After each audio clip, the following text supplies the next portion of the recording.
Man, shout out to Beyond Beats and Culture. You bugging, bro. What? The EP is crazy. I didn't say nothing bad about that EP. I'm just saying, bro. He should have. What? I gotta tell you something. What? I've been watching FD Signifier for a little bit this weekend. I've been watching him a good amount. Yeah, you getting smart. No. No, I don't feel like I'm getting smart. Oh my god. Not at all.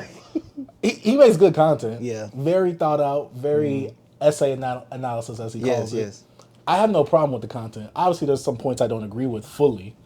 And I'm not going to research the points that I don't fully agree with. It's just my feelings. If I don't agree with that, I'm not going to agree with it. This guy. You could persuade me. You could try to make me switch over. I'm not, though. Yeah. But yeah, he had one thing, and I was watching it. Because I watched 2 of his Manosphere episodes, or the Red Pill or whatever. I remember those from a few years ago. Yeah, it was like a year or 2 ago. Yeah. And I watched them. I'm like, these are really good. But also, I think what he does is he takes the bad points and he never really like exemplifies the good ones, which I understand because even though he called out Abba and Preach, which I commend them for doing that because they kind of come off anti-manosphere, but then he's like, oh, they literally play into that manosphere archetype basically or whatever. Yeah.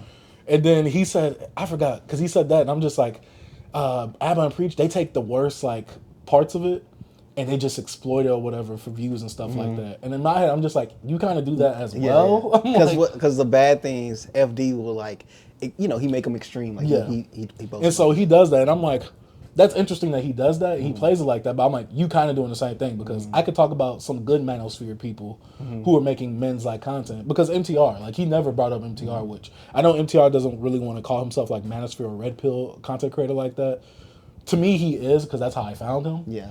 But also, I can see why you don't use that because he wouldn't help support the argument. I feel like him and MTR would have a really great conversation together. Oh, they will. Because I think when it comes to manosphere content, my favorite one besides Kevin Samuels would be MTR. Yeah. Because while I did like some of Fresh and Fit's takes, it's always the women's takes I didn't really care for. Yeah. Or like because ever since your teachings back in high school, I didn't have a problem with it. So it's like I never needed to see that part. Like literally that part to me was entertainment. Like I never took that as gospel. But the parts that I did take interest in with Fresh and Fit was more of like how to get money, you know, how to get relationships, networking. That's the stuff that I watched. The stuff that people didn't like or watch that much. You watched that. I watched that stuff. What was it called? Money Mondays? Money Mondays and stuff like that. That's the stuff that I watch. Because I'm like, okay, I'm trying to learn how to get money. I'm trying to learn how to... Like, that stuff, I'm not going to lie, is the stuff that them and Kevin Samuels talking about. You only working 40 hours a week? That's not enough. And I'm like... you need to work with more.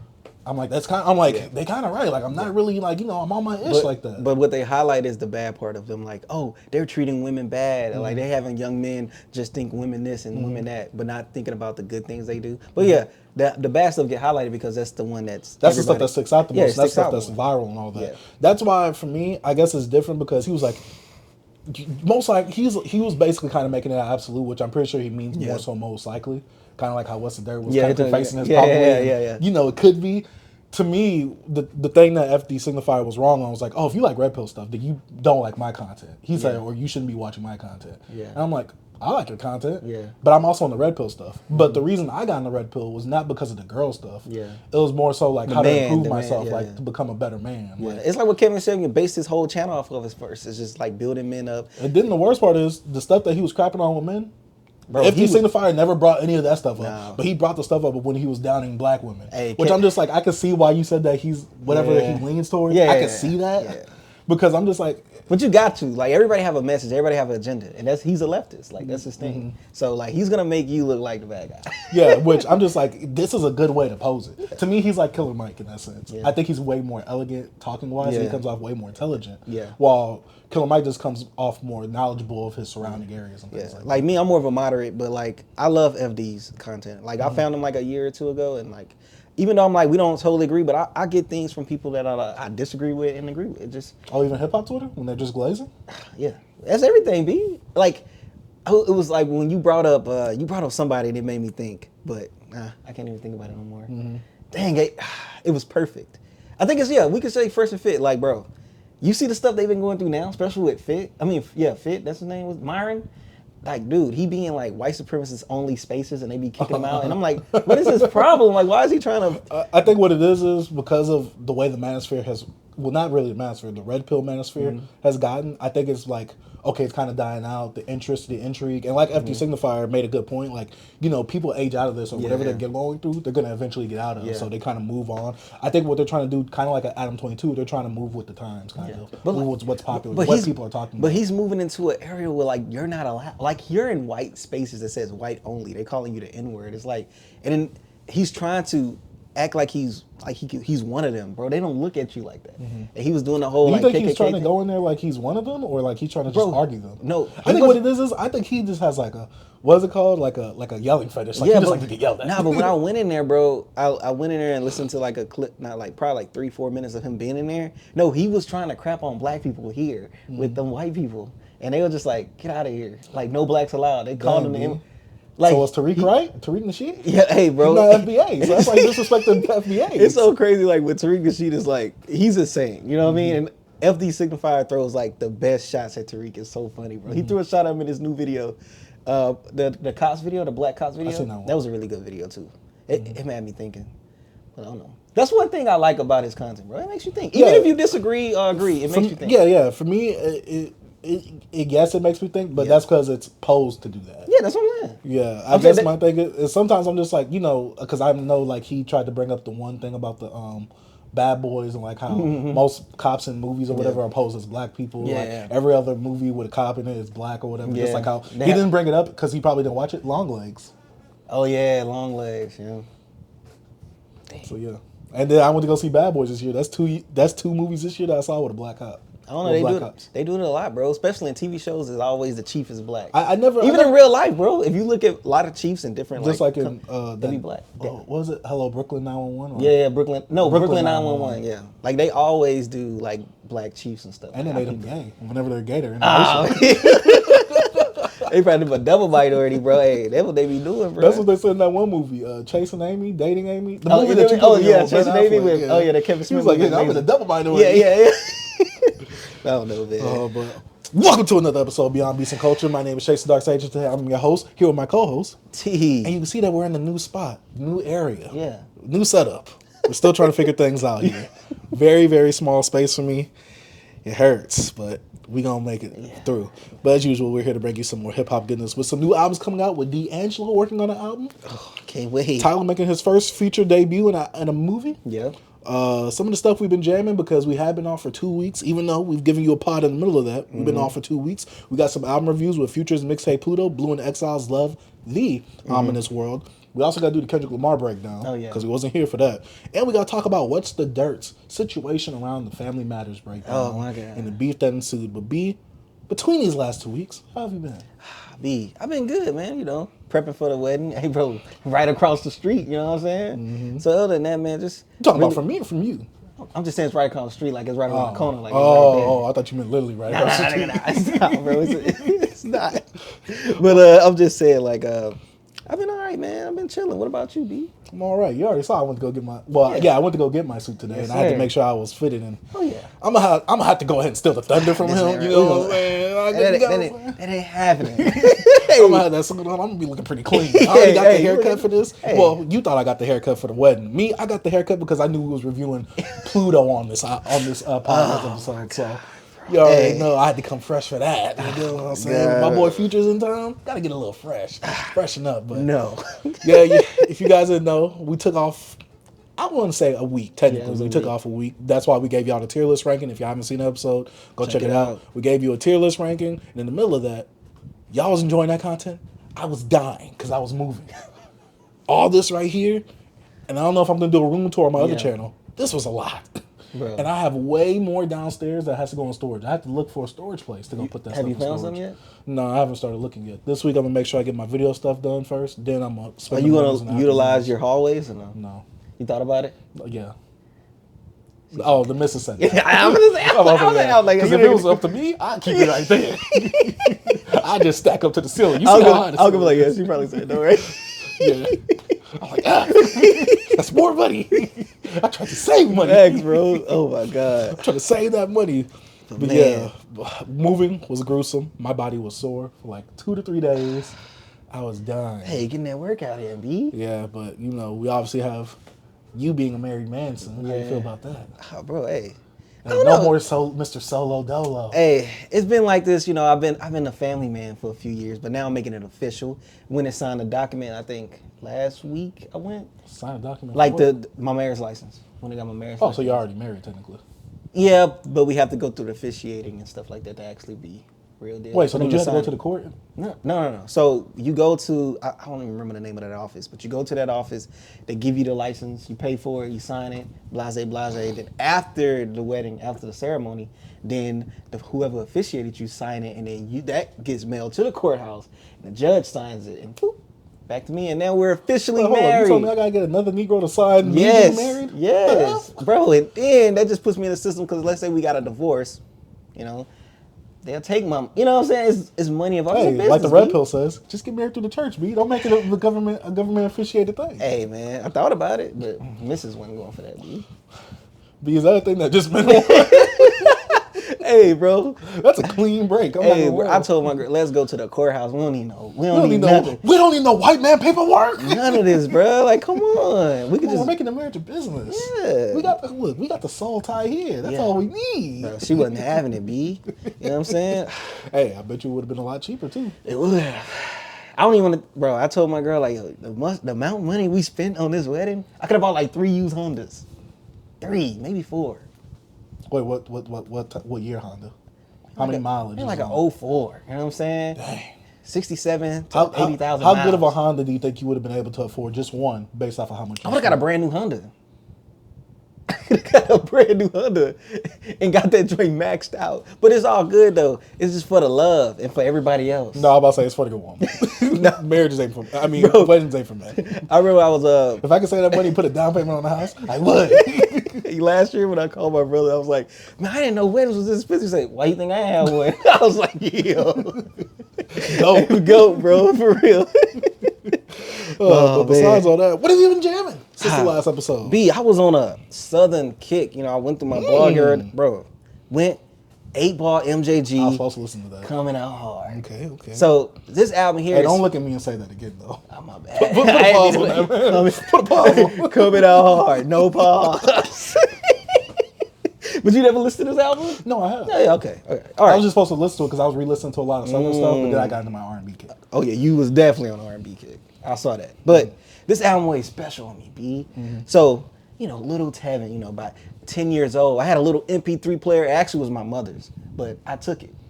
Behold, the first song plays, 9mm. Did you put that on the MP3 player? Oh, she already had it on? She already had it on it because there used to be a guy in my hometown named Sam, and he used to hook everybody up with like music and stuff.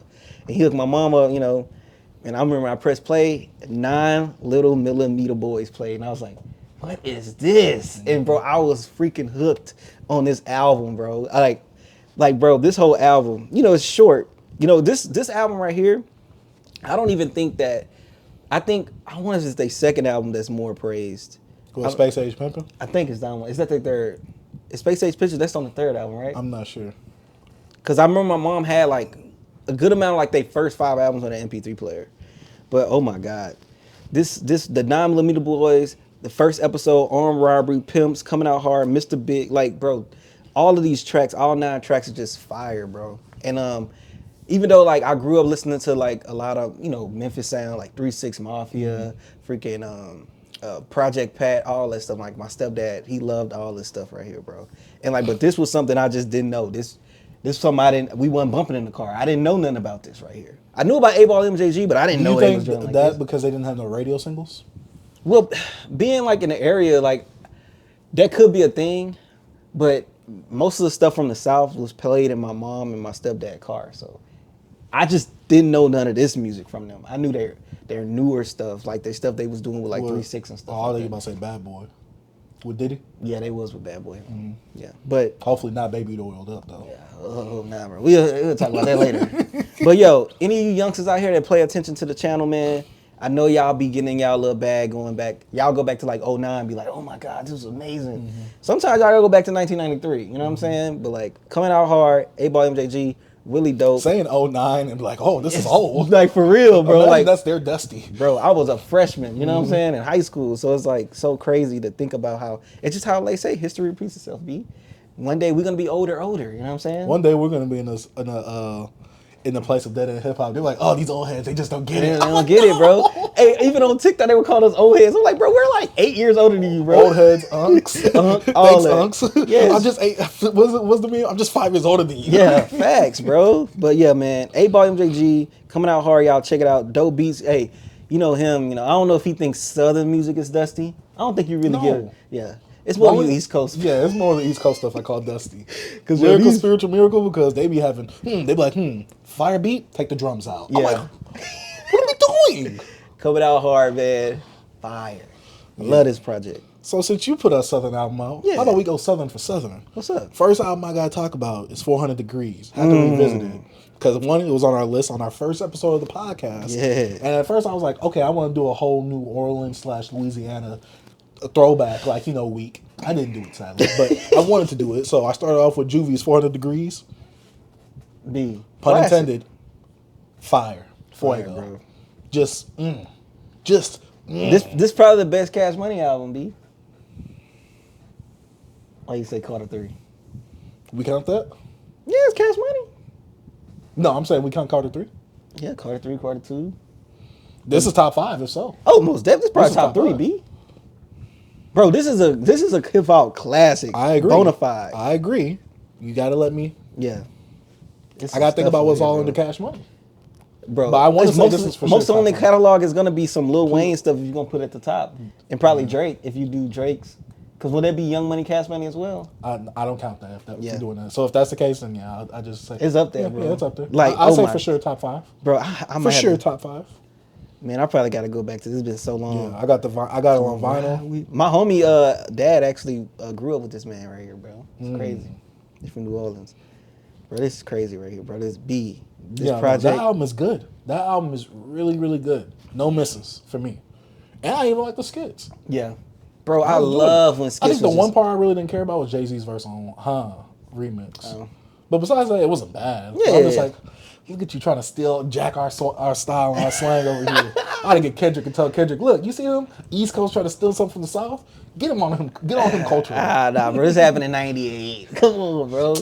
He wasn't buzzing But like like, that. That's why he had to come to the features. To What get do you the, mean? Look, he went to Biggie for the feature on I Love the Dough. He needed that beat to revive his career. He went to Juvie to revive his career. I'm just saying, Jay-Z, a leech. Kind of like Drake. He goes to Drake for the features? No. Hey, the Jay-Z stimulus package? No. He gave Biggie the stimulus package beat on Life After Death. Bro, stop playing, it, bro. Bro, just be lying. Bro, it's capping, bro. Oh, my God. But you go to your next one, man. 400 Degrees. If you haven't checked it out by Juvenile, go ahead and check it out. I also wanted to listen to it because, he's been in the media lately. Because, the Oh, yeah, Hot about the Boys whole- album. yeah. Yeah, he said something like, oh, yeah, my album saw more than Jay-Z's or whatever. Oh, I'm yeah, like, to my 400 degrees. yeah, and I seen people on TL talk about it. I saw people slandering Juvie. I'm like, I gotta stay out of this. He ain't no lyrical spiritual miracle. It's gonna be hard for me to defend it by my southern bias. But see, I can acknowledge I got a southern bias, man. Yeah. And I can let you know that, hey, I'm coming in this with southern bias. I can't speak. Oh, my God. B. Did you see Beetlejuice 2? Nah, did you? Yeah. Saw it Saturday. Ugh. No, You went- Friday You night. went to go see it with your kid? Nah, just me and my girl. Oh. Good or bad? I heard it was pretty good. It was all right, but they sped through it, B. Oh, I heard If you it go, was some are you stuff. thinking about going to go see it? Oh, no. Are you a fan of the first one? To me, the first one's like Coming to America. I don't get the hype. It's the practical effects. The wanginess, the zanginess from Michael Because Keaton. story-wise, I'm like, I really don't care. It's the about this. characters, bro. The I story really doesn't don't care for matter. the Beetlejuice character. But the second one, the new one, looks like it's supposed to be more scary. It looks like it's supposed to be leaning more into the horror aspect. It didn't. No. My girl was scared. But anyways, only why I brought up this movie is because I jammed this album before I went and after I left. Dom Kennedy, original Dom Kennedy. I love this mixtape, B. Oh my God. It brought back so many memories, bro. I don't know if I heard that one. I'm driving in the whip. Bro, first we tried to go out to eat. I wanted a steak. I just was like, I want a steak. Bougie. Bro, I wanted the steak so bad. Boy So make I'm- 100,000 a year and he get bougie. Oh my God. That's crazy. Yo, chill. I'm driving around, B, looking for the freshest, yummiest, thick meat steak. Yo, I'm out here driving, bro, looking for some steak, bro. I wanted some steak. So I'm looking up, it was this place called Kenny's something. Oh, Kenny's EG or something like that? Some lounge. No, Kenny's something. It's in Addison. Oh, okay. No, Yeah. never mind. Bro, turn out to be like a little club or something in that joint. But they got real fire steak. I ain't get to eat it. But anyways. Did you go in there? Yeah, it was so packed. I left. Was it loud? Bro, it was so loud. You People didn't like standing that, up. I was did like, you? nah. Nah, B, what happened to if the music's in the background? You okay? Nah, bro, I had to dip. Went back into the whip and played this project right here. So you guys, if y'all younger, because I know I gotta say that because, you know, we're moving out. B, the young people coming in. So I don't know if y'all ever heard of Dom. Y'all know Larry June, but this Dom Kennedy is like, it was Dom, it was Wiz, it was Currency, it was Smoke DZA, Big Crit kind of. Big Crit kind of, yeah. Man, that sound, the smooth, the chill, dope production, and he was just the West Side version of, like, you know, he fits in with the Wizzes and stuff like that. But like this project right here, 2011, like everything on here to me is just fire. Like, cause Dom has those really dope beats, bro, and he's just his flow. Like my girl just like, I like his flow. I'm like, yeah, it's Dom. But it's like, Dom, I'm not even trying to hate on you, bro. Did you forget how to rap? Like, Yes. bro, it's like he forgot how to rap. He forgot how to write a good song. Bro, I'm like, and I'm not using this. I want to praise you, but it just made me go to like something new. And bro, I was like, no way. I told you I listened to his unless he released something new, I listened to his latest albums. I listened to something he did last year, I think, with T-Fly. They put out a joint. No, album. I didn't hear that one. But bro, just going back, listening to Play Us Punch, Goodbye to Homies, Designer-ish. Bro, come on. Like, I F two shorties in the house that's 2 stories. Like, come on, man. Like, Some cool Negro-ish. yeah, he used to say the coolest stuff, like, don't wear LeBrons to the club, that ugly. You know what I'm saying? It's just certain things he'll say. It's just like, it was so cool, bro. Mm-hmm. But then it's like, I don't know, man. And then On My Way Home was a really dope, like, it felt like, he was flowing, but it felt like poetry in a way. Like, what happened? Man, this dude still, like, bro, you go back to the stuff, bro, you could put it out right now and people like, yo, this is dope. Like, it's timeless blog music, bro. It's just, I don't know, man. Larry June took that spot, B. But like, Larry Larry, I love Larry isn't June, as dope as but Dom Larry's back not then. as dope as Dom though. Dom had a unique pocket. Nobody sounded like him. Nobody really sound like him now. And I just don't see how he ain't doing what he's doing now. Like, why his style couldn't be. Because I feel like how you would feel like with other people. One, he put out a lot. Yeah. He didn't Well, really now. age up with the music. But look, if you bring it up, We'll talk about that later. yeah, but I think it's different because he put you down some cool stuff. He ain't on no young people stuff. Like, he made grown. That's the problem, B. You gotta think we was also younger too. We was looking up. You gotta think the younger kids also. But like I feel like too. it's so crazy. I'm 30 now. I listen to this and I feel more connected to it.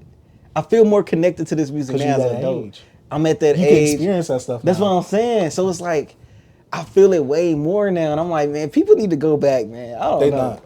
Don Kennedy, I hate to say it, he's a relic of the past. Bro, he was amazing. He's not coming back. The last time he really did something dope, I hate to say it, R.I.P. to my boy, Nipsey's album, Double Up. Yeah, he was on there. Yeah, Double Up. Last time he did something dope. That maybe with him and Hit Boy as well. Yeah, what they had, a $500,000. $500,000. That was Yeah, the that was their name. group, yeah. And they had like 3 projects in total. I didn't really listen to the whole album, but I listened to the first one. Two. I think I listened it's to the the first first 2 projects. Yeah. The first 2 mixtapes, and I loved them. Me Yeah. and my boy, shout out to my boy Ray. Yeah. We loved them projects. Yeah. Oh, those projects, so nostalgic for us. Hit Boy used to rap on those too, right? Yeah, he was rapping on them, and he was He ain't making producing. the beat. That's what I'm saying. Yeah, that's why I always knew Hit Boy more so as a rapper than a producer. Even though I know he had some Yeah, good yeah, producing but credits. yeah. But every time I heard him, I'm like, oh yeah, he's a rapper too.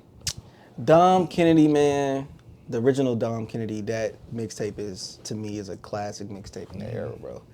Oh my God, y'all check it out, man. Dom, bro, don't sleep on Dom. What you got next, B? Next, I heard it was something new because I seen a lot of people talking about it on the TL, and I forgot what came out that we reviewed that wasn't as hot.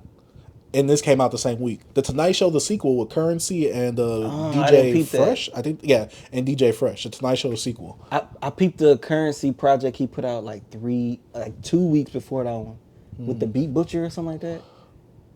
Yeah, I listened to that joint. The beats are like heavy. Beat Monster or somebody. Like, bro, the beats bump. Like, Oh, I need that. no, the beats bump It's like stupid. not Radioactive, right? Yeah, that's it. Oh, Monster Monster Beats. Beats. Yeah, bro. I mean, Oh, I might have to go to that. man, I because almost you said knocked it my banging. bro. But I mean, I'm not gonna lie. This is one of the Currency projects that I liked in a long while. The Tonight Show, the sequel with him and DJ Fresh. I'm assuming as the production. Yeah. I'm not sure if he's just scratching or anything like that. How many tracks? It's about 14 tracks, 46 minutes. Okay. Features did their thing. Currency did his thing. The production.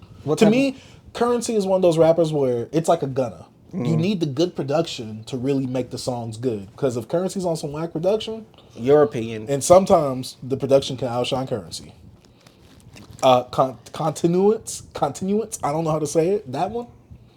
Alchemist was doing the heavy lifting on that. Currency. Everybody want to get on Future for doing that on the song, but when Currency does it on every single song. Stop it. Talk about the Currency project, bro. Leave Currency out of this. Talk about the Currency project, but leave Currency out of this. See how crazy that sounds? All right, the beats is good. The features is good too. All right, next one. No, you bringing up old stuff. Bring up the now. Bring up this project Currency. No, but he on this one. Look, when he's on beat, he does it. When he's on beat, he does it. It sounds good. When he on the little piano, you know, Alchemist. When he gets that little one piano note, he likes to stay in that piano note. That's not on beat right now. Hey, you like when he goes Michael Nice? Hey, hard production. Hard. I'm gonna check this out though. Yeah, but this was really good listen, really smooth listen. Well, I don't want to say smooth because it was just jamming the whole time. Yeah. I really enjoyed it though, and I hate that we didn't get to review it on the podcast. Check out the Monster Beats joint, Radioactive. Oh yeah, I'm gonna check that out this week. Check that one out. You brought that up. But yeah, what's your next project? Since we got something new, that's something I listened to 2 weeks ago. I was gonna bring it up on the pod. I don't even know if I don't think I did. The Ransom and Conway joint. Did I bring that up? No, because I think they came out. It came out that same week, but I didn't talk about it on the pod. But yeah, I went back to it a little bit. I didn't finish it, but so why not? I don't know. Like I don't know. Have I talked to you about how I feel about Ransom? Because I know you reviewed. I think you said it was boring or something, right? It's like Ransom. It's just he's so like he's monotone in a way of like it's like he don't have no character with his voice. Like also how I feel. He's flat. That's how I feel with Earl. I get you. But like with Ransom, he just feels flat to me. Ransom, you can really rap. Like I just feel like if somebody else said these words with more characteristics, like more character, like more like I don't know, it's just he needs more flair with his voice to me. More charisma. Yeah, there we go. And it just I don't know, he just doesn't do it for me. But Conway on the other hand, on these production, was he watching him on that beat? He wasn't watching him, but I'm just saying it was more of a presence. I feel like Conway had more of a presence on the project.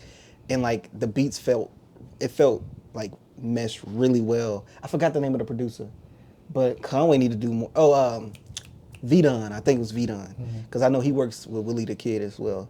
But Willie the Kid still raps? You know who Willie the Kid is? Do I know who he is? He had a song with Gucci back in the day. For the love of money, I gotta. Is that the Willie the Kid I'm talking about? He must not be Willie the Kid no more. The Willie Kid I'm talking about used to like do stuff with like Alchemist back in 2013. He's from Detroit. Oh, I thought he was from New York. Nah, not the Willie the Kid I'm talking about. No, I'm talking about the one that was on that For the Love of Money with Gucci Man. Nah, I'm talking about this guy. I'm about to say, I gotta see him with it. Yeah, him. Yeah, he was on a song with Gucci Man. For real? Yeah, I told you, it's on my favorite Gucci Man mixtape. Yeah, I don't know. I didn't and know I love that. his I know voice. he been rapping for a while, but I didn't know he was. See, Willie the Kid. How long ago was that? I know he's been rapping for a minute. Oh, no, this came out like maybe 2008? Yeah. 2008. Hey, same. But now, I actually used to listen to Willie the Kid. Gucci down to the socks. That's him, right? Nah, I don't know that. I knew him from, I listened to 2013 with him with Alchemist. That's when I started listening to him. I was listening to him back in like 2009. Yeah, 2010, but I didn't really continue. I told you, anybody with Gucci Man, I'm looking up, like that's that, P, I told you, that influence, that tree. Oh, bro, I remember this tape, that's the bro. tape, I remember this tape, the one with Gucci down. Yeah, right there, Gucci down. Bro, that Gucci is him, bro. Bro, I remember this mixtape, bro. Dang, I know. That's the one project I've heard by him. I remember this mixtape, bro. Mm-hmm. Oh my God, Willie, bro. I did not know.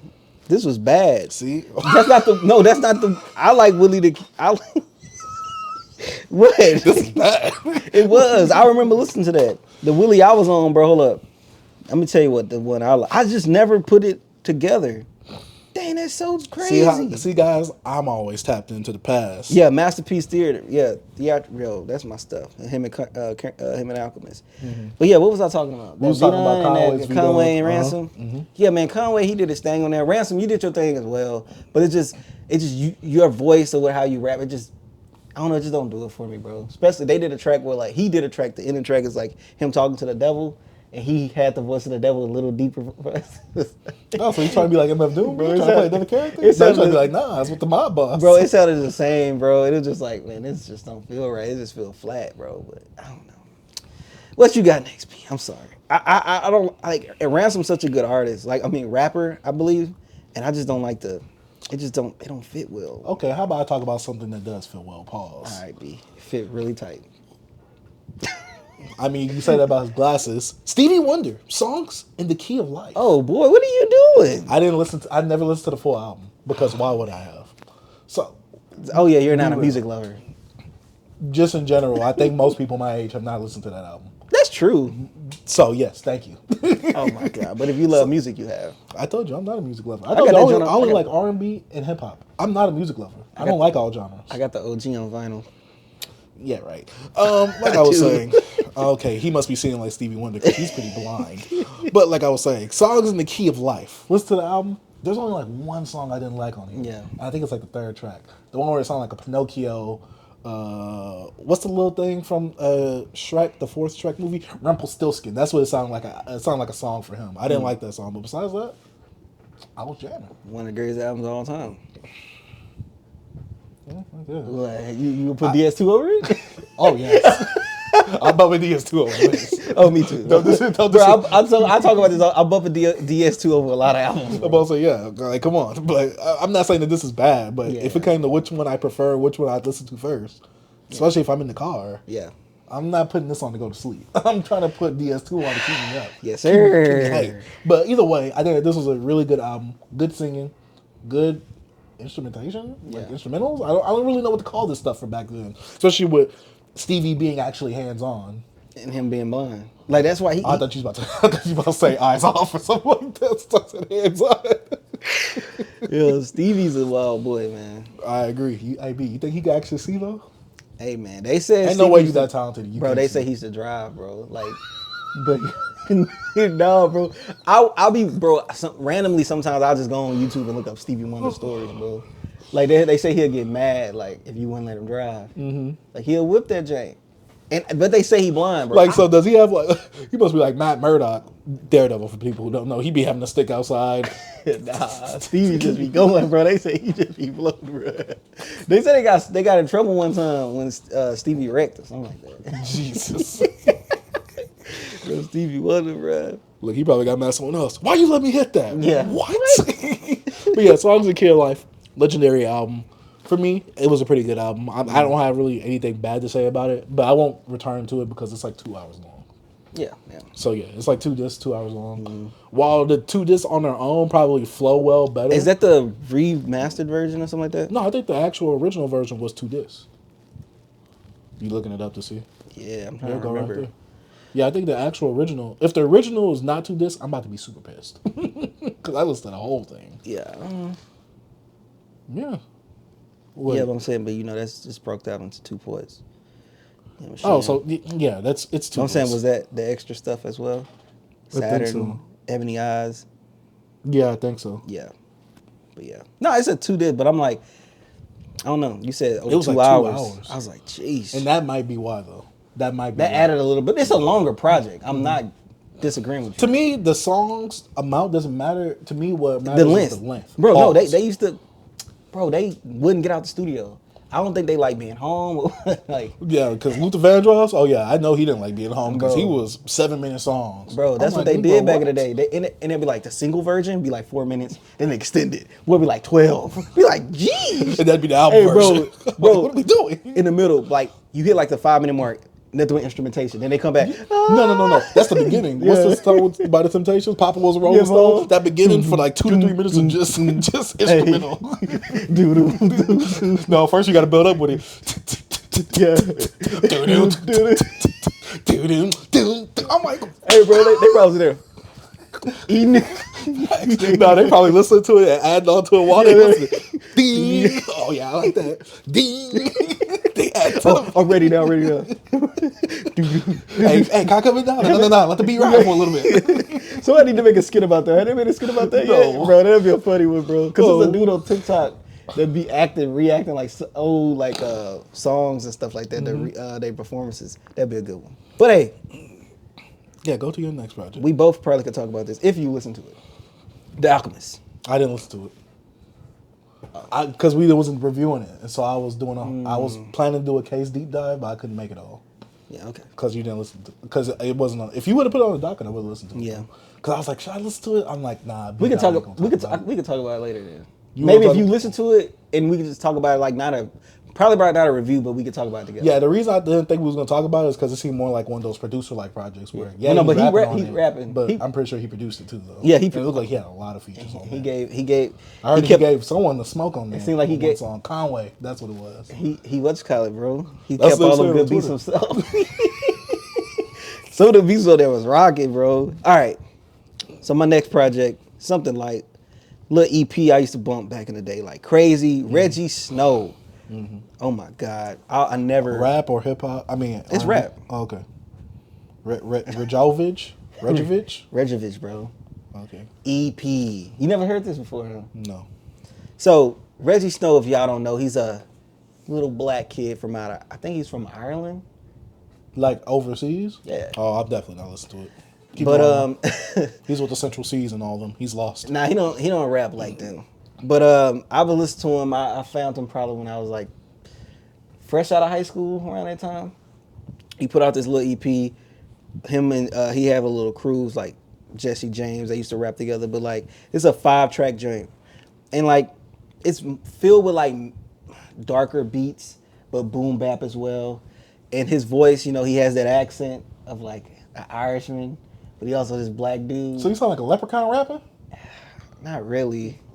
Give me my gold. No, bro. Get some relax. And he actually has really good like projects, bro. He actually still put out music. He's actually. Why do you look like the kid from the Bernie Mac show? Why do he you look like Jordan? No, bro. Yeah, he's from Dublin, Ireland. Yeah. So he's like he is, bro. He's dope though. I always like Reggie Snow. Like some of y'all probably knew one of his songs. I always used to pop up in people's algorithm. The one with what's that girl Claire? What's the name of it? CLAIRE. Yeah, Claire. Came out with an album? Yeah, but he have a song with her. But it's a song that was kind of popular that he put out, bro. That I'm sorry, I forgot guys, you're not on Spotify, so. Yeah, I still got Spotify, but what's his name? Reggie Snow. Reggie Snow. Yeah, REGJIE. Egyptian Lover. Yeah, Egyptian Lover. That's the track. That's a popular track. See what happens when you still keep Spotify, B? Oh my God. Since this man wants to move to Apple Music. Hey, bro, I'm just trying to be more into my world, you know, more in my docket. I have everything Apple in my crib, bro. It's an Apple house. Oh, the ecosystem. The ecosystem is amazing. You know what I'm saying? You're nasty. But what I want to say about this project is, you know, it was one of those ones that most people didn't know about, you know? And he's putting out a new project. I'm ready for it. Peace to the world. I know he recently had a kid. I don't know. I got the countdown, but I ain't click it. And he put out a project, I think a year or two ago. Yeah, MF Doom on that joint. Not a bad feature. You were from Doom. And Reggie, bro, he's that boom bap type of guy, but he's from Dublin. You know what I'm saying? It comes out October 5th for the people. All right, cool. I mean 25th. October 25th. Okay. So, you know, check Reggie out, man. He's like somebody nobody really talk about. You know what I mean? He has a good amount of, you know, Spotify listeners. 1.6 million. Yeah, because of that one song, really. Because that song kind of hit off in the album. He has 2 songs with that person. 23 too. Yeah. Yeah, because that's the album. No, that's his album. Oh, that's his album. Oh, okay. Yeah, but I know he recently had a kid and stuff like a year or so ago. So I'm looking forward to how he's gonna sound on this new project. You know what I'm saying? To see what he's gonna do. But that EP I'm talking to y'all about, you know, it's a younger him, like 21 or something like that, or 20 years old. Was that his last project? No. This is 2013. Oh, okay. The one I'm talking about is one I listened to. It's 5 tracks. Really good standout tracks on here, bro. I just want some people to check him out because I feel like he never got that just due of like around that era. Like, you know, you got Chance the Rapper and all of them came out around this time. But like Reggie was like, people was talking about on the blogs, but he never really took that. Yeah. You know, got there. So, He never really got that. Because you never even heard about him. Like, you know. So Reggie Snow, man, I just really wanted to just put out, just talk about a project he done. Just let people know like this is a good artist out, Reggie Snow, that's been out for years now. Almost 11 to 12 years now. Dang, I'm getting old. But yeah, Reggie Snow, youngsters. We got to look at our algorithm and see who we got watching, huh? Facts. Well, you know, B. Do you think that? Do you think our analytics really show the truth of who's actually watching? Oh, Like, what's the dirt did? Only people 21 to 35 watch me. I'm like, boy, no. We gonna talk about him later. That's my boy still. Yeah, I rock with him. Yeah, that's my boy still. But he was tripping on a few points. I'm not gonna lie. But next project I have, and I forgot since I want to get into the R&B stuff afterwards. Yeah. I'm gonna go to Masterpiece Ghetto D. Ghetto D. Hold on, let me go back to the album. Yeah, so I listened to Masterpiece Ghetto D, which I guess Snoop Dogg remastered it. I'm not sure. But yeah, I listened to it back on streaming. The only bad thing with me about this project, that goddamn Silk the Shocker. Hey, man. Yeah, I be thinking about places where I didn't even be in now. Yeah, he sounds like he's doing a bad impression of Mystical. Yeah, Mystical just raps better. Yeah, that's why I say he doesn't. Yeah. He's doing a bad impression of him because he sounds like he's trying to be like Mystical, but it's just a bad impression of it. Yeah. But yeah, overall, Ghetto D, another Louisiana / Southern classic. I need to go back and listen to Ice Cream Man or whatever. Mr. Ice Cream Man. Yeah. Mr. Ice Cream But Man. Ghetto D, aka Ghetto Dope, has some of the classics. Make it Nigga say, say, ooh. Yep. And, you know, just really good project overall. Really solid music. Louisiana was coming out with some heat in the 90s. Man, this dude dropped the album a week. They was dropping albums like every week. Oh, yeah. Master P was just, he had the You said game that you had set up. get Charger to the Game on vinyl, B. Who? You had Charger to the Game on vinyl. Did I? Silk the Shocker. No. No, I know you didn't. Sounds like Charger on the Game. I'll see if he's going to catch on to it. I'm like, that's Silk the Shocker. I never listened to a Silk the Shocker. Hey, that's a hard though only reaction pick, though. Only album I know from him was like, was it they was the group, the True. What was that group called? True? T-U. Was it TRU? I'm not remembering. But you remember that group, right? Was it TRU? Kind was it of. True? I kind of remember. I think it was True. But anyway, that's the only thing I ever heard was Silk the Shocker like on that joint. That boy was trash. Oh, True to the Game? Yeah. Bro was like, no, you had that Charger to the Game. No. I be being places without even being there, seeing places I ain't even seeing now. Bro just be talking, bro. I'm like, yo, that's that old head talk. He was talking like an old head. That's how he used to be rapping. Man, I don't even be knowing what I'm doing, but I'm doing it. Everybody knows it. What's that saying that GloRilla said? At the end of the day gonna end. Yeah, facts, bro. That's how Silk Shocker rap. Horrible, bro. Man, Silk Shocker, like one of the worst. Yeah. But some people like him though. Yeah, I'm pretty sure only people from the South. But hey, I like Cain and Abel. I don't think they was with no women, but Cain and Abel's in Louisiana. I think I seen them on. I think they was on Ghetto D. I'm not sure. They probably was. They might have been. I don't remember. I'm not too familiar with Master P catalog. Yes, I know. Oh, I'm not either. I know, like, you know. I only know like the big stuff. I know Ice Cream Man done. I like it going down? From yeah, they Cali was on to the album. Texas. You know, with him and Master P, him and Pimp C now. Pips. Well, me, I really miss my Negroes. Nah. Doom, who that? With Bun B and them on that joint. I just added it to my playlist too. Break 'em Off, something, right? Is it Break 'em Off? Yeah, because it's on that soundtrack of that movie. Yeah, Break 'em Off, right? Yeah, I'm trying to. Now I gotta look for the playlist because I know I had it in here somewhere. But yeah, Masterpiece, Ghetto D. Well, look, I'm trying to stall for time while I look for it. I think it's now you remember when Master P put Pimp C in the trunk? You know what I mean? About to take him out. No, I don't remember that. I don't know nothing about the hip hop story. Bro had Pimp in the trunk. Like, what's the whole dude? Players from the South? Oh, yeah, I remember that one. Yeah. Oh, yeah. But I was like, Break 'em Off, though. Yeah, I think Break 'em Off something. Break 'em Off something. Yeah, it's on that album. Break 'em Off. It's on Ice Cream Man. Right?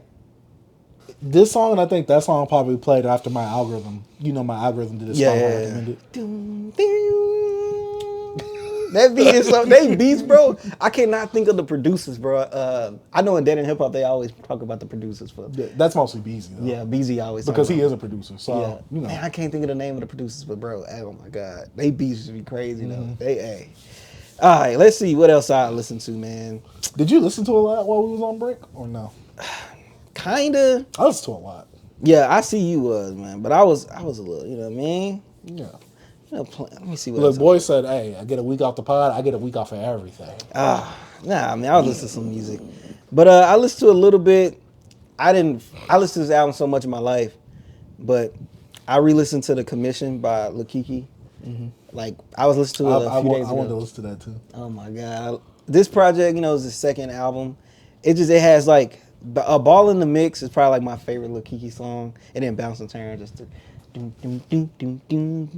Don't Mess with Texas. So I don't know if any of you guys is not familiar with Lil Kiki. He is a Houston legend. You know what I'm saying? This guy's a staple to the city, staple to the state. You know what I'm saying? Because people know who Lil Kiki is. You know what I'm saying?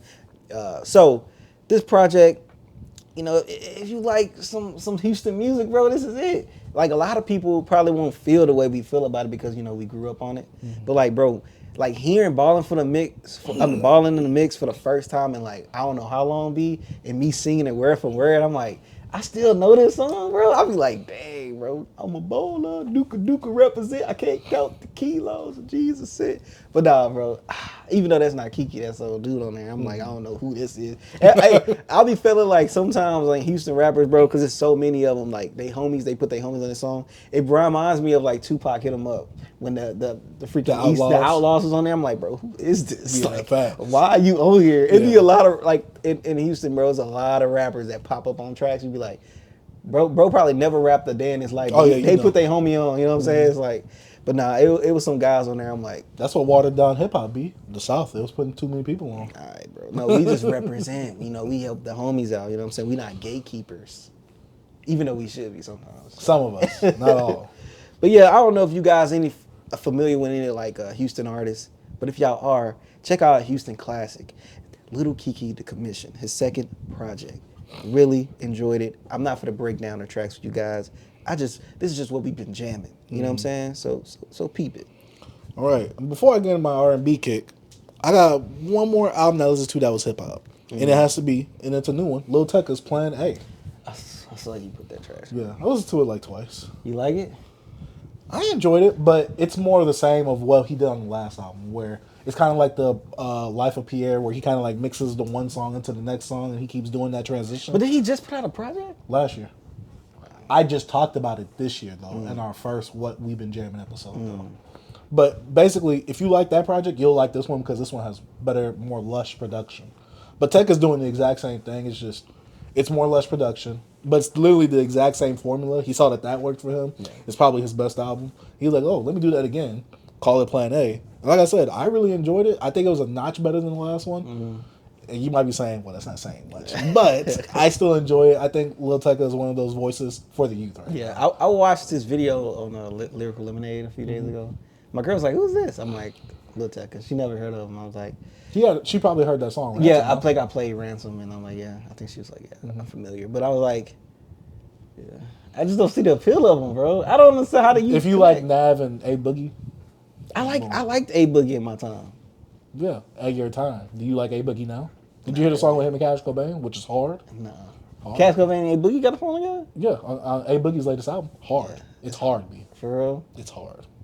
That's why Cash Cobain should stay as a producer. Was he just... Oh, he just produced. He didn't get a feature on there. He got horny? But, of course. Anytime Cash Cobain produces for someone else, it's going to be something horny. He did that for Big Sean on his album. Horny. Yeah. And they both sound nasty doing it. Because Big Sean's going to come with the corny lines anyway. Corny and horny don't mix.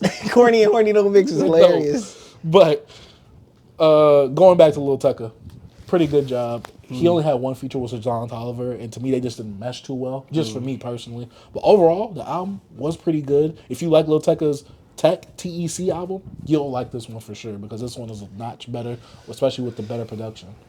Yeah. Yeah, I can't say, oh yeah, he's way more mature on this album. It's Lil Tecca. He's like, what? He's probably not even 21 yet.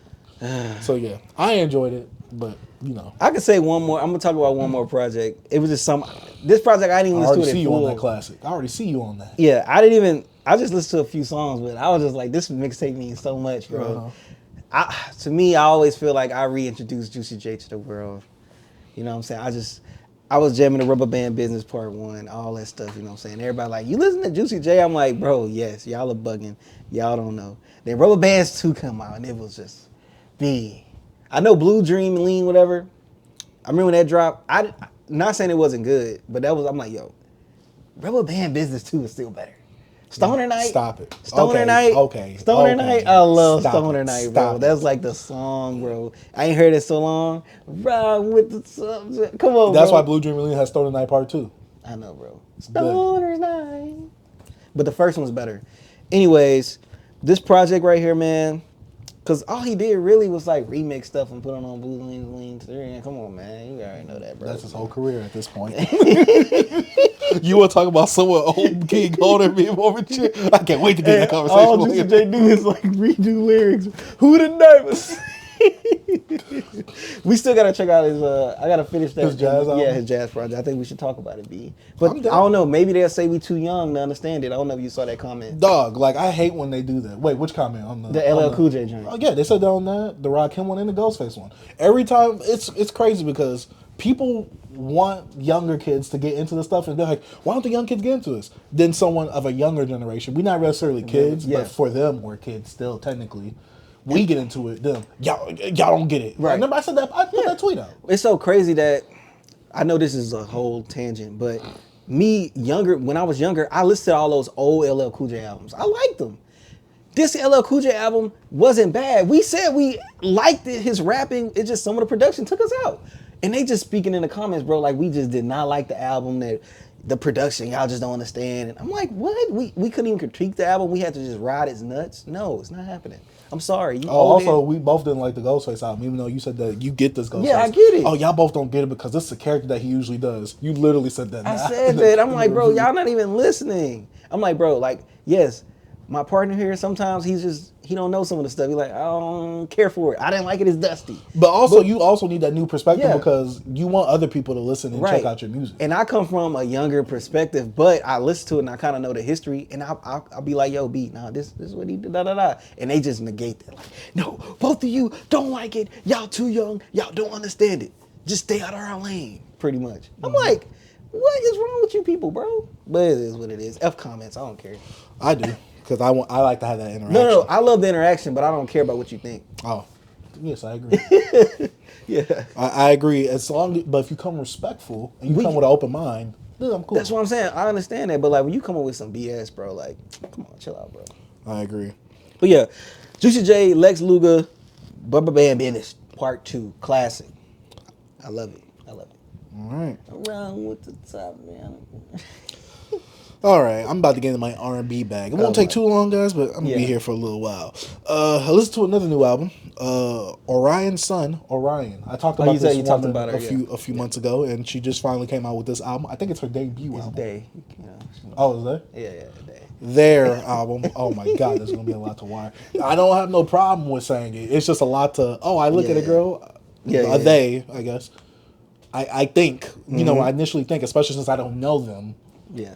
She put out a full project? They put out a full project. Come on, B. They put out a full project. See? I corrected you and then I get correct. See? That's why I'm saying it's tough because when you see it and you don't know. Yeah. It's like that one guy that I reviewed a few weeks ago. I forgot his name, but he has a song with Lil Uzi. And I said, oh, they're they. You talking about the one that does the whole like rap radar stuff, all sassy dude? Maybe. I'm not sure. I gotta see. But yeah, I was like, it's very hard for me to wire that, especially.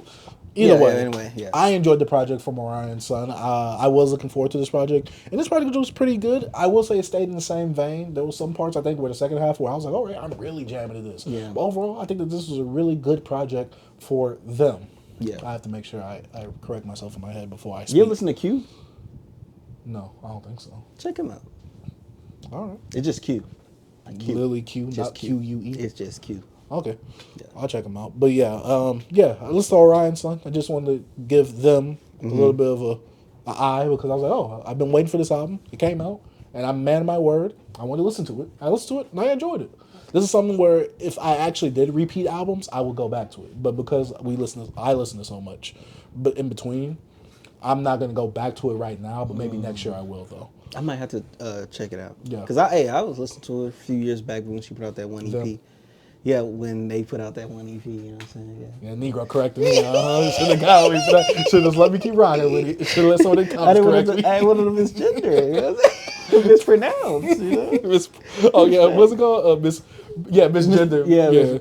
Got the wrong pronouns. Man, there was someone that worked with us. I didn't know that. And man, that was tough. Which one?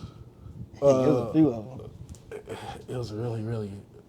I'm not trying to come off... The initials? No. Even though I don't think I ever. You remember what happened with him though? No, we gotta talk about that on the podcast. But no, it was one where eventually I think she didn't care anymore. And she's like, you can just call me she. Like, they or she. It's like, it don't matter anymore. Okay. Which is why, you know, I had that thing of like Uzi. He's a they now. But he don't care if you call him. So. Yeah, get out of here, Uzi. I'm calling that man. No, they said that he did that so he get out of that charge that he gave that girl. You know what I'm talking about? When he hit that girl, when he physically abused that girl with him. Oh, yeah. That's what he did. He tried to, Brittany turned me to a slide. They say he tried to do that to get the negative press off. I was like, yo, Twitter is crazy. Yo, Twitter is not the place, bro. Twitter sucks. No, I love Twitter, but it sucks. Coming off of Orion, shout out to them.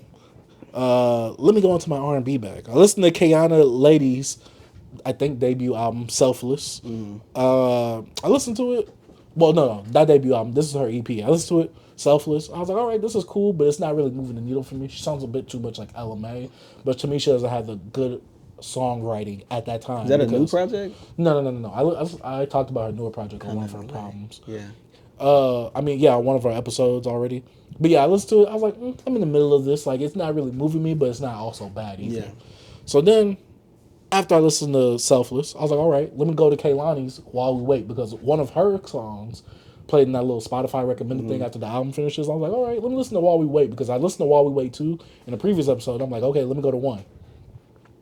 Kehlani got me. I'm not gonna lie. I listened to one. I was doing a mix over the weekend, and one of those joints popped up. I was like, yo, this is not bad. Yeah, Kehlani. Hey, nights like this. That song with Ty Dolla $ign? Yeah. Hard. My girl went to one of her shows like a year or two ago. Good? Yeah. She was like... Oh, you didn't go? No. My girl went with her cousin, and she wasn't familiar with Kehlani's work. Cool. My girl wasn't. Oh, okay. But she just went to support her cousins to go with her. Yeah. And she was like, I enjoyed myself. I was like, hey. Good. It's always good. You know, Kehlani bring them out. You know the ones I'm talking about. Yeah, them. She bring them out. You can come over earlier. No, don't tell me. Come on. Hey, you stop. We teetering out to the Manosphere. It's a Manosphere podcast. Next project I got, Make It Last Forever. Hopefully this podcast lasts forever the way we go. It was the 2 Keith Sweat's album, Make It Last Forever, his debut, and Keith Sweat, his self-titled album. Both 5 out of 5 projects for me. Man. Make it last forever. I'm like, all right. Begging. My dad said they used to drive around to get Holiday, him and his homeboys to go to the club. Love it. This is how you used to get the women back then, B. Begging. Correct. Bro, neck be out. Bro, nah. What's that Wayne bar? Long neck, Keith Sweat, or something like that we said. On that little Wayne bar? See, I'm thinking of the ASAP Rocky, Make It Sweat Like Keith, because I'm that Negro. Nah. That's the only one I'm thinking of. That was a horrible bar. No, come on. You say ASAP Rocky's the best rapper of the generation. Keep going. But yeah, Make It Last Forever and Keith Sweat, that self-titled album, I really enjoyed both of them. Not too many tracks on either one of them. And like both... 8 or 9? No, I think it's like 12, maybe 14. 12? Okay. But you know, back then there was longer songs, but I don't think they hit even an hour. And there's one song on one of the albums, Show Me the Way, that interlude. I only know Nobody. I only know a few songs. I never listen to those albums in total because I'm not I don't like the begging ass tunes, bro. I do. I can't do it. I do. I'm sorry, but that's the type of R&B I love. That's not me, man. Well, maybe some more R&B that I listen to might get you. I listen to TLC's 2 albums, Crazy Sexy Cool. I know those albums. And Fan Mail. Crazy Sexy Cool is good. It's good, yeah. Fan Mail. I don't think I ever listened to that. That's the one with no scrubs on it. That was a fire. Oh, to me, I liked it more than Crazy Sexy Cool. I could see the appeal of Crazy Sexy Cool. It's not a bad album. But to me, it wasn't like, especially with the other R&B that I've been listening to, girl-wise, obviously. I'm like, all right, this is cool. But then Fan Mail, to me, I'm like, oh, y'all changed the sound up. See, to me, R&B back then, they really had to evolve with the times and the sound itself. And to me, I guess the sound was really progressing really fast because you can see the change. Yeah, it's very distinctive. You can see that it's still trying to keep a certain soul and essence about it, but also it's still changing to where it's something brand new. And so I do like some of the elements, especially the electronic, futuristic like elements that FAML tried to introduce with TLC. Do you know if Dallas Austin helped produce that track, that album as well? His name sounds familiar. I'm just not sure, but I really did like this project. I thought honestly Timbaland produced some of it, which I like Timbaland R&B wise more than Timbaland rap wise. I've come to that. Now he killed it in R&B. Yeah, I think it's just the rap stuff. I think it's kind of corny. But yeah, come on, that's heat. That's heat. But next project I listened to was Chaotic Lady's actual album, Kiki, her first one, because I already listened to the most recent one.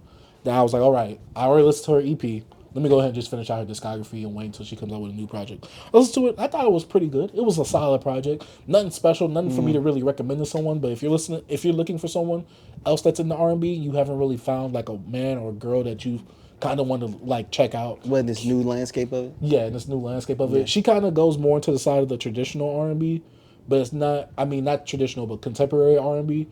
But it's more so still modernized. So it's kind of more akin to like an LMA sound. So it got that hip hop element in it. Of course. Like I think R&B is not gonna ever leave that out now. Yeah. I feel like R&B was created because of the hip hop elements at this point. We're deriving from soul, then going straight to R&B. I feel like because of hip hop. Yeah, the rhythm and the, That's how I feel. I mean, I could be wrong. I know. No, I feel you. But yeah, Kiki, the deluxe album, I feel like it was a bit too lengthy for me. So I was like, all right, like It's too long. Man. pause on that. You set yourself up, and I was I like, know. I want to say pause, but I just want to get through that sentence.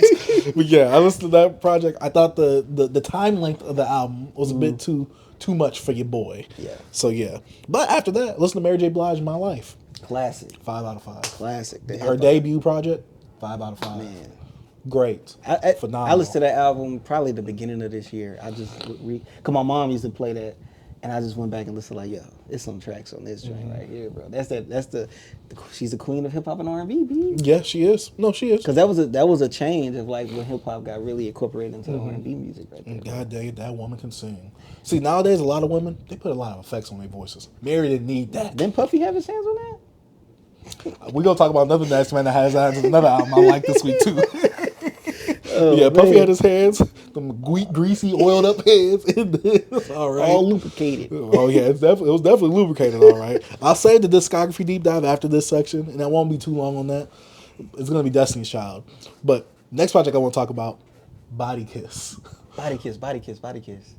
You want to guess before I say the name? Yeah, say the name. No, I ain't gonna guess it. Oh, the Isley Brothers. Okay. That's their newest joint? No. This is an album that they produced during like the early 2000s after the Contagious hit. The album with Contagious on it was before this one. This one was all produced and written by R. Kelly. Oh yeah. Hold on, what's on this one? What's the standout? What's this?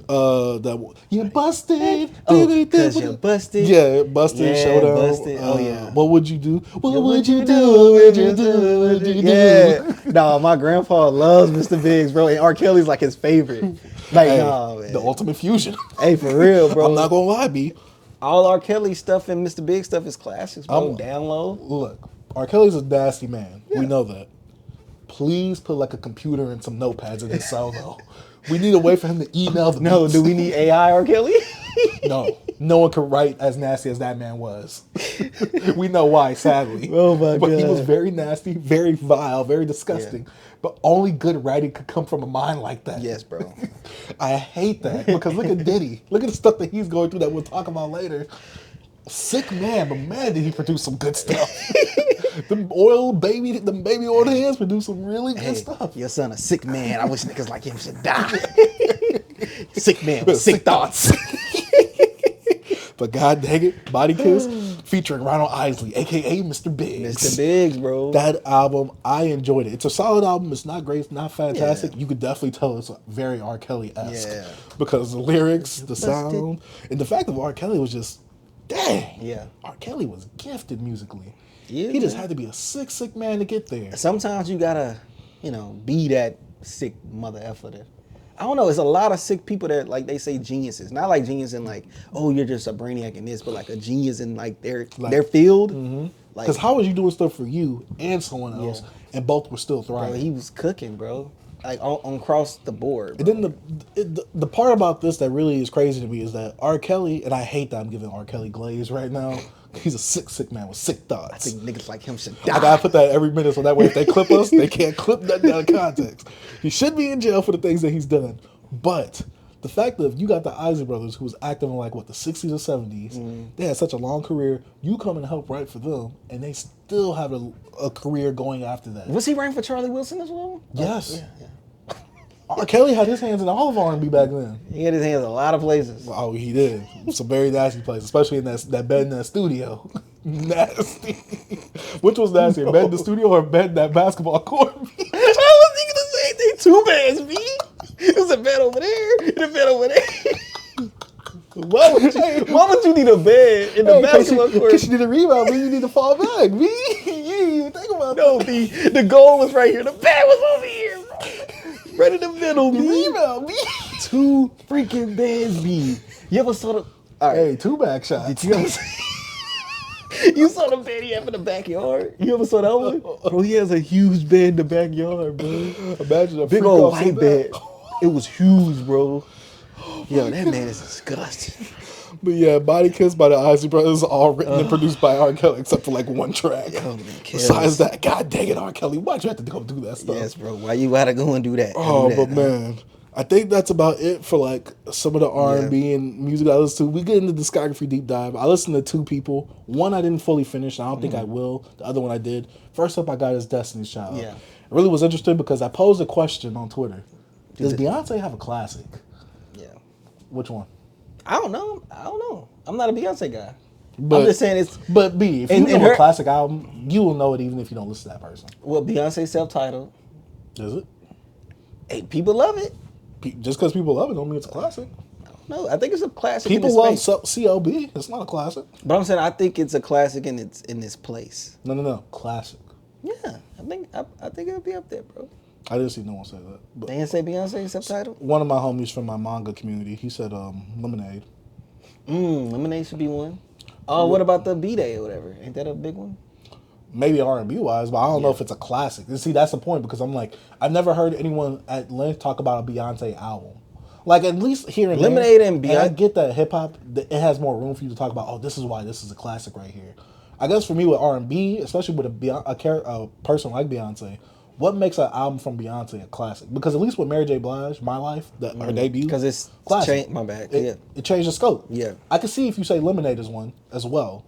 I guess like my other thing is like, does Beyonce also have an R&B classic album? Because what album do we hear that's regarded as super influential, super classic, all songs, no skips? Like, what do we have from Beyonce? And so that's what led me to actually listen to Destiny's Child. Because I was like, all right, I kind of want to see where Beyonce's like, started from. They said that Destiny's Child started off rapping on some game show and they didn't make it. I'm glad, because we wouldn't have got some magic that we got from Beyonce on this. But overall, listen to Destiny's Child. Listen to their first album. I thought it was cool. I thought it was all right. It didn't move the needle. Yeah. This one, they had 4 members. But then we get to the writings on the wall. 5 out of 5. Yeah. Perfect. Classic. I love it. Classic R&B project. Yeah. Especially from the 90s, too. At the tail end. Oh, yeah. Y'all helped usher in the contemporary R&B for that time. Okay. I see where we're going at with this. Survivor. This is the album that had, like, the biggest hits. Yeah. This, to me, is the... Yeah. Cater to you on that? No. That's on Destiny Fulfilled. Okay.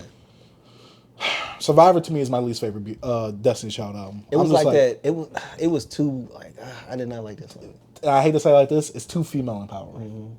And I don't want to say it like that. Like, I hate it's just females. I don't like the production on it. I don't either. But I also didn't really like the subject matter like that, to where it was like, this kind of comes off very, I'm a woman, you can't relate to this as a man music. I'm like, okay. And see, the other elements of the other Destiny Child album didn't really have that. They had them elements in there, but to me, it didn't take over that album. It didn't take over the albums like that, subject matter wise. Plus, the writing wasn't always all there for me. And plus, I think this is when they kicked out a member. They had a member come in. It's a whole bunch of stuff that happened drama-wise with Destiny's Child. And then I got to their last album, Destiny Fulfilled. My second favorite Destiny Child's project. Hits on there. Really good songs.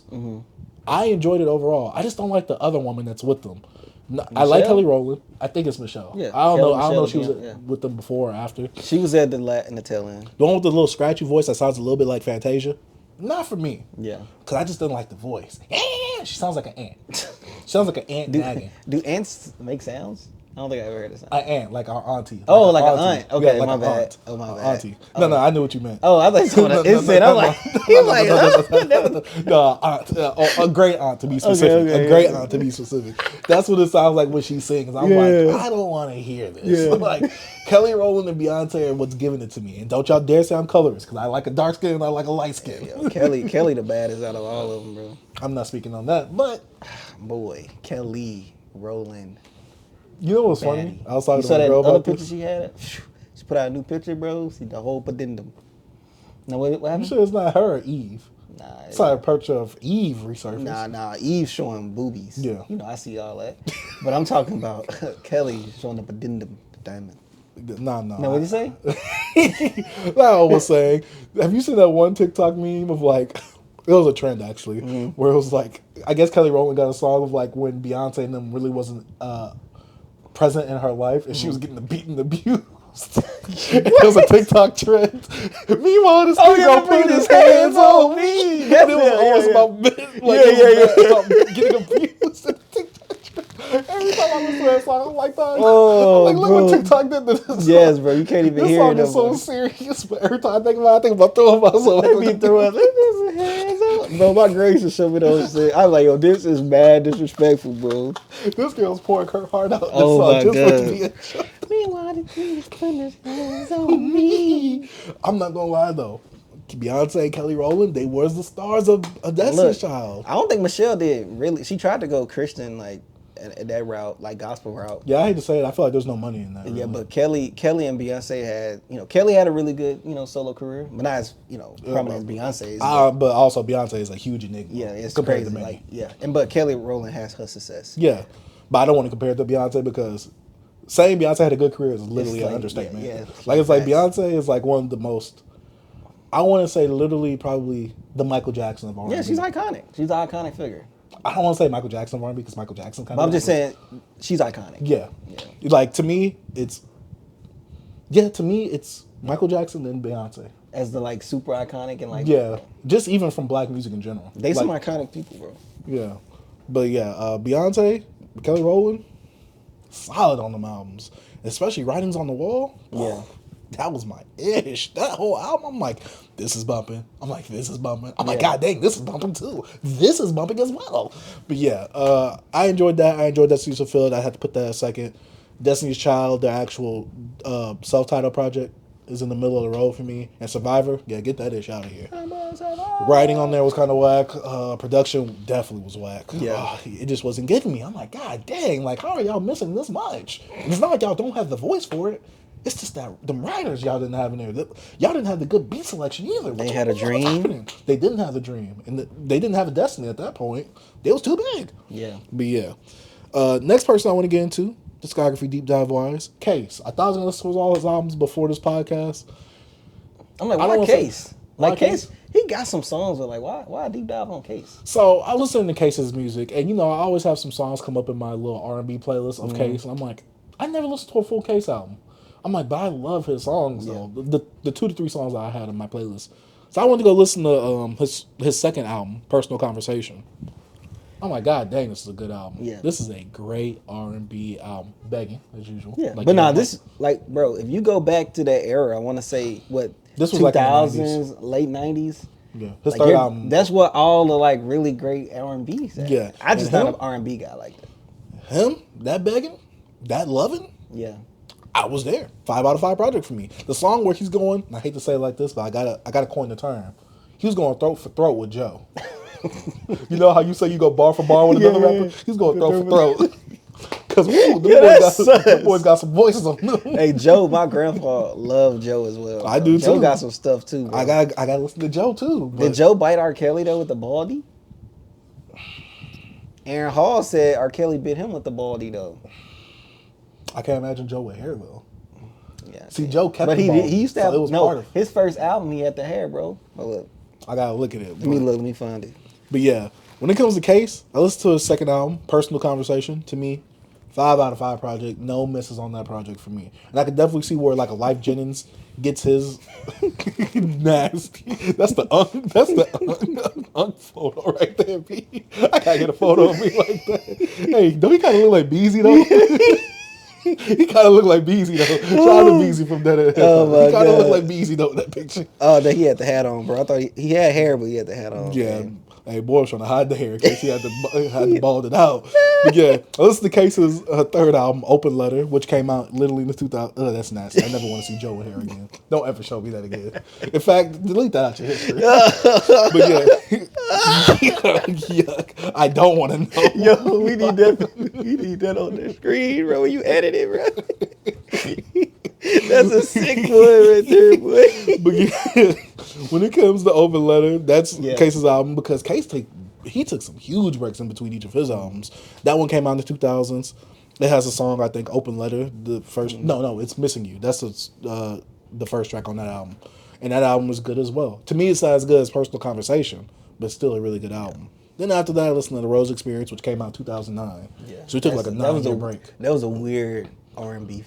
Transition. It was a weird transition, just like in music, especially during that time with the blogger and all. R&B was in a weird space. You had like Trey Songz, Jay Holiday, and all them guys out. Jay Holiday was a little bit before then, though. He was 05, huh? He went 09? I think he was like 08, 07. Yeah. Because I think I was maybe in Houston. I guess I'm getting the 08, but around that time, maybe, yeah. Avant was like 03, but like still around. To me, that's like mid 2000s. I just feel like R&B was in a weird space. To me, it was transitioning.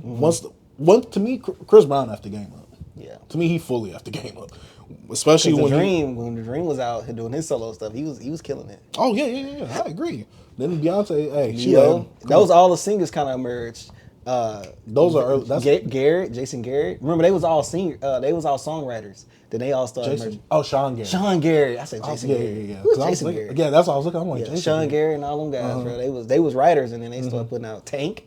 He writer. Started putting out stuff. But also, that's when they was going from like mid contemporary R&B, mid 2000s to like later on, especially like in the late 2000s. T-Pain is really who you're thinking of, I think, when we think of late 2000s. T-Pain will buy you a drink and all that. Yeah, but I'm saying like it was in a weird space. I just remember Put You to Bed around that time. I think that was like, I feel like that's like, it could be. It's like maybe 07 or 08. Bro. I don't know, because I feel like I was down in Houston when that came out, B. Let me see. Jay Holiday came out 2007. The song. 2006. No, 2006. Oh, you know what song that's what I'm thinking about? Birthday. Jeremiah and them. Yeah. 08, 09. Right? Yeah, okay. I'll say it was just in the. That's what I'm really thinking about. It's Jeremiah. Birthday. Bro, that song was great. I hated that song. You didn't like Birthday Sex? I hated that song because it was on the radio. We didn't really have the MP3s like that on deck. And so when that song came on in the radio and your mom was in the car, I don't want to hear that in the song with my mom. Yeah. You know what song that I know you still do your case? Planes was fired. Invented Sex. Remember that song with Trey Songz? You thought Invented Sex? I'm like, dog, take these off the radio. One day, bro, we was this is a tangent, though. It's a little far. I remember we was on our way to the mall. I was with my homie and his mom, and like she was finna buy us clothes because she got her income tax, right? And this boy was singing, "You gonna think I got income tax?"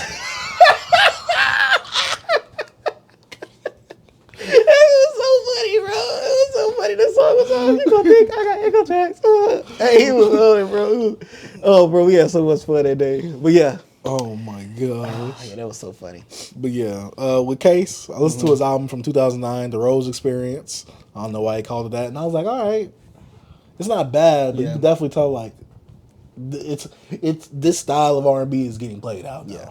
And then we get to 2010, Hear My Love, which is the last album I heard.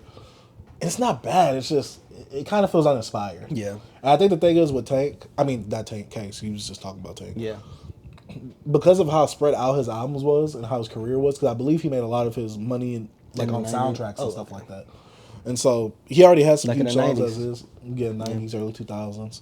And so basically by the time he came back to R&B, it was like, it's kind of changed way too much. Who is that? This your next deep dive, B? Yuck. Yeah. Talking about a white man on the BBC podcast is insane. This next, bro. It's your next deep dive. This is nasty. This boy wants to be talking about John B. Yes, bro. John B got some heaters. He does. They don't know. That's hard. Until he talked about how Gunna ratchetified it. Oh, because he sampled it? I didn't know he said that. Ratchet. I didn't know he said that. Nah, black people's getting on him on Twitter for that. He did say that, bro. I had no John. Yeah, look up John B. Gunna Ratchet or whatever. I would check it out. But yeah, speak your mind, man. King. Yeah, overall Case to me, I like his. He has two really solid projects. I haven't listened to his debut yet, and I don't think I will. I don't really have too much interest in it. But yeah, I just had to listen to it. I gotta say shout out to Soul and Stereo, because I be looking like to see like what's the artist's like best albums. And they be like, making like rankings for all these R&B albums, and I'd be like, okay, this is the albums I really need to check out right here. And sometimes I'd be not questioning them, but I'd be like, I don't agree with you saying that this is their best album. This is like their second best, and your number two in your list is my favorite one by them. But Song Stereo has definitely led me down a good path in terms of which Yeah. albums I need to listen to by these artists right here. So I've been going to them as a reference point for if an artist has a huge discography R&B wise. I'm like, all right, which ones do I need to listen to? And so I go to them, and they have a pretty good like source right there where I'm like, okay, this is what I need to listen to. Yeah. In case I want to listen to the whole discography, because sometimes I'll be like, I'll listen to it, and I'll keep it pushing. But yeah, overall, Case, Destiny Child, little discography deep dives over here on the BBC since I haven't done one of those in a while. In the minute. Yep. But now it's time to go into the news section of the podcast. We got a lot of news happening right here. Let's talk about some new music that's actually coming out. D'Angelo's working on a new album. B, how do we feel about this? Can't wait, man. His last project was amazing. The Black Messiah or something Yes, like that? man. D'Angelo, man, you're just a king, bro. Just keep doing what you're His doing. best album? Take your time. His best? I don't know. I can't say that. Voodoo? Voodoo is my favorite. Voodoo's my favorite. I don't know. It's hard for me to say best, bro. For them, but Voodoo is probably my favorite. But nah, I haven't heard Black Messiah yet. Should I listen check it to out, bro. Yeah, it's more like it's a lot of instrumentation. I think it's live instruments. But yeah, I love it. Hey, take your time with this D, and you know we gonna be here for it. You know what I'm saying? D'Angelo. Okay, thank you. Yeah, but I've only listened to Voodoo, so I have no expectations for this, but I saw a lot of people were happy on the TL when they saw that this was announced. Oh yeah. Another person that's coming out with an album that you probably wouldn't care about, but I do. Yeat starting to promote his new album Lifestyle. I'm here for it, baby. Oh, I'm here for it. I saw him like spray painting a Lambo or something like that. It was something he was spray painting. We're here. I'm good. That was hip hop, B. He was spray painting. He was spray tagging. That was He was hip hop. tagging. That was hip hop. Yeah, that was hip hop. alright. That's one of the elements, B. Beatboxer, B-boying, was it breakdancing, DJing, no rapping. Yeah. You don't need to have skills, rapper. Okay. It's spray tagging. All right. Here we That's go. hip hop, B. Alright. Hey, you got all elements of that. I'm just saying, B. He's Yeah, more hip one hop than a thing lot you're of missing people. about hip hop too. White, and he's white. All right, here we go. There we go. Tyler. Oh yeah, we ain't got no more music. That's it for the music section. For real? Yeah. In terms of like, GloRilla. GloRilla's debut album, Glorious, October 11th. You see what they've been People doing? been memeing her album cover. Which I like they the should. cover though. I like the simplicity of it. I don't know if I think, you know what it is? She It been comes off more. dying, bro. She been retweeting it. Oh and yeah. stuff, To me, it comes off more as a R&B. That's cover. what I'm saying. That's the thing. It's And I like, like it as an R&B cover. yes, but that's the thing. You think this is R&B, you click it, you know, and it's, you Some know what I mean? hard That's- Memphis, yeah, Southern. that's what I like about it. It seems so simple. And I love the like you said, the '90s. I love that filter on it, like that golden aesthetic, filter. Yeah, like it's like bright. yeah, and then I love the earrings. I saturations up. love the cover. I like, dang, I like this cover. I like the cover. I just don't think it. I know it's not gonna fit. It's not gonna fit the music. It's not But gonna that's fit the perfect music. marketing. That's what I'm Okay, saying. I agree with you on that. Cause like that's so you just see this girl, you just click that Drake. Damn, I'm just trying to imagine. Yeah, he did this to my tongue Yeah, so, look, and I'm looking yeah. at the cover. I'm like, yeah, this don't fit. yeah, I don't know. I think it makes a You really know what that good reminds cover. me of back then? Songs that don't fit the music video. Yeah, that's music what I'm videos that don't saying, fit the song. That's what that That kind was of reminds perfect, me of. bro. That's what I got the feel for when I saw that. But yeah, that's about it for new music coming out. We got a whole bunch of drama news to talk about though. Oh my god. But let's talk about something good for the culture. Tyler making his first feature film debut in A24's Marty Supreme. Did you see this trailer for that? No, have you? The Mickey movie? The Mickey movie. It's called Mickey. That's what he's gonna be in, right? It's called Marty Supreme. Am I bugging? I thought it was Mickey. No, the movie's called Marty Supreme. Oh, bro, I'm sorry, guys. This is not the movie that Tyler's gonna be in, and I watched the trailer of. Called Mickey or something like that. You talking about a scary movie, Mickey Mouse movie? Nah, they got Scary Mickey Mouse movie. Yeah, they got two coming out. Well, technically it's Oswald, which is the first Mickey Mouse, but you know they call it like Mousetrap or whatever. But it's already out. It's like on Prime Video. Okay, Marty Supreme. I am so sorry, guys. I was going to talk about it's a sci-fi movie about the people that did Oh, well, he's in space. And Yeah, it's, Robert he Pattinson. he he has like a like, weird yeah. voice. Yeah. I seen the trailer for that. Yeah, I my forgot what it's bad. I called. don't know why I thought Yeah, you're Tyler right. had It is something. called Mickey. Yeah, I don't know why I thought Tyler was gonna be in that movie. I'm tripping. But yeah, it was supposed to be like a what was that movie supposed to be? Like a homage to like 2001 Space Odyssey, but also it's kind of like it's supposed to be like the twist in the trailer was like oh, it comes off really goofy. Yeah. But yeah, I don't know what you're talking about. My bad. Next piece of news we got a lot of drama to talk about. But let's actually talk about something good. One more last good thing, I guess. TDE signs a new female artist, Alemeda. Yeah. I never heard of her until I saw her make that post on Twitter. Yeah. I was like, all right, let me follow her and see what's Yeah, happening. I seen that she was, she's been affiliated with them for a few years now, and they were like, doing their, TDE, they still do their artists, what they do when they mold them, artist development. Yeah, they still do their artist development type stuff, you know what I'm saying? So she's been with them for a few years now, and now it's official. So everybody trying to see what's gonna go with her, cause like, are they making this female insurgent? They got SZA on top right now, Doji making some moves, and now they got this chick here. Sadly, Doji ain't making the move sales wise though. What do you mean? Have you seen her sales for the album that came out? We don't need the sales, B. Come on. No, but B, they said that two female rappers are the ones that's bringing hip hop back. Yeah, man, I heard it, but nah. I ain't gonna get on her sales. No, I'm not getting on her sales. I want to get on the people for that. Oh, nah. They just be yapping. Yeah, and I hate that. But nah, Doji having her thing. She had a little. She was with Katy Perry on the MTV VMAs, Awards, VMAs. Yeah, the Video Music Awards. That's a really good look. You know what I'm saying? Like, you got stuff with They said they was doing something nasty. Yeah, they was scissoring. You know what I'm saying? I saw those clips. That well, but okay. Oh yeah, I will say it, and I saw it. They were wilding. You think they was actually bumping? They was bumping those. You think cooties. that, or you think they had like in the movies They where the guy has a sock right cootie there? cats. Oh, okay. Thought they had the little. They might have had some styrofoam pack down there or something. Something. I don't know. It looked like there was some friction going on. But yeah, fire happened. But yeah, I will be looking forward to see what you're gonna do. I'm not saying I'm a fan or anything like that, but I'm gonna see what she got, man. Yeah, I think she raps and sings, poppy type. I think she sings because I think I see like one of those Colors music videos from her. Either that or someone else. I'm not sure. I think it was her, bro. I think you're right. All right, so yeah, I'm looking forward to that. Jeez, okay, now we're getting to the actual drama. Diddy, the self-proclaimed bad boy himself, has been taken into custody by the feds. They hit him with the, come on, buddy. Hey, man. So, Diddy, supposedly he was supposed to turn himself in on Monday last week, but they grabbed him up. No, on Tuesday, because he was in Manhattan. I think he'd been in Manhattan for a few weeks, and they gripped him up on a Monday from the hotel, bro. You sure they gripped him up? He wasn't too slippery? He went. They grew their little grip gloves. They had the extra grip gloves. Extra friction. Extra friction, you know what I'm saying? But man, Diddy has been denied bail, I think, twice now. And he's put up a lot of like collateral trying to get out. But he's been actually trying to contact, witnesses and stuff like that. So that kind of messed up his bail. So he can't get bail just because he's been tampering, I guess, with witnesses. He called one witness that was in, I think she was with Dirty Money. Like they say he called her over 50 times or whatever. Like Dirty Money? Yeah, you remember Dirty Money? It's that Dirty Money. Last Train to Paris album. Oh, see, I didn't listen to that album, but I know what song you're talking about. Amazing album. I know what you're talking about. But yeah. So Diddy's been all over the news right now, bro. Everybody been having the jokes. They've been having the memes, all this stuff about Diddy. How they got on Lowe's brother for making that. He did his job, but that was crazy. With all the freaking oil on. You saw how many views he got on that drink? Yeah, you saw a lot of the hate that he got. Yes, bro. And he loved it. Now he has like over 50 some thousand on his YouTube.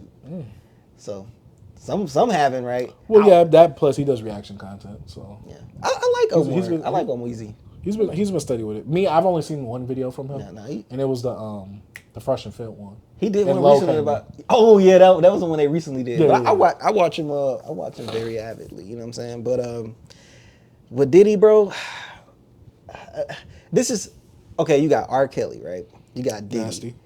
They about to throw. So if you think about Diddy, net worth over $1 billion, all the contribution he did to hip hop, the things that he did to hip hop that people don't like, but like you never think about someone like this at this stature be taken down, or like, cause it's just you don't even think about like think about like Lil Wayne at his height, even though I know he went to jail, but like it was over a gun charge, but like on these allegations, T.I. too.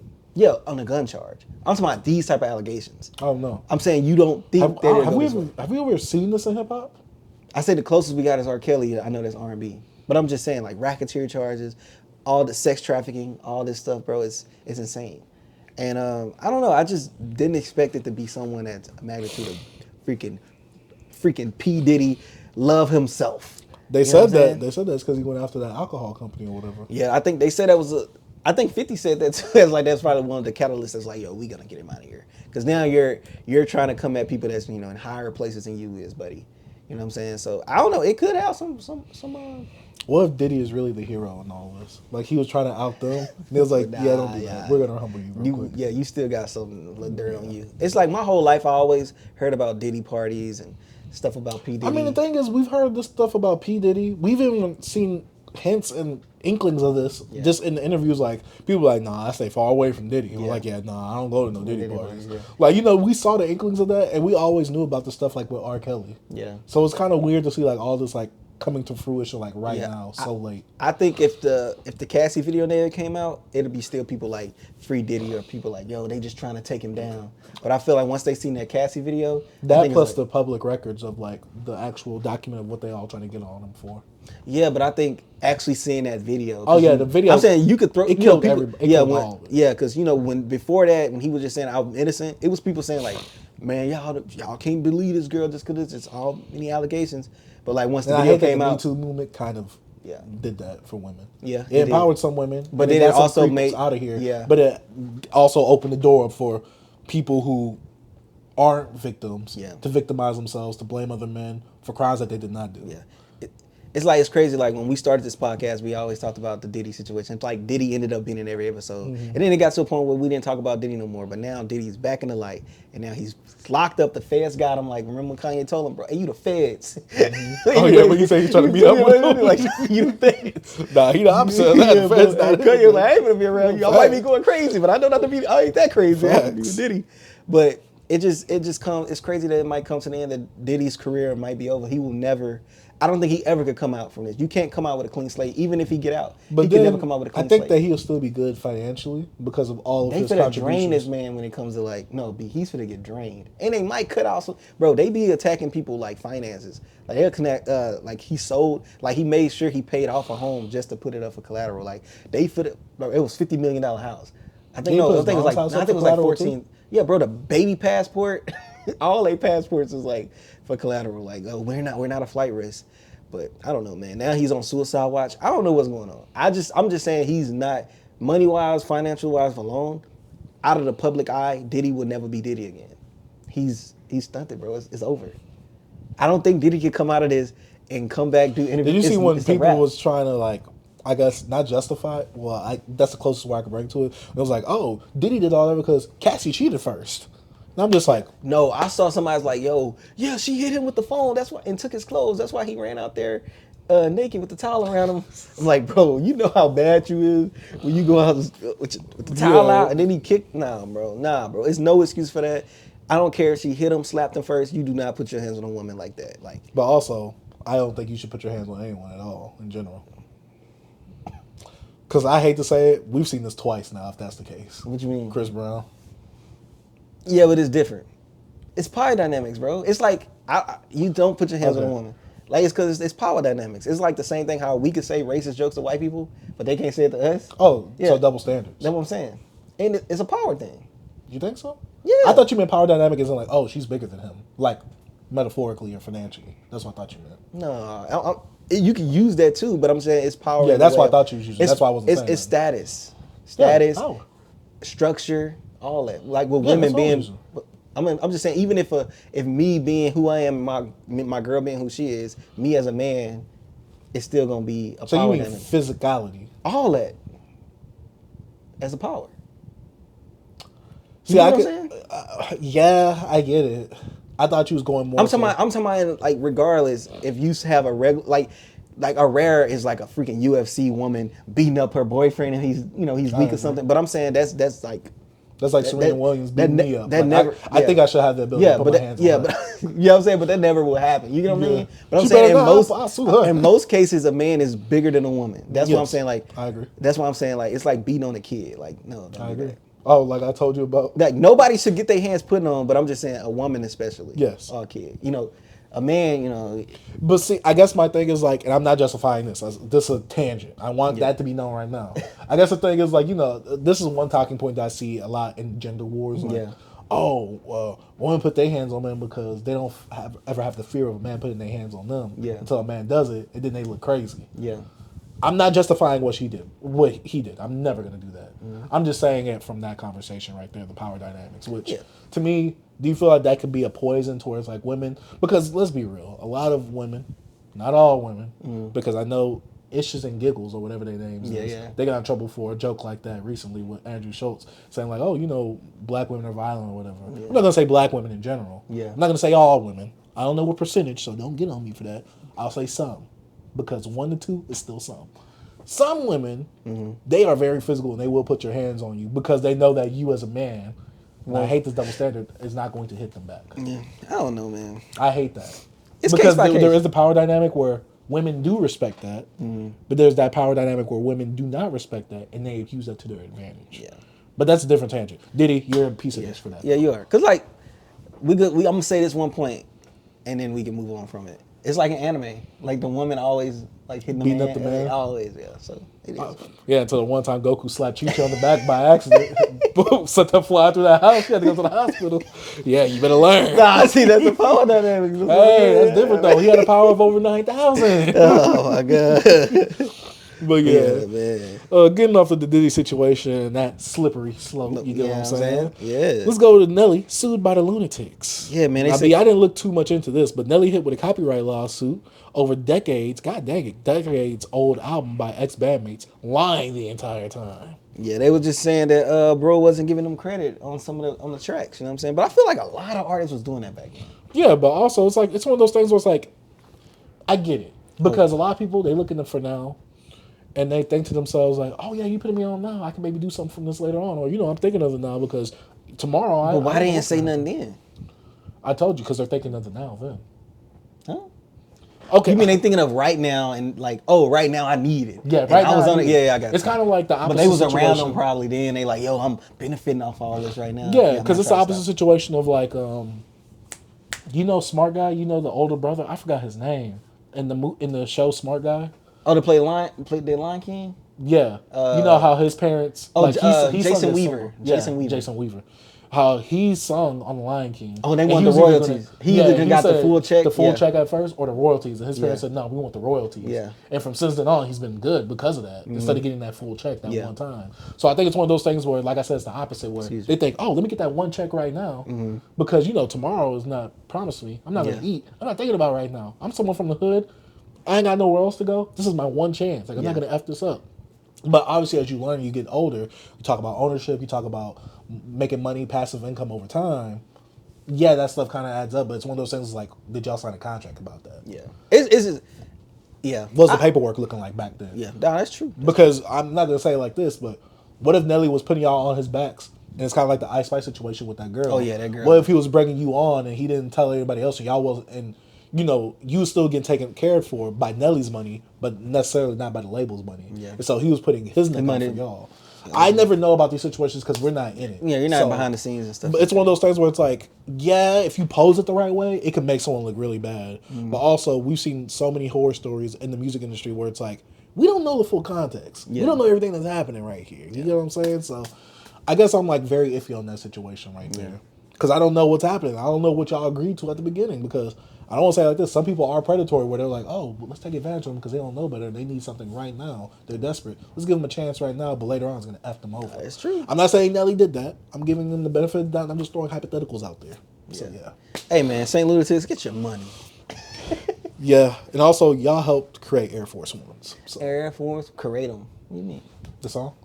Oh, I thought you were talking about the shoes. When I say Air Force Ones, I don't want to say you Air helped create Force. it. Oh, you talking about because the I shoes. said ones and it's multiple. Air Force Grammatically, Ones. yes. Y'all helped create the song. And they also kind of helped popularize them too, though. Yeah, they Even though repopularized them. it was Nelly's song. Yeah. Off of Nelly's best album. Nellyville. Okay. You got anything else to add to that, B? To Nelly, nah. Just get y'all money, St. Lunatics. Dang, it's crazy how they doing this right when he's having a baby. That's Yeah, crazy. they And he had just the came from kid. jail, didn't he? Bro, Nelly be wildin'. Yeah, Wildin' I know. got some substances on him. Pills or some gun. Yeah, sadly. And last piece of news we have is Young Dolph trial begins. Shooter said Big Jook, Yo Gotti's brother, put out a $100K bounty on his head. Yeah. This sounds a lot like what happened with Gucci and Jeezy. Yeah. Except Gucci, he fired back. Oh, this guy right here. He did. Yeah, but he was in his home. Yeah, correct. So it was self-defense. Yeah. This guy, I'm never going to say anyone deserves it. Nah. I'm never going to say that. I'm not saying Dolph is a saint either, but I don't think he deserved to get shot and killed, especially running an errand for your mom. And then he was in town to give the people turkeys and stuff. Mm-hmm. And then they knew he was in town, put a 100 bounty. That's allegedly, from the shooter is what he's saying. I don't know, man. This just brought, I know you put out the video a few days ago about us talking about bringing back, giving back to your Should hood. you give back? Should you give back? Like when the community does stuff like this. Yeah, me, I say no, but like I understand the nuances of people doing it, but like I feel like you got to keep your balance, bro, your distance and boundaries. Yes, man, you got to establish it. It'd be crazy the same people that helped you. You know, that your city could help you, you know, lift yourself up if they got. But not all the time. I know that what I'm saying. Sometimes you got to go somewhere else to get put on. Chief Keef. Look at Chief Keef. He had to move out of his state. Oh yeah, but that was some other stuff though. So did Boosie.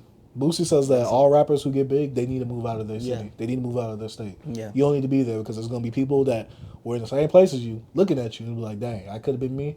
Let me get them. Yeah, that's why I like, man. It's just a sketchy, and it's just crazy that like me, a guy, let's say me, right? Let's say I was a rapper, but me, I rap in the lane of like I just talk about social consciousness. I probably wouldn't have to worry about getting killed by nobody. But when you, I think you would if you promote yourself as a rapper. You walk around as a rapper. I think it's certain type of rappers that get killed. So like Pop Smoke. What you mean? He got robbed in like L.A. and his. Did they know it was him or no? Yeah, they knew that, but they wasn't trying to like. I don't think they went in there to kill him. He ended up dying from the wound. Like it was a hit out on this. Like it was a hit out on Pop Smoke. No, it was a hit out on Young. Okay. I'm saying like these people that die. We talk about in their neighborhoods. Okay. Rappers that die in their neighborhoods. Most of them guys, I say all of them, are like street rappers. I can't think of no rapper like J. Cole not getting killed in South Carolina, bro. I don't want to wish that. I'm just saying, like, it's like, bro. I don't even want to. I don't know. That's kind of like a weird. I'm just saying, when J. Cole go to LA, do he got to check in? Oh, when you talk about stuff like that. I'm talking about street rappers and like it's all politics. That's what I'm saying. If people that get killed like this have bombs in the head, it'd be street rappers. Well, they come to when people come to Dallas, they gotta check in with me. They gotta check in with the BBC. All right, here you go. Check for the BBC. We hit what's our the airport? What's it called? Love Field. Yeah, Love Field or freaking DFW. Anyone? Yeah, Grapevine. Yeah, Grapevine. That's what DFW at, right? The airport. Yeah, Love Field is in Dallas. I've been to Love Field. I took my sister there because she had to go back home. But I'm just saying, if you're a street rapper, this is the type of stuff you got to do protocol. Yeah. It's like you beefing with people like in your hometown and like, it just sucks, bro. And I'm like, you want to give back, but the same place you're giving back to could take your life. You know what I'm saying? And take away, you know, like your family out there. Like you harming, you're not just harming me, you're harming my family, my kids, my mom. You like, it just, I don't know. I get sick of this cycle, bro. It just sucks. I hate it. So should street rappers stop rapping about the streets? And not necessarily street rappers and stop rapping about the streets. I'm like, you can still rap about it like how like a Nas does, like on Omatic. I'm saying rap about it like it's glorifying it. Yes. So like. So yes, you think so, or yes, you get what I'm saying? I guess what you're saying. Okay. Like Nas was like the poet. Like he was surrounded by the gangsters. He was the guy looking out the window. Yeah, he was a guy that his friends was the gangsters, and he was telling their stories. Yeah, like yes, Nas probably had a gun on him, you know, but he probably wasn't the guy that's like, yo. I got that thing on me. Yeah. But I think it's a story about him pulling the gun out on Envy. When Envy rolled up on him too. No, I never heard of that. He got scrapped on him. Hey. But I'm just saying, it's just like, you just don't know. But I'm saying like the rappers like a Kendrick, right? Or like Kendrick Lamar is not promoted like, oh, if I see you, I'm gonna do this. That's not that's not his thing. No, but like the grams, B. Come on. But like rappers like a 21 Savage, you know what I'm saying? Those like gangster rappers. Kind of Baby? Lil Baby, I hate to say this like this, bro, but like if I say this, it sounds so crazy. I don't want to say that. I'm not even gonna say it. But yeah, like people in that lane, they can be looking for maybe something like this happening to them, and that sucks, and that shouldn't be a thing. And I don't even want to say it. That's why I'm like, yeah, we can move on. I feel so nasty. But we also gotta discuss because this is the culture. I know it is, but only like I don't discuss the culture. But it feel like I'm like predicting someone's death. No. You know how many deaths I predicted? Oh, like DJ Vlad did with Polo G? Yeah, that was nasty. But I'm just saying, you know how many deaths? But I do agree that if you do go down that path, sadly, that's the only end to those paths. It's so many deaths we predicted. Like I never predicted one, but keep going. I could say two. Julio. We talked about him. Play stupid games, win stupid prizes. Yeah.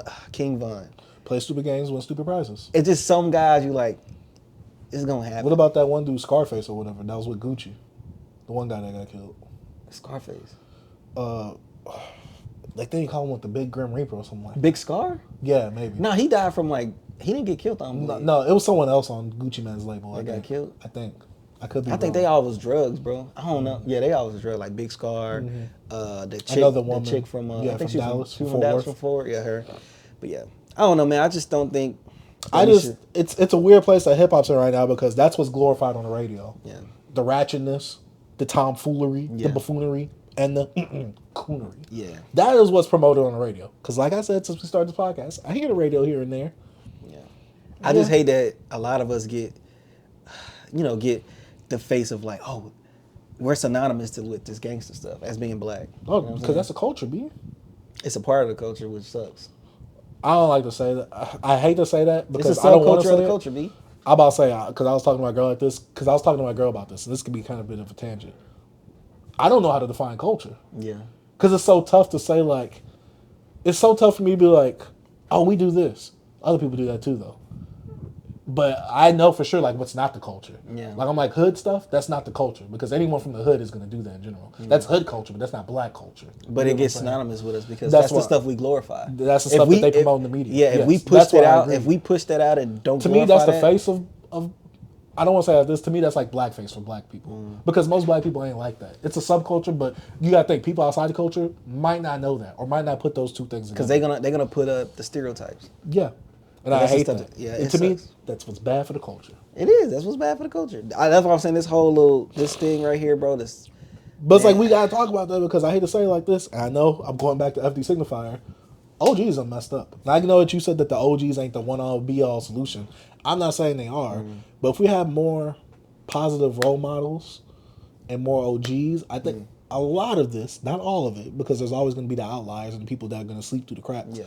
I think a good amount of it. How about that? Let me not say a lot. A good could be fixed, mentored out, be ironed out. Some. It's like this, bro. A lot of this stuff is back. It's systematically, bro. A lot of things happen. Oh, you about to blame Brown Reagan, me? Nah, bro. A lot of stuff happens systematically to the black community, bro. Like, you just go all the way back to slavery. Even though you hate to talk about this stuff, it's like, man, here we go, going back to this. But like, it starts off from that, though. Yeah, bro. It's a pivotal point of our like childhood of being black just in America. So it's just being the FBA. Yeah. So it's like it's more things that you need to have into the community. Like, it's more than just because the hood is not full of gangsters, bro. Majority of the kids in the hood are not gangsters. I think majority of people in the hood ain't gangsters. That's what I'm saying. It's because everybody can't be the dealer. Like, somebody got to be the buyer. Like, you could watch a music video, right, and you see all these guys with the guns. Some of those guys in the back with their shirts off, they not gangsters. Some of them guys probably in college. They from there. They affiliated with them. I'm not pulling up to a hood music video. I'm not pulling up to Fort Baxter's for shooters only with a polo on. And that's right behind where I stay, bro. They right over there. So it's like, bro, I just hate that the stuff that get glorified and everybody see us, they think we all like that, bro. And like, I hate to wear it on me because sometimes I'm like, I ain't trying to like present myself to white people like, oh, I'm this good guy, whatever. Like, sometimes when I was younger, I used to be like, I gotta make sure they don't think I'm this or something like that. But now I don't care. I'm like, yo, if you want to be racist and put stereotypes on me, it is what it is. But like, at first when I was younger, I used to be like hyper like aware of that. Like, oh, I gotta make sure I come off as like, not like them, you know what I'm saying? And like, people can get caught up in that stuff, you know what I mean? Kind of like Carlton? Pretty much. I could tell. Yeah. You wild, bro. We gotta talk about that, bro. We gotta talk about that. Oh man. But yeah, that's about it because that's just a lot of this news is nasty. It's nasty, bro. It's nasty work from business to allegations to sadly some people's untimely demise. It's so crazy. This whole pod, like the subjects, some of the discussions we have, it's like about culture, B. It should just be the culture, B. It's the title, the culture. Hey. The culture, B. It's crazy. Hey, state of the culture. Yeah, state of the culture. Shout out to Joe Budden and Charlamagne. Oh, yeah, and P. Diddy. Oh, God, Revolt. Was that when Revolt? Yeah. When he got Revolt? Jesus. I thought that was after, before he got Revolt. Bro, I think that was that. Well, all right. It's time to get into the music section of the podcast since we're done with the news. We got 3 albums to get through. Well, two albums to get to.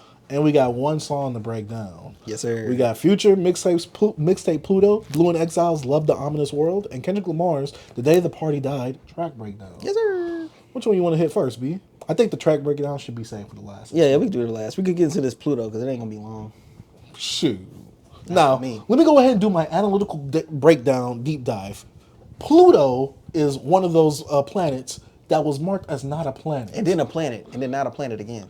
And Future's nickname is Pluto. If you guys have not been following him since before DS2, you guys would not have known that.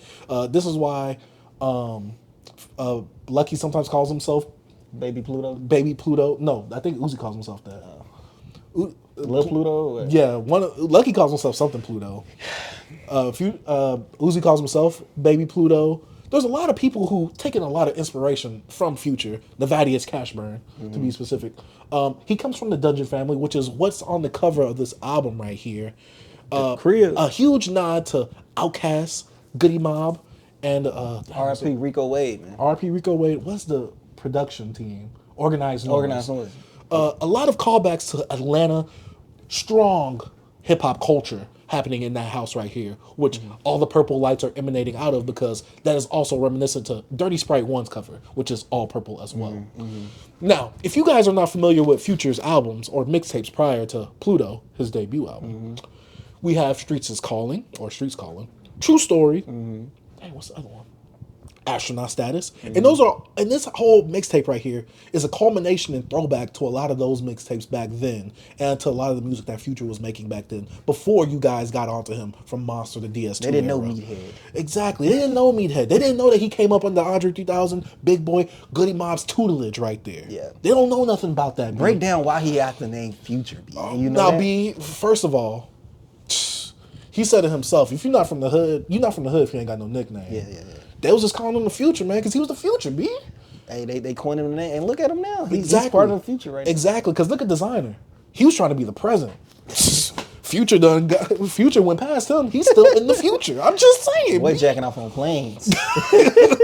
While Future just ride on the plane getting jacked off. I'm just saying. Whoa. All right, here we I'm go. just Yeah, saying. by you. No, never.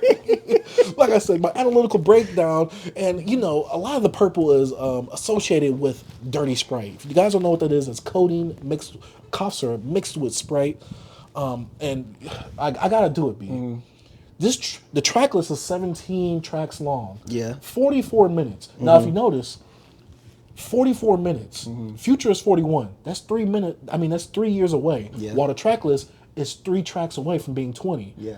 Future is doing that for how many years he's lived while doing that on the track list and the actual album title. I'm just saying, B. Hey, you're reaching for the stars now. But for real, honestly, this project is a culmination of a lot of older Future, which is kind of similar to what Gucci put out from Greatest of All Trappers or whatever. This is a culmination of older sounding Future. And to me, I've been thinking about it this year, because it's this year and this weekend, because I feel like, as a huge Future fan I was on the Future before DS2 in the Monster era, which is crazy to see that people latch on the Future with that. It's crazy to see that, B. But to me, a lot of this music sounds similar to mixtapes like that, FBG the movie. This music is very reminiscent to that, and Future is trying to tap in with that sound, but just more Modernized, more updated. more modernized and updated production, more expensive sounding production, if I want to be real. And It's obviously an album. with the newer Future flow, it is an album, but he's titled it a mixtape, Yeah, I know and what he's you mean. classified it as a mixtape. To me, it's an album, and to me, I like to cement this as like the third and closing chapter of Future's chapter in his career. To me, the first chapter is with his first 3 mixtapes up to Honest. Then the second chapter starts with Monster up to The Wizard, and this new chapter starts with High Off Life, and it ends with Mixtape Pluto. I feel like those are 3 differing points in his career of where he's been at. Yeah. Kind of. So with this project right here, it's subpar. I like it because it's Future.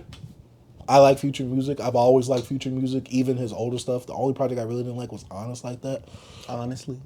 Yeah, and High Off Life was mid to me. To me, this project really didn't do anything for me as a huge Future fan, because I've heard similar stuff to this, or I've heard Future do this but better. And to me, this is very redundant for Future sound. He didn't really play with anything new-wise, sound-wise. Subject matter is still the same, but I don't expect him to have different subject matter itself. He's done that. He's given us 3 different projects this year, 3 different sounding projects at that. But this one is obviously the weakest one out of the 3 right here. He could have saved this for like the beginning of the year or the middle of next year. I think I wanted him to do this year, because get all the Future out the way, because it's like I hope that you take a break. You just become the feature artist. Yeah, I don't think he's gonna take a break. I think he's gonna keep pumping because he sold his whole catalog. He got to build up a new one. No, how I heard of that, but I didn't know how much of his catalog He sold everything. No, like up to what? I think up to what was his newest stuff? Like, let me look real quick. But while you look at that, to me, I think this is a good year for Future. Obviously, he's done great numbers wise. Numbers does not dictate quality, but numbers wise, this is doing really well for Future, and he's on pace to be a number one. He's on pace to have a number one album this year. 3 number ones to be exact. With him starting the whole feud off with Drake at the top of the year, him having the Hendrix 2 basically with Metro Boomin. His songwriting credits from 04 to 2020. 2020? From 04 to 2020, yeah. Jesus, so that means like, is Future self-titled on that? I think maybe up to Hendrix. Yeah, okay. Jeez, that means he sold off. So this whole third chapter of Future that I've been talking about, this is all new catalog stuff. Yeah. It's from stuff like High Off Life to I Never Liked You. From High Off Life. That was the one, yeah. From Never Liked You, then. Yeah, see, that's why I said that's what the third. So he sold that, yeah. So after Hendrix, that's where he sold everything. Yeah. Jeez, that is crazy. Which to me, his best album out of he sold Wizard, he sold High for Life and all that. Oh, he sold that? Because that was 2020. So this, to me, the best project that he's released in the past few years, post High Off Life, has to be I Never Liked You. Yeah. To me, it's the best out of even this whole new Metro Boomin stuff that he's dropped.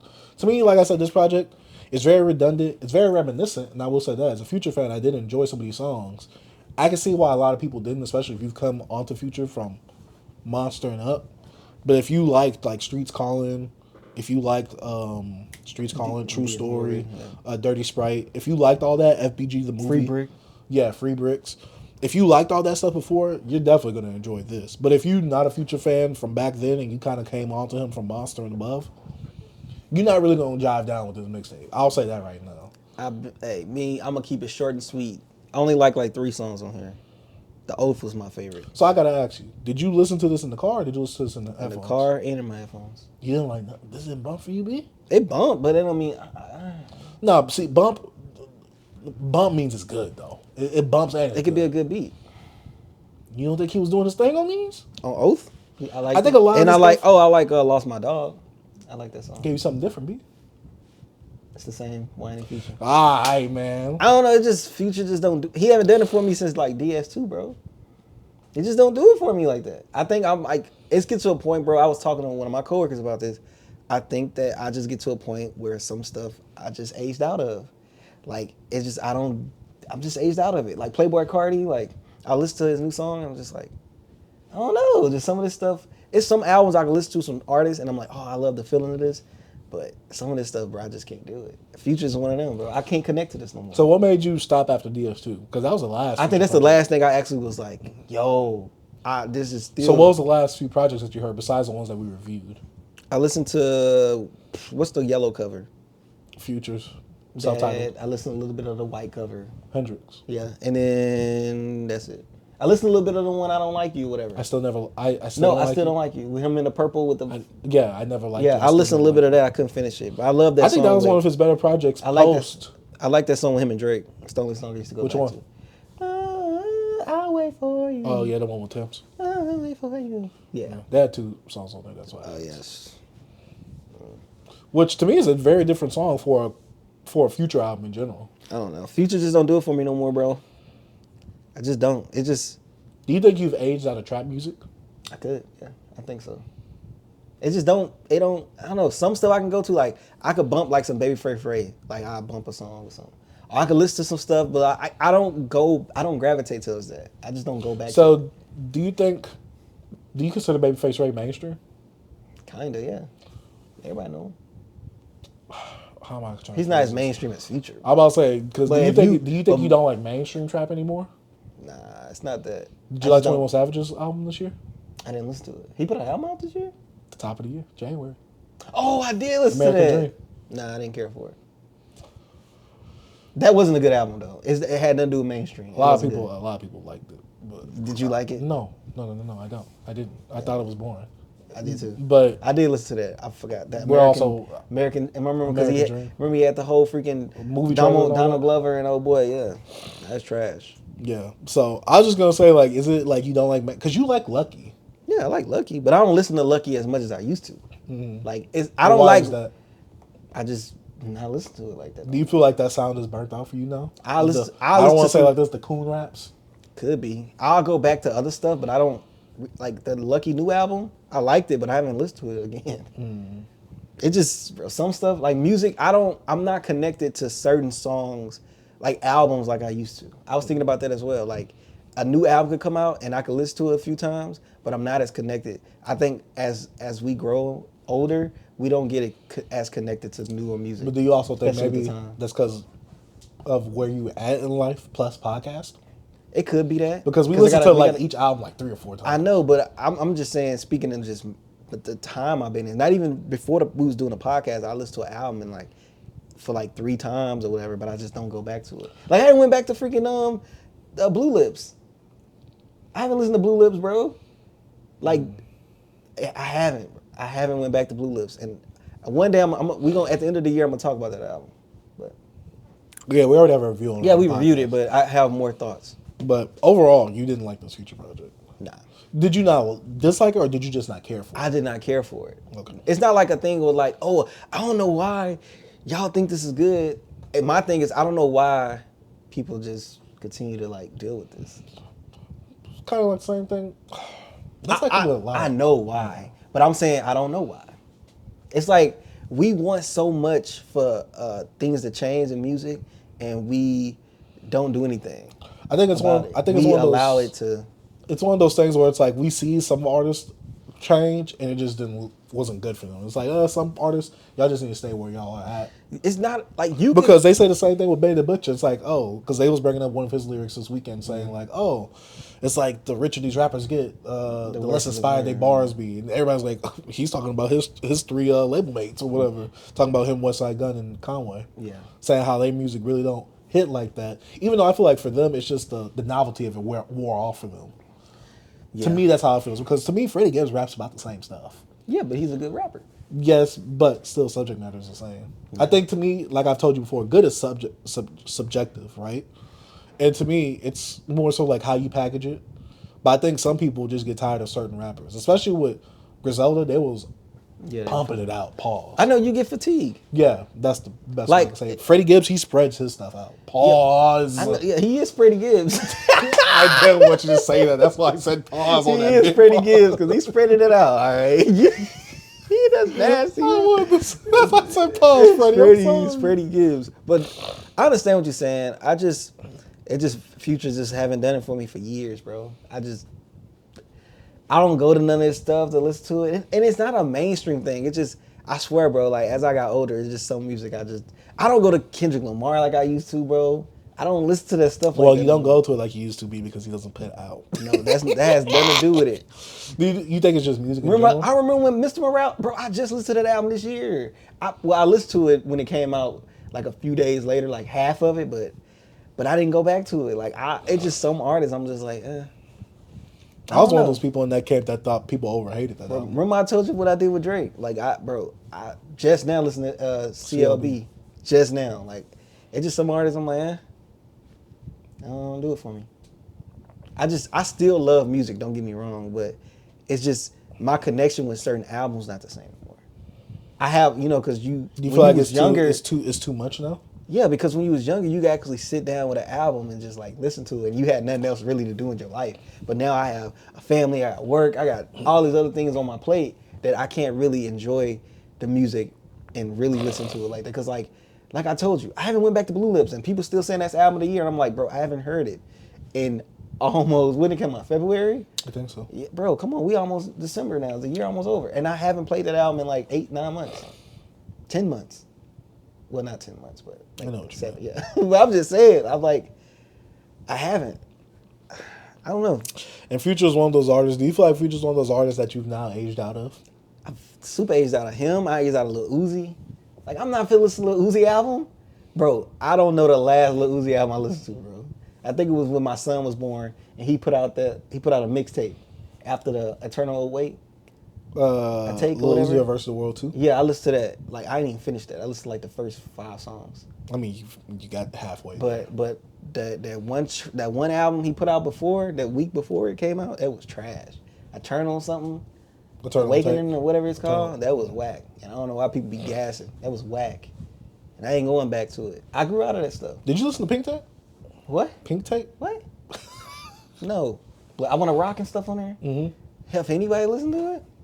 I don't hear nobody talk about that. People highly it came out last year. Yeah. Talk about it. Future, he's aged out of you. Me, I just know that you're not going to hit that peak. When will Future age out of this? He almost 42, bro. When he stops making money from it? I don't think that's going to happen. B, why would you stop? Besides for the art, obviously because he's doing it for the money. Why would you stop doing something that you're successfully profiting I'm going to tell you something. Remember that video I showed you was this artist earlier before we started the podcast? You don't remember the little snippet I showed you on Twitter? Of the rapper? Got a single coming out? Oh, yeah. That's going to be Future in like 5 years.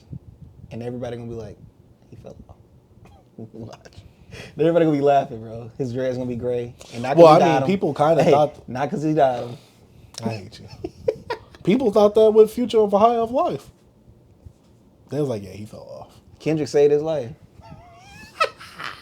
Kendrick saved his man, bro. No, he didn't. Stop that. We like that. No, because I Never Liked You did well. Drake saved his life, bro, with Tim's, bro. I thought the Drake Stevens package been going. What happened to that? Nah, that was 2022. I'll change him. I never said that. That is crazy. No, that song was really good. I think Drake was on all his albums, though. Was he? I think so. Besides the newest ones. But hey, the Drake hate drove me. See? Dang, so Drake always got to be involved. Yeah, bro. Pluto, I ain't gonna let him do you like that. Man. I got really nothing to say about you, Pluto. Hey. But I love that the song Oath. I love how you was on that beat. I'm like, yo, he is flowing on here. And I love the beat. And I love Let My Dogs. Yeah, I like that cover too. That cover is but hard. I Lost My Dog. Ain't that Lost My Dog? Lost My Dog. That was a really good song. I really about like his friend being lost in fentanyl and depression. He was talking about friends and gang violence, all that. I like that. Really good. I almost said really good album. Really good songs. I liked it overall, but I wouldn't. This isn't something like I'd recommend this on. If I had to give you future recommendations, this wouldn't be on there. Right. But yeah. But also, I think I recommend this to you over his older stuff. But I still wouldn't recommend you this either way. But yeah, that's about it for Future Mixtape Pluto. Yes, sir. Let's go ahead and talk about Blue and Exile, Love, in parentheses, the Ominous World. Now, B, this is your world I'm getting into. You into my world last review? I'm going into your world this review. Go ahead, set the tone. Hey, man, if you don't know nothing about Blue and Exile, bro, get up from under a rock, especially if you're in the underground. You know what I'm saying? I was about to say, yeah, that's the only way you're going to know about them. But Blue been on fire this year, dropping album after album. Like album. 4 albums, right? Bro, I think this is his 5th album. Nah, I don't only listen to this one. Because I'll finna get into that. Bro, it's so much stuff out, bro. It's too much. It's too much. And I was like, bro, I finally got to an album. All right, I'm going to listen to this one. Because he put out Los Angeles, like I think ABCs or something like that. Was another one. He put one out with like 2 producers. Yeah, bro, he's been working. You know what I'm saying? And Blue now, you know, he's older in the game, staple in his arena in hip hop. Put out a classic, him and Exile. Their last project they put out was Miles. That came out, I think, 2020, which was amazing as well. Long ass album, but I really enjoyed that. I need to go back to it. But let's get into this Ominous World. Me, it's not like I dislike this at all. Okay, I'm glad. Okay. You cooking? Go ahead. It's not like I disliked it, but I don't know. Maybe it just didn't feel like an album that was like. It wasn't something that was like, oh yeah. It just feel like he's just putting out these projects. It didn't feel like a well-rounded world. You know what I'm saying? Like I want to say like, oh, it's just all this music you've been dropping this year, and then you just been putting out projects. That's how it sounds. Like I don't want to say you rushed this. I just know you've been working like crazy. And I don't think that this was a project that, I don't know, it wasn't a project that, I don't want to say that we didn't need. But it didn't give me that, oh man. I think the thing is with this is that if you ever heard Blue, or if you just listen to mainstream rap and you come to this, oh, this is pretty decent. Yeah. This is pretty good. But for someone like us who's reviewed plenty of projects this year, good lyricism, good production, and also just not the mainstream BS of, oh, I'm on drugs, I'm messing with these girls. I'm just saying something with some actual substance in it. I'm just saying this is a standard like Blue project to me. I wasn't finna come in here and like Would you consider yourself a big Blue? I was a way bigger Blue guy back when I was a little younger. But I still, you know, I'm not. I still check for some stuff, but he's been putting out so much. Yeah. Is he oversaturated? Each album has been like, I think, most 12 tracks. I think 14. But how long are the albums? Because this one's like 40 something minutes, right? I think they've been around like 40 something like that. And this album, it didn't feel long to me. It felt long to you, or maybe you just didn't want to listen to it. It's not that it felt long to me. It's like every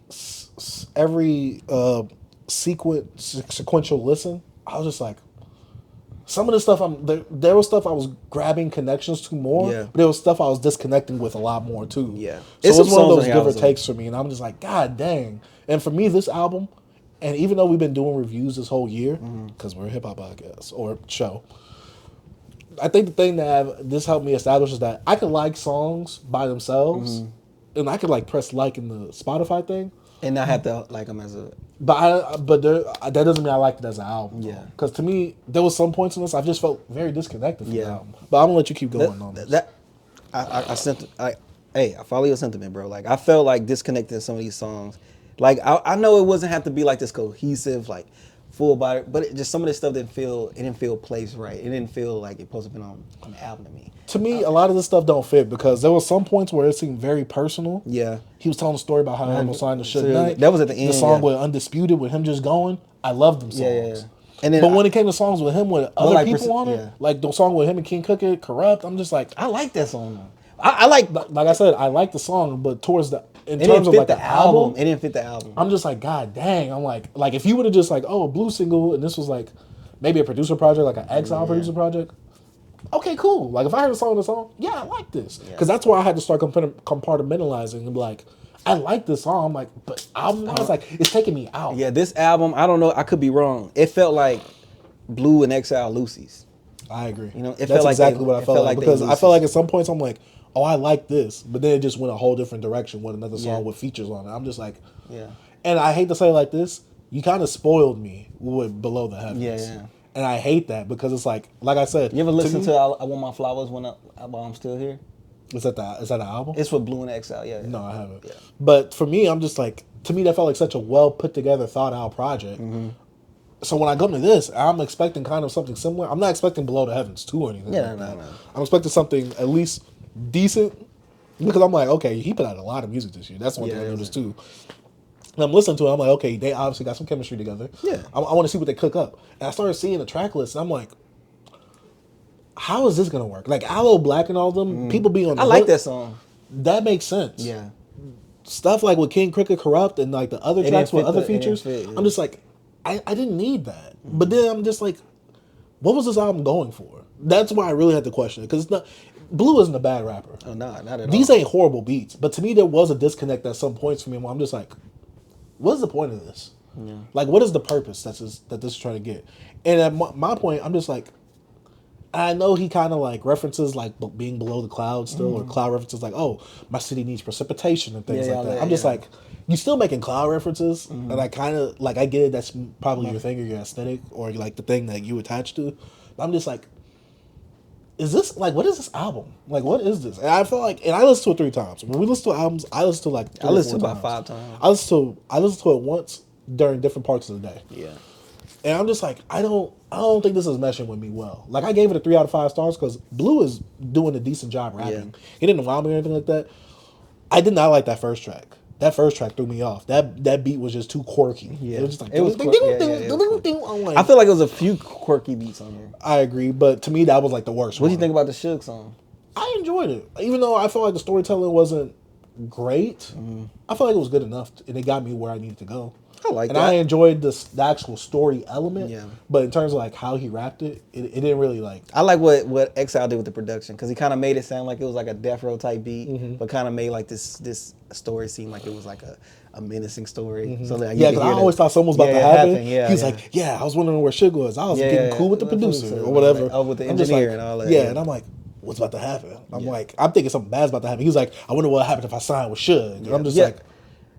I don't know. I guess like for me, story wise, the way he told it, I'm just like, that's it. I'm like, I guess I thought like something was going to happen if he signed. Like, I thought like he was. I think it's like for what they call it, foreshadowing, like being like what would have happened if I signed? Maybe I would have went down like all the other things. And that's why I thought he was going, but to me, I guess the story didn't wrap up as well to me as I wanted it to in a story song. Yeah. I'm not saying it's bad. I'm just saying for me, it just that one I liked it, but it just didn't hit for me in terms of like the story elements. Yeah. And like overall, I think it's a cool album, but it just some spots just didn't hit for me. It didn't feel like a complete world. Like usually when I step into a Blue and Exile project, I feel a part of the album in a way. Like it feels more cohesive to me. I don't know. This one just felt like some loosies, man. And that's what I hate about it, because it didn't flow all the way together for me. Even if like they don't like you saying that it didn't flow, they don't mean every beat had to be similar to this and that. It just, when you listen to an album, it's just like, yo, this. You could tell like okay, this was the purpose of this. This is the purpose of this. Some songs just felt like it was, I don't want to say purposeless. You could tell the purpose, but it's like it didn't all mesh together. Like to where it's like, okay, like at least like I said with Below the Heavens, each song kind of tells its own thing, but you can see the concept of what the album is going for. Even if like each song doesn't like blend into the next one, you can still see the concept behind what he's going for. Yeah, and this one I'm just like, and I didn't want to be in too deep with this album. I was just probably thinking like, oh, bro, he's putting out, he's hungry of like, he's rapping, he's putting out music, and like he's collaborating with these different producers, and then like, yo, bro, let's get the fans something. Like this wasn't nothing that I was like, all right, let me really see if it's a deeper meaning to it, but I still felt disconnected in some of the songs. It just felt a little off. But overall, I enjoyed it. I ain't saying it's bad. Yeah, I gave it a 3 out of 5 stars on my app, and I was like, dang, no, my bad.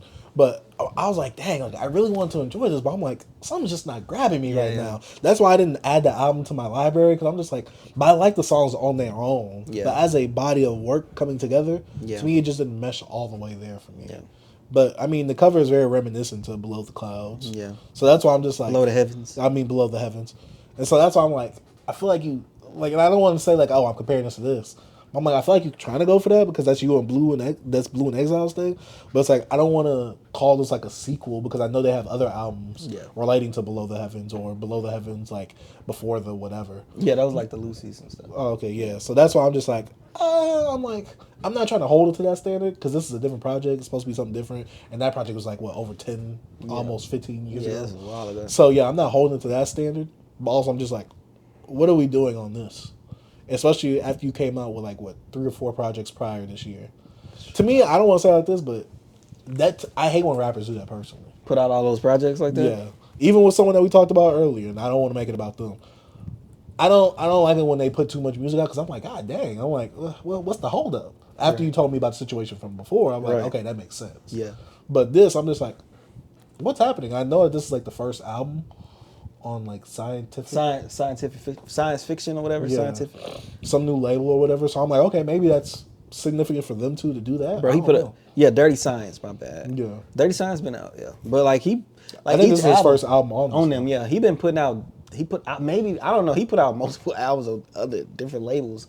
I was looking at him like, geez, maybe he's like a solo. Maybe he's like a he's like a contractor.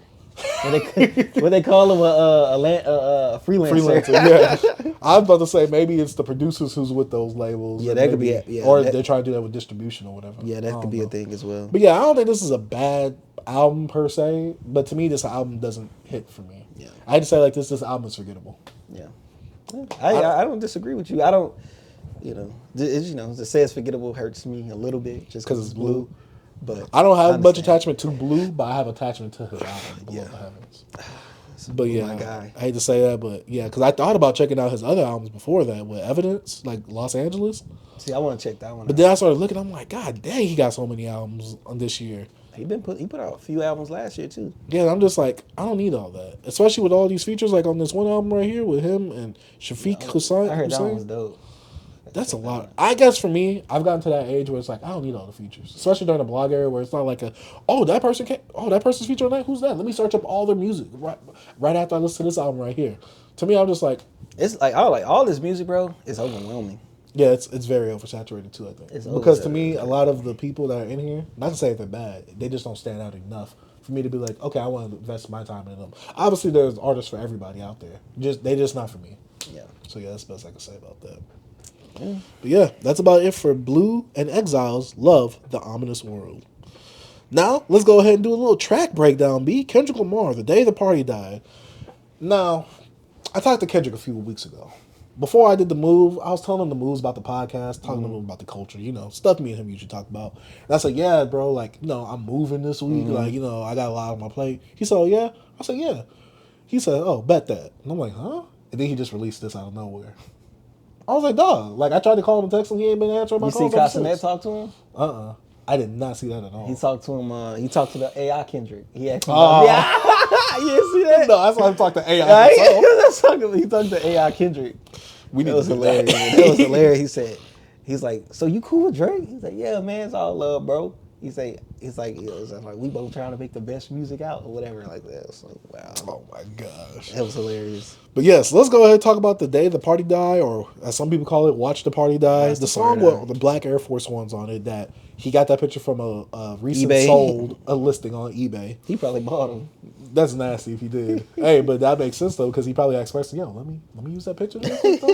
Imagine you selling your stuff and then you wake up later on saying, hey, those are my black Air Forces. Like you try to cancel the shipment. Like, hey, no, I want those back. That's what I do. Oh yeah, Kendrick Lamar put my shoes in the song. Oh my God. I just want you guys to know that. But yeah, he did the Drake tactic, B. He released a song on Instagram. How do we feel about him stealing Drake's culture? His internet culture, B. That's not. Well, I feel like internet culture. I don't know, man. I don't know if they trying to bring it back to the old blog era when people just posting music and not, post it on the blog or something. Now they posting on Instagram. I think that's something more to do with labels or something. I don't know. I was listening to the Rory and Mal podcast, and they said something about how like Meta is finding a new way to pay out artists, or at least charge for the stream of a song. Like how much interaction you have, or something? About how many people use that song and like they post and stuff like that. So that's where it's like, you put it on Meta or Instagram first or Facebook, people use that stream. Maybe they know something that we don't know. Exactly, because they was talking with someone about it. But besides that point, yeah, it's been very weird that Drake and now Kendrick has put their songs mainly on IG first. Yeah. For me, it's not weird for Drake because Drake is used to putting out Lucy's, and he used to put them on SoundCloud back when SoundCloud was a popular format to put your stuff out on. And Drake obviously is one of the people that had some of the better Lucy's during the blog era that weren't making it to any projects. But for Kendrick to do it, it seems like this is a post-battle thing, especially now that he's under PG Lang, he's under his own. This just reminds me of him doing like the cartoons and cereal and stuff like that. Nah, it's like doing the whole unmastered, untitled stuff. But remember, he never really dropped that stuff outside. I'm just saying some of those. I'm saying like some of those songs, like the Hearts and all that, they was just random Lucy's and stuff. I agree. So this kind of like he'll put them out like he'll put like a Heart series out and then the album dropping or something. Yeah, back then it'd be like a video on YouTube. That's kind of what this is. Yeah, but I'm saying like, I guess the format of going to Instagram rather than just putting it out on YouTube, because with the Heart Part 4, it was big because the video was attached to it and it released the same day and people was flocking to the video. Yeah, but before Damn came out, he did the Heart Part 5, one of those? Oh, the Heart Part 5 is the one that came out before. So it's Heart Part 4. Yeah, so Heart Part 4 was the one before Damn. Mm-hmm. So it was no video, just on YouTube. So, but I'm saying like, at least with him, like you kind of see like, okay, why did he do that? But why didn't he release this on YouTube? That's the thing. I don't know. I think it's. I'm sorry to interrupt you. I think it's the thing where it's like maybe he didn't get a cleared sample, just like he didn't get it cleared. What, 616? Well, that's not on his Instagram though. That's on the YouTube. Was it on that was on Instagram. Oh yeah, 616. That was on Instagram. It wasn't on YouTube. He didn't put it on YouTube. Trust me, I tried to look for it because I tried to add it to my playlist. Yeah, it was on 616. 616 was an Instagram exclusive, just like how this was. So I'm assuming that they probably didn't get because you know that you really can't get paid off of that, so you can't really title that as your own thing. So maybe he didn't get the sample clearances. That could be a thing. I don't think it's that deep though yet. Yeah, I don't know. Because Drake posted SOD, but he still is cussing in it. Yeah, we got to see what's gonna come out from that, because he didn't put Yachty on that. Yeah. So I don't know. It's some things that I don't want to speculate too much into because I don't even know how deep to go. I don't know what else to say. So B, him dropping this on 9/11. He really gonna drop this on the day that Blueprint came out, B? Hey man, you got. You trying to say F Jay-Z even though Jay-Z put him on that Super Bowl? No. It's time to watch the party die. You know what I mean? This shit's done got too wicked to apologize, B. You know what I'm saying? So he just had to let everything out. So what do you think the party is exactly that he wants to die? It's the culture, the hip hop culture. That's what I was thinking. Yeah. But do you think culture is in the music, the fans, media? It's everything. Everybody says it's only the media, or it's only the fans. I think it's everything. That's why you build and restore. You can't just build and restore the freaking media. It's everything, the whole culture, because it's elements of the culture, of the hip hop culture that needs to die. We talked about it just not too long ago in in a news segment. So I think it's all of it, bro. I think we're the only ones that don't need to be built down. Torn down and rebuilt. Maybe, just to as we build up with this the new culture. Nah, I think what it needs to do is Kendrick, come and tear this down and build us a new studio. You pay for it though. We'll talk about the culture all day, every day. Yeah. I just think he's just speaking on everything that's going on right now. He brought up radio personalities. He threw some little digs at Drake. I think you know what I mean. But overall, I think he's speaking on what certain rappers are doing, things that he don't like, because he has that point in the song when he blanks them out, because he said about D1, and D1 always talk about violence, and I think after he said that line, he got into some violence. You know what I'm saying? So I don't know, man. He's been speaking about this for a minute. You know what I mean? And some people put it to one of his unmastered songs, and he talking about like Moses or the story of somebody like that in the Bible. I watched The Bigger Picture, and this is why I do this, so I can have like a bit more context for some of these conversations. DJ Head talked to Kendrick about some things. He said like some of the theories that people come up with, he talked to Kendrick about it. He was like, yeah, they're reaching. Yeah. He's like, I'm not I'm not even thinking that far. Or like, I'm not thinking like that. So that's why, even though What's the Dirt is like one of the most popularized, I guess, breakdown YouTubers now, some of the reaches he did, and he even admits that they're reaches. They're reaches. Yeah, they could be really nice coincidences, but they're reaches. It's like, no, Kendrick wasn't thinking about the Moses thing or things like that. Yeah, it's like it's a theory, but I think that's the whole thing about art. Like, we can interpret things differently. So he could say something and people just want to be like, because with hip hop, what we do about hip hop is so complex, and you got artists like Kendrick that you would think like, man, maybe this means something else. So when you make music like that, it gets people to get the reaching. You know what I'm saying? And I think we all reach. We all reach about something. And we don't know what they talking about, bro. They probably talking about something totally different. You know what I mean? And one thing I like about certain artists, they don't even tell you about what they was talking about. I think that's what's great about art itself, is that it's up to interpretation for the viewer or for the person that's actually consuming the art itself. Now, the one thing I kind of dislike, though, is that we kind of went away from that, because I like the fact that we had this time to theorize and what we're thinking of right now, but I kind of wish I missed the genius days back then where our artists would go and be like, oh yeah, this is what I meant by this line. Yeah. Some artists, they do. Well, do they still do that? No. Genius doesn't do the genius verify. I mean, yeah, they do it when they do the videos. But most of the artists we got out now don't have no deep.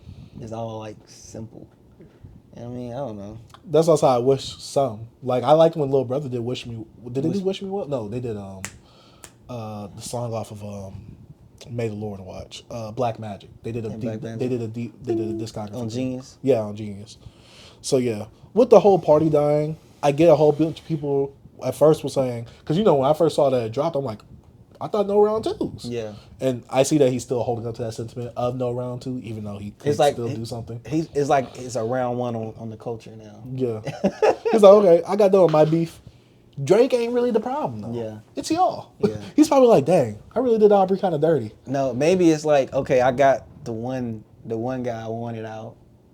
Like, I want to attack him because he's the head right now, I guess. He wanted to take him out, and now it's time to handle the beast. So basically, it's like what I was saying about Drake and the beef. What?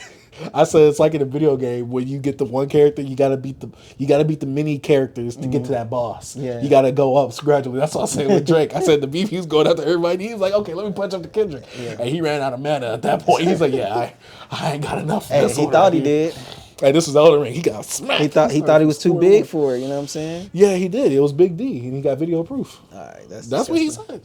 That's disgusting. But I've seen a whole bunch of things like Lecrae. He did a remix of it with the white Air Forces, and then Ransom. Ransom rapped for some reason. I didn't listen to it. I'm not. I didn't even listen to Lecrae's. I think D1 did one. He raps. Yeah, he rapped too. I know he was on Kev on Stage. He was on that platform recently, and I heard him talk about that and his issue with like Sexy Red and things like that. Yeah, he talks about all the degeneracy in hip hop culture. But I hate to say it like this, I don't think the party's gonna die, B. Nah, it's too big to die. I think that, but also hip hop was never a monolith. We had people like Kid and Play that was making party music all the time. It's not necessarily degenerate, but I hate to say it like this, parties nowadays is kind of tied too closely with degeneracy. Like the party songs?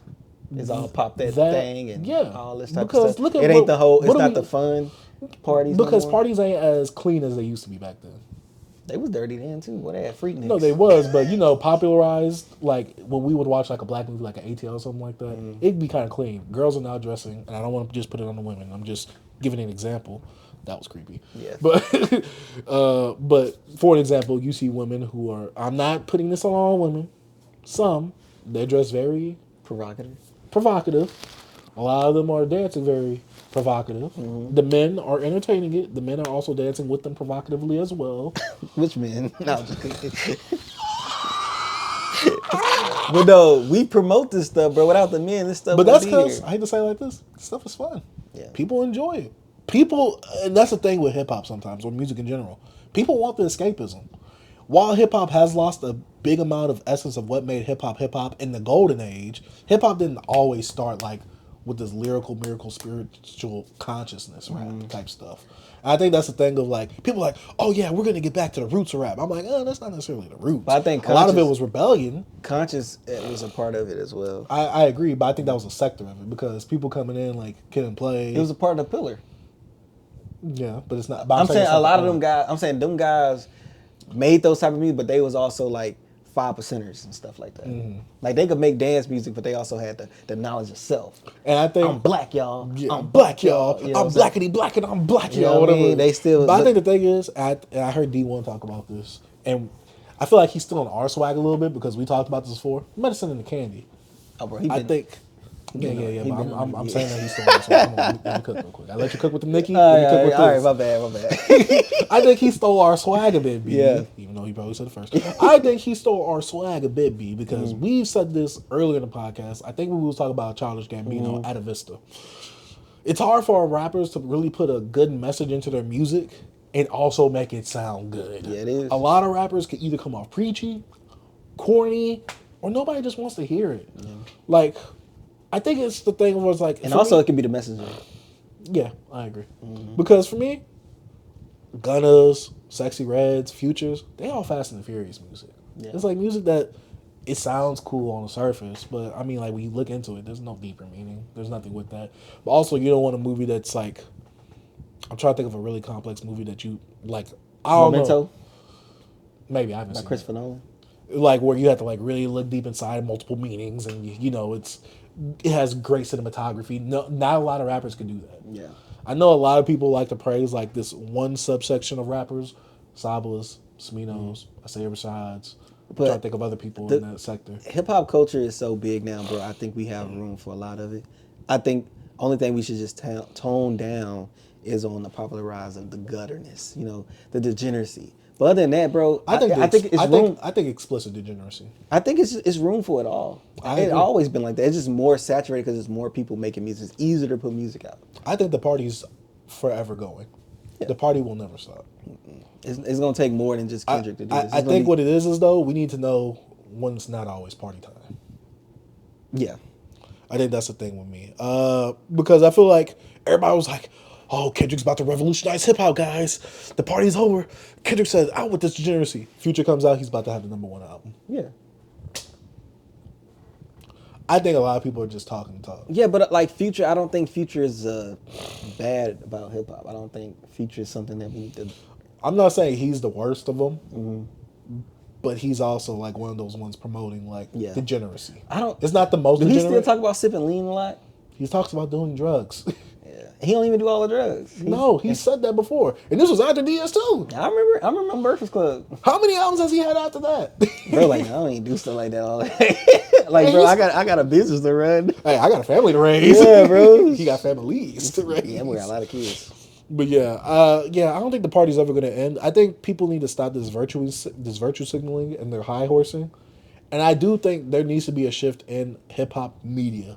I really do think there needs to be a shift. It's gonna be. I think a shift coming. I hope we're at the forefront of that. Yeah. But I think there's a lot of people. number- I know a lot of people saying, "Oh, he's talking about Adam 22 and academics. Get him out of here." And while I don't think Adam 22, well, no, I don't think academics is the main problem. I think a lot of the problem I is think Ack is a big problem. I always I love Ack though. I don't know. I like Ack. I don't think he's a big problem. I think it's the fact of like, there's not a lot of other people trying. B. I think I gotta Ack put onus is- on the people. Yeah, but I'm saying like with Ack do some good things, but Ack also has a character. Yeah, in he mind. plays into the character. So it's like the character is overshadowed, and people don't really. If you actually can watch a live stream from Ack and get some knowledge, bro. Like he actually, I like his clips. Yeah, he actually will put you down on some stuff, but it's the how he'll treat the artist. Like he's being like, oh, I'm bigger than the artist type thing. Well, that's because he's treating it like a fan who now has the power. Yeah, That's literally what it it is. just feel like the Revenge of the Nerds. Yeah, that's exactly what it is. Yeah, But yeah, I just feel like I said, people need to get off this high horse, get off their virtual signaling. They need to stop doing that. Then they realize if there wants to be a shift in hip hop, it starts with y'all. yeah, Because you guys, and I'm gonna keep saying this, you guys haven't listened to the Common and Pete Rock album this year. yeah. And I'm not saying like, oh, that's the most number. To me, that's my album of the year currently, and still. But I'm saying like it's like a thing where it's like, oh, we want good hip hop back. Oh, we need some hip hop with some substance. We get the hip hop with substance. No one wants to check it out. And to me, there's no excuse because we live on the internet now. There's so many sources that could give you like. They want to hear the new Playboy Cardi. And I still haven't listened to that single. Bless you. Excuse And me. so my thing is like, don't tell me that you are looking or you need this hip hop. Y'all don't know where to look. You have a goddamn phone. Got a with all computer the in your music- pocket. with all the music in your. You can literally just search what albums came out this year. But it's like you can get overwhelmed. with all Wale this came stuff. out with a. You're right. Yeah. But you know who the good artist though. Wale came out with a single. Yeah. I haven't heard it all the way yet. I plan to. But I also plan to do a discography deep dive as well. But still, my thing is this. There's other good artists that you could always take a chance on, go out on the limb, check them out. But you guys want to steadily support the same old artists, sticking that same old bubble. but That's I think- cool, but just don't complain. Yeah, but I think Kendrick's speaking on more than just the music. I do as well. But like I said, I think it starts with the people. Because Kendrick can say this, the people have to follow. The people have to actually walk the walk. Because a lot of things that we see on hip hop Twitter, it's either an echo chamber, they're all glazing, they're all following each other.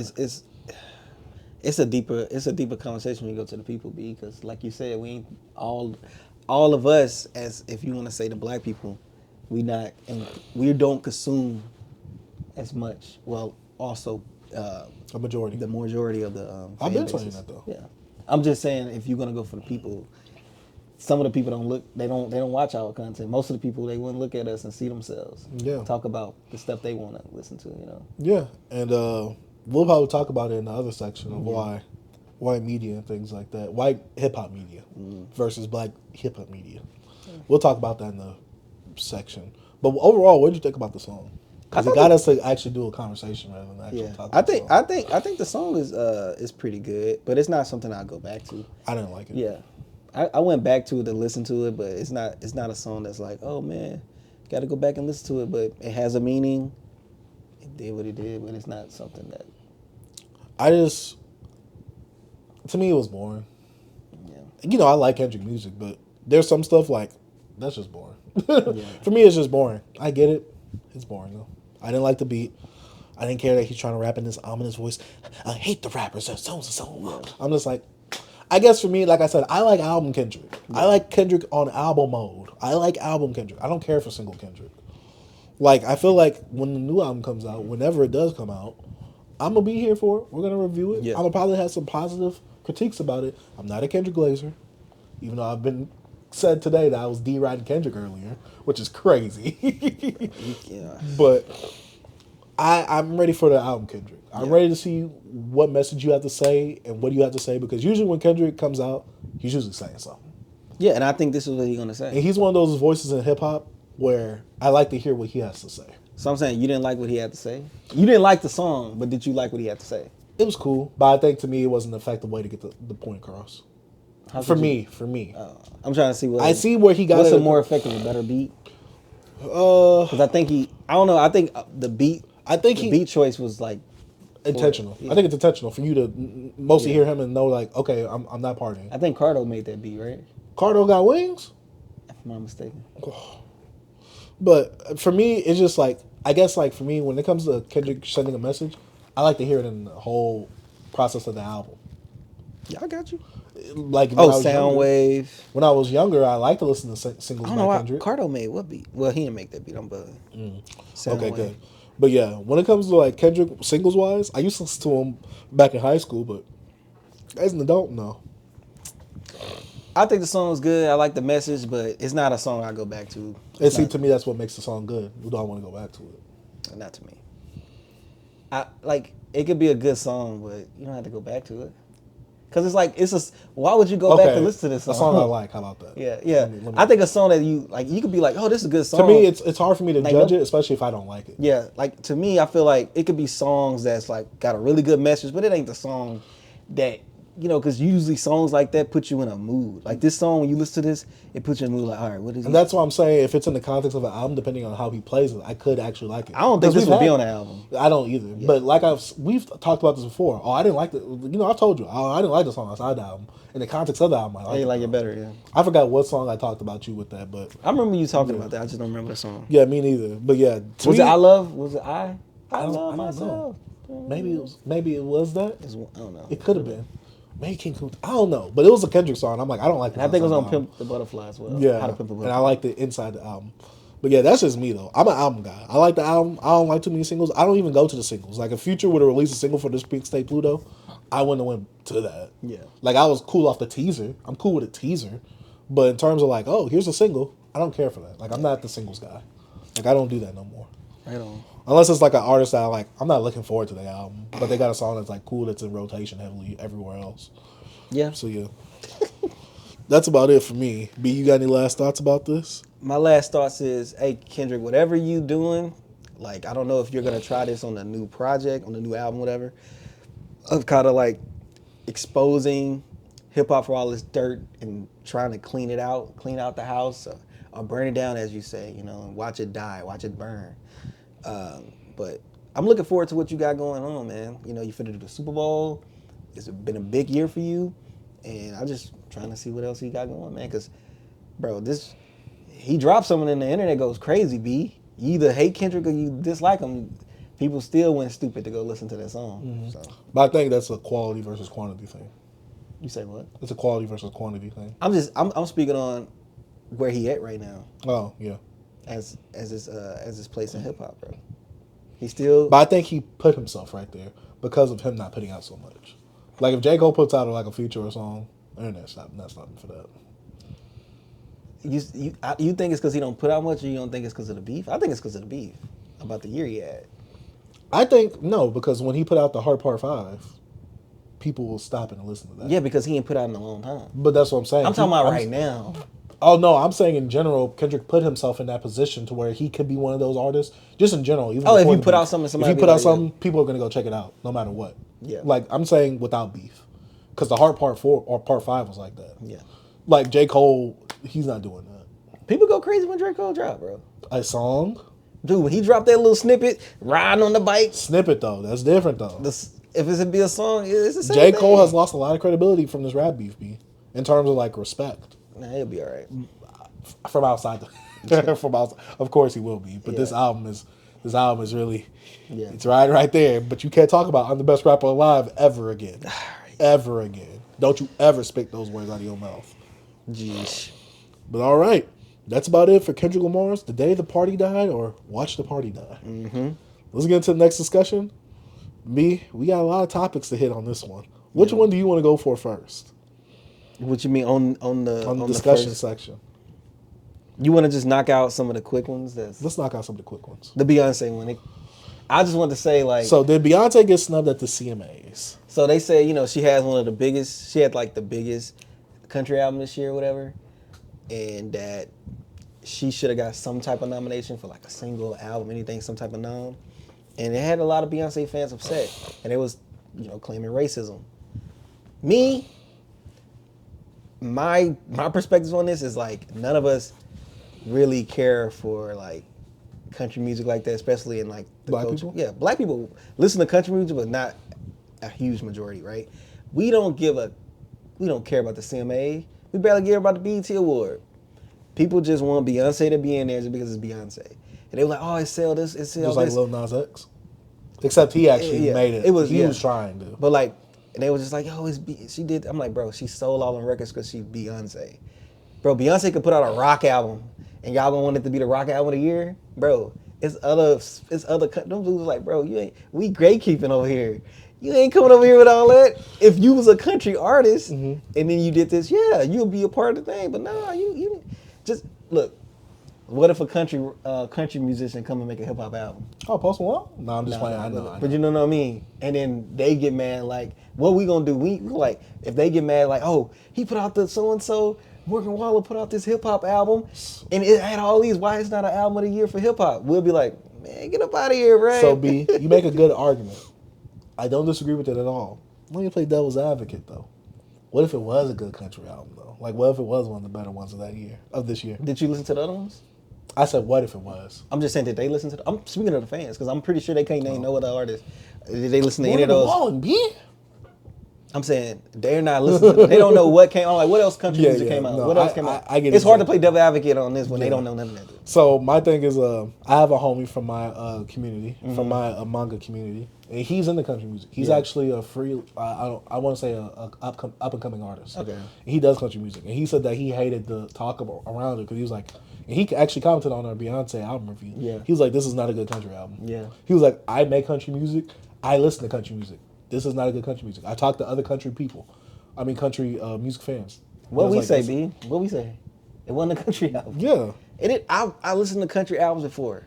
This didn't feel like a country album. Yeah, it just felt like a hip hop infused country theme. And then trying to add some stuff. We got Dolly Parton on here, some freaking Willie Man, get up out of here, bro. Yeah. Like, so I Beehive, you might kill us for this. I don't know. I don't care what they say. My bad. No, you but I can't really speak for this because I was like, I've never heard any other country album this year, so I'm not going to go out the bat like, yeah, Beyonce deserves some type of nomination. That's very disingenuous of me. Yeah, they just to like, say that just because it's Beyonce. Yeah, they just saying it just because Beyonce. But if the roles reversed, they wouldn't say that. So. Oh yeah, I'd be the first person. Get him out of here. Yeah, get him out of here. No, but you know we're hip hop, so we're inclusive to everybody. So ain't no gay even over here, sadly. Yeah. So if enough white people supported me, hey, it's gonna win something. Look at the highest. I'm gonna pop sometimes. Oh my god. So what's this Lucki stuff, bro? What Lucki? So B, I don't know what's been happening on the internet. I saw him going back and forth with people on Twitter. On Sunday. He was just going back and forth early in the morning too. Yeah. But he's been going back and forth with people all last week. For real? Because I guess Cardi has posted a screenshot of like him and Lucki's conversations, and but except it looked very crazy because it just looked like Lucki was just talking to himself. Liking it. Yeah, and like he's not responding to Lucki at all. Lucki was like, "Dude, he deleted the messages." Like that what Lucki said? Yeah, like Lucki was like, "No, he deleted those his responses or whatever." I'm just like, "Yo," and then Cardi posted a picture saying, "This is yours, gang. If you would have signed the OP." He said, "Negro posted one card. That would have been mine, boy. What am I doing?" No, I ain't been people just been getting all Lucki, like, oh yeah, Lucki, you're a D rider. Like you just be glazing. You just mad because you're not a vamp. I'm just like, yo, Playboy Cardi, if he deleted those messages, made him look stupid, bro. And then they posted this old picture of Lucki looking young thug. He's like, yeah, ski. He's just jumping up and down. I'm like, this guy Lucki looking crazy. That's crazy, bro. That's crazy. And he's like, yeah. Some people, oh yeah, you can tell Lucki's a real fan. Nah, Lucki D rider. I'm like, why are we killing Lucki, man? That's my guy, bro. Everyone's like, yo, Lucki, shut up and actually get in the studio for us. They call him a fat bastard. I'm just like, yeah, my boy Lucki, bro, like Luther Vandross, we'll be getting fat, skinny, fat, bro. The worst part, I guess people would say like he was a 300 or something, or he's BD. He's like, bro, I'm trying to tell y'all I'm not 300. He just kept trying to stay on that boy. He's like, bro, I'm not making music until y'all realize I'm not 300 or I'm not BD, whatever he was talking about. I don't know. That's funny, bro. Lucki, you gotta get off the internet. Get off the internet sometime, look. I like you, Lucki. I like you as like a personality online. I really liked him on Lil Yachty's podcast. That's now, I guess, forever gone at this point, or forever like on hiatus. But man, he was responding back to him. I'm like, Lucki, you don't need to be responding to this. Like, there's literally people that's trolling you right now, bro. Like, what are you talking? Like, Lucki. I'm saying this because I think that he came off really mature in him and his Destroy Lonely beat. He came off very mature. I think he's just playing into it with the fans. You think so? Yeah. I'm hoping so because I don't know Lucki as well as you. Yeah, I think he's playing into it with the fans. I hope so because he seems like a very well seasoned artist within the game to where he should know what to do and what not to do. I think he's playing because when he said, "I'm trying to tell you guys, I'm not BD." Yeah, I'm just like, I hope he's playing. He's just playing, but he is looking crazy though. Yeah. Cardi got him looking crazy. Talking about that Cardi stuff funny though. He said, "Yeah." Just sort of liking his message. Yeah, just sort of like. I'm like, this looks crazy right now. This was real. He wasn't responding. Yo, gay, this song was fire. Yo, gay, I want to be like you. You know, something like that. I'm not saying like you said never made him. Playboy just played him, bro. Yeah, and I'm just like, dog, why'd you do him like that? That's hilarious. That was so dirty. Oh my gosh, it just made him look so bad. And I want to talk about that other topic probably next week because I want to do more research. Which one? The deprioritizing. So I think I can go a deep dive on that. I was doing research and forgot to remove it off because I was doing more research and I got sidetracked on the what's the dirt stuff. Okay. Yeah. But I mean, speaking of what's the dirt, I think it's time that we talk about it, B. So what's the dirt? Literally, while I was moving, he dropped his Family Matters breakdown. Yes. The third or fourth song within the beef of Drake versus Kendrick, and it got a very negative reception online, I'll say the least. It didn't do as well as some people said that 616 did. Dirt was reaching. Dirt doesn't get or understand the culture. Yeah. You know, he counted how many times Drake said the N-word. Yeah. And Dirt is someone who we've kind of criticized earlier on the podcast where I said it before. He was reaching on a 616 one. I'm like, ain't no way Kendrick thought of all this stuff. And while you helped defend him and gave me pushback on that, I've kind of come to realize, and I kind of like really studied because me as a content creator, I get where What's the Dirt is coming from. This is to help cement a moment in hip hop. While he does have great editing, he does a good amount of like studying in detail and writing to put into these scripts. I'm not trying to say like, oh, what he did or what he said to anybody after the video was justified. This is cementing a moment in hip hop because people don't realize there's not many videos that we could go back to of like older people like at Enter the Dome really talk about, even though he does it here and there. So that's a great example. Like do historical breakdowns on like older beefs, and we can't go back to it and be like, oh, this is because I tried to look for it when that 616 LA breakdown came out. Why was Nas and Jay-Z beefing? Yeah, I couldn't find a video to pinpoint why. There was no breakdown video of why. To me, What's the Dirt's videos kind of serve as a purpose of like what's happening now, what's encompassing now, what's happening around now. And he even covered the Buried Alive parody beat. Yeah, that's what made it so long. He did the video, the song. But to me, I think a lot of other things make it longer is in like you're countering in everything. If someone who did not know hip hop at all were to come to this video, they would learn a lot about this situation. So to me, these videos serve as a great source for people who are not like in the now, currently experiencing it, but also people who might want to get into it later on, like, oh, have you heard the Drake and Kendrick beef? They're like, wait, when did they beef? These are great videos to go back to and see. Even though he puts his analysis on them, he's still putting in background context and he's contextualizing everything, so people do get it. That's why I enjoy this content so much, is because of the work he do. You know, you'd be like, man, you put a lot of work into this. That's why, like, you know, I watched pretty much all his videos that. Like, I saw him popping up in the algorithm, but I never clicked. Because I'm like, to be honest, I never watched those videos. I don't either. Those faceless, just to, why so-and-so this? I've never watched those videos. Yeah, because they come out very AI driven. Yeah, and I think he just got really lucky with the algorithm because he did that whole Kendrick shot. No. The Kendrick and Drake beef. Like, why they throw a shot. This before it came out. And then once it happened, people was going on YouTube, and that video helped him rise. It helped him in the algorithm because it was popping up before the beef. It used to be popping up in my algorithm before the beef, and I never click it. I might need to see that the thumbnail for that one. Yeah, the first video. The one I saw was the 616 that link. That's the first one I seen too. I'm like actually watched. The first one I actually seen was why Kendrick and Drake so and so, and Kendrick and J. Cole silent beef and all that stuff he used to have. Those used to pop up, but I never click them. Yeah, I would never click them because to me, I don't like faceless. Yeah, I don't like. Even though I didn't know he'd go back to his face, but still, I didn't ever. Those type of hip hop content, it ain't. I don't know. I don't gravitate to me. Those. I'm more of a personality driven person where it's like if you're talking about something that's subjective, I want to hear your thoughts on it. Yeah. Yes, contextualize it, but I also still want to hear your thoughts on it, especially with something like music. Something like movies, I also want that as well. Anything with media, I want to hear your thoughts on it. But also, I do want you to contextualize it as well to actually inform me, but also entertain me as well. Yeah. But What's the Dirt? You know, he put out the Family Matters reaction and the breakdown, and then Twitter, All hell broke loose.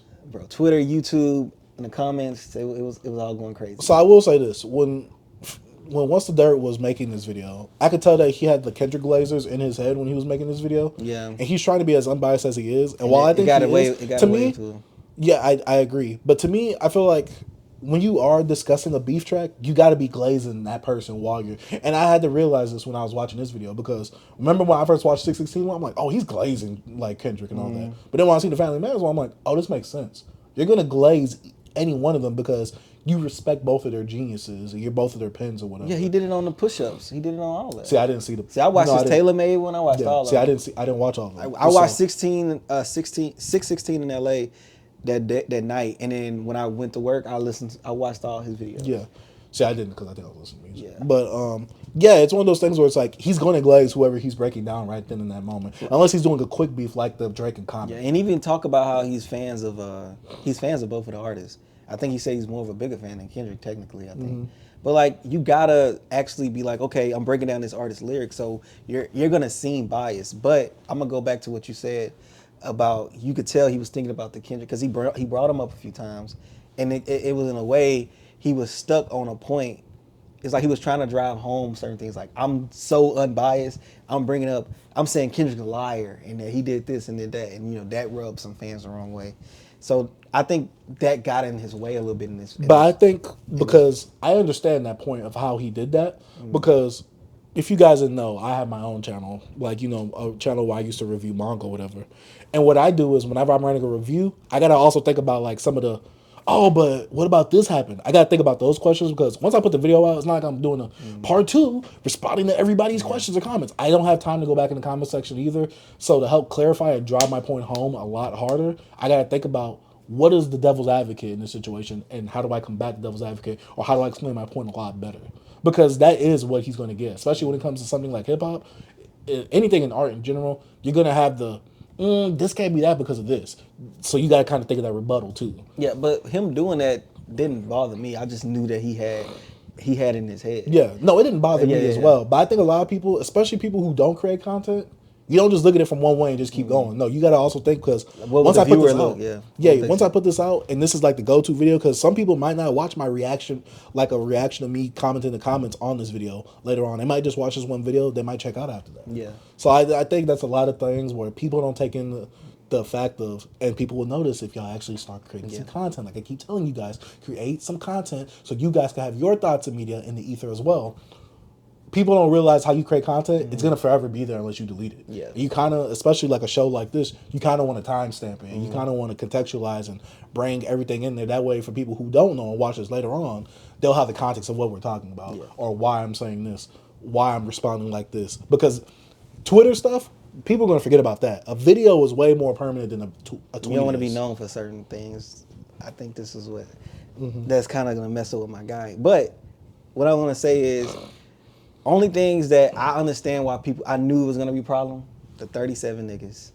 I knew that was going to be a problem. But I knew the whole milkman stuff. Like this everything I felt so uncomfortable with. This, I'm like, bro, why are you going this way? And so, like, it's just because it's certain things. Even like in it was 616 in LA. It was some stuff. I'm like, yeah, he totally off on this one too. But it was like wine cool. It's like cultural things that certain people just don't know. What was this battle about that everybody says? What'd you say? What was the Kendrick and Drake battle about? It's about culture. You have a white man who's not part of it, not in America, speaking about what? About the culture, B. But you guys kind of like, I don't want to say like this because you guys don't have the foresight for that. You guys opened the door to Pandora's box. Yeah, especially with the comments he said he was getting in the breakdown video. Like, you're welcome to the cook. I'd never used that phrase in my life. Never will. No, like after Signifier said, he said, hey, if someone wants to invite you to a cookout, nah, they can bring you a plate. Yeah, like he brought that. I'm like, man, people was really telling him this stuff. I'm like, you can't be saying that type of stuff, bro. But I think it's a thing of he even said it made him comfortable. Because I was like, when he was doing this with the, like going to Boondocks, putting up Uncle Ruckus, I'm like, bro, no, you can't do this, bro. But he doesn't get it. And so that's what I'm saying. He was tone deaf on that. And personally for me, because I know we could get into your tweet in a little bit after we get to the actual start of that. it's not the fact that he's tone deaf. He didn't know. He's ignorant to it. I think tone deaf is different. Like, you say something that could be offensive, and you just don't know it. So yeah, you don't know. Yeah, for me, he doesn't know it because he's not around it. No one around him. I think it was more of the tone deafness when you see a lot of people come in the same sentiment and you not getting it. That's where tone deaf is. That's why I get it. When people tell you it, and you double down. That's really what I meant from the after effect. Yeah. But doing the video, he just was ignorant to it. Yeah. But the after effect with all the stuff on Twitter, he was just tone deaf. Yeah. So I want to be real. I didn't watch the whole 616 breakdown because I just wasn't interested in it. Yeah. I thought it was a cool track, but I wasn't really interested in that song. What interested me about this, and the only reason I watched the whole Drake breakdown, one, I was moving. Yeah. It's a 2-hour video. I'm moving. So I was like, all right, I'm going to listen to this. I'm not watching it the whole time. I got YouTube Premium. Boom. I got you on the lock screen. They gave you the view, gave you the like, whatever. And in my head, when I'm looking at this, I'm like, 2 hours for Family Matters? Yeah. I'm like, and like I said, I had to put in the context that he's also contextualizing everything. He's bringing all the stuff data in while he's also giving his own analysis. Obviously, he's going to have some reaches because I thought he had reaches in the 616 one. He's obviously had reaches in here. I didn't think he was going to bring the Buried Alive parody in here. Yeah. And he also was summarizing some of the beef from before then, kind of telling you about that stuff. He broke down the whole middle part. He broke down like the freaking guy that was with the Hell Angels at the end. It was just a lot of stuff he did with the music video as well that added more time to it. Exactly. And that's the one thing that people do forget is that Drake did have a video with it. So Jesus. So he had a lot more to break down besides just the music itself. That's why because the it was so visuals was accompanied with it as well. Yeah. Like spinning Pharrell's chain. I mean, having all that type of stuff. Do I still think it needed 2 hours? Not necessarily, because a lot of the reaches were reaches, and to me, reaches, while it does create for a personality in the content, I don't really necessarily need the reaches, but that's what makes the content. So I'm not mad at the length of the video itself. But, he came out with the video, a whole bunch of people were getting at him. Drake didn't need a 2-hour breakdown. His stuff was simple, straightforward. Even though I'm pretty sure some people didn't know a lot of, like a good amount of the stuff that he did break down in that video. I think he probably would have did better if he split that joint. I was thinking that. Just split it. I'm talking about Buried Alive. Just put that one by itself. Or be like video breakdown. But I think the thing is people didn't know about the Buried Alive one, so it's better to put it with the Family Matters one because the Family Matters is the one that stuck out. I don't even think Buried Alive is even in the on Drake's Instagram anymore.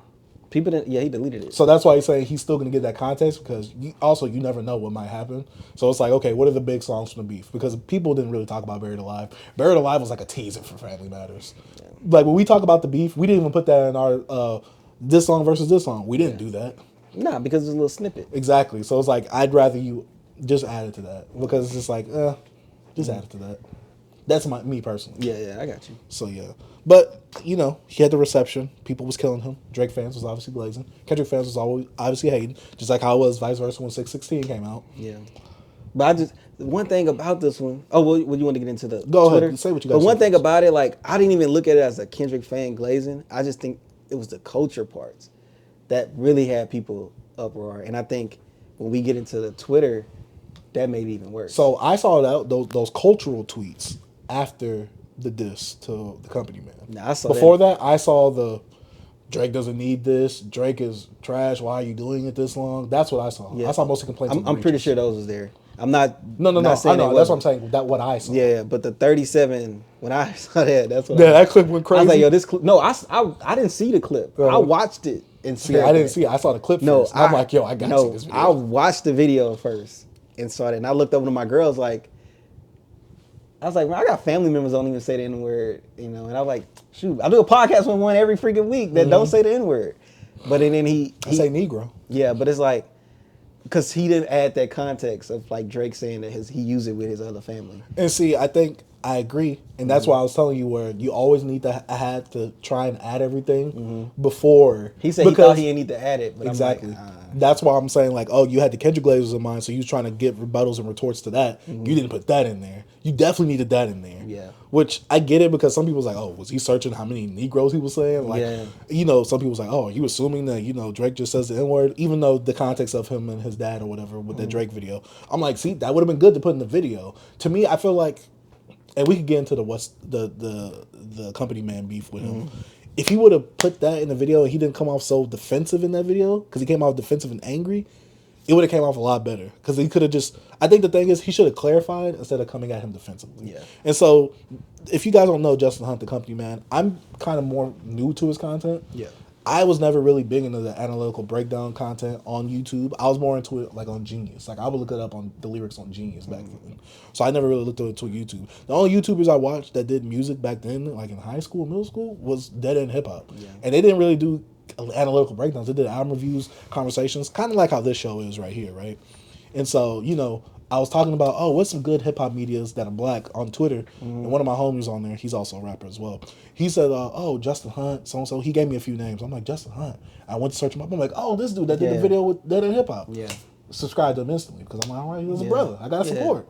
And so, you know, what Justin Hunt does, or the company man, what he does a lot is he does a lot of breakdown content, but he also does a lot of current event in hip hop content as well, cultural content. He's a journalist, man. You know? Yeah, come on, B. You the journalist on the pod too. I got a little journalistic. Yeah, he got the journalist hat on.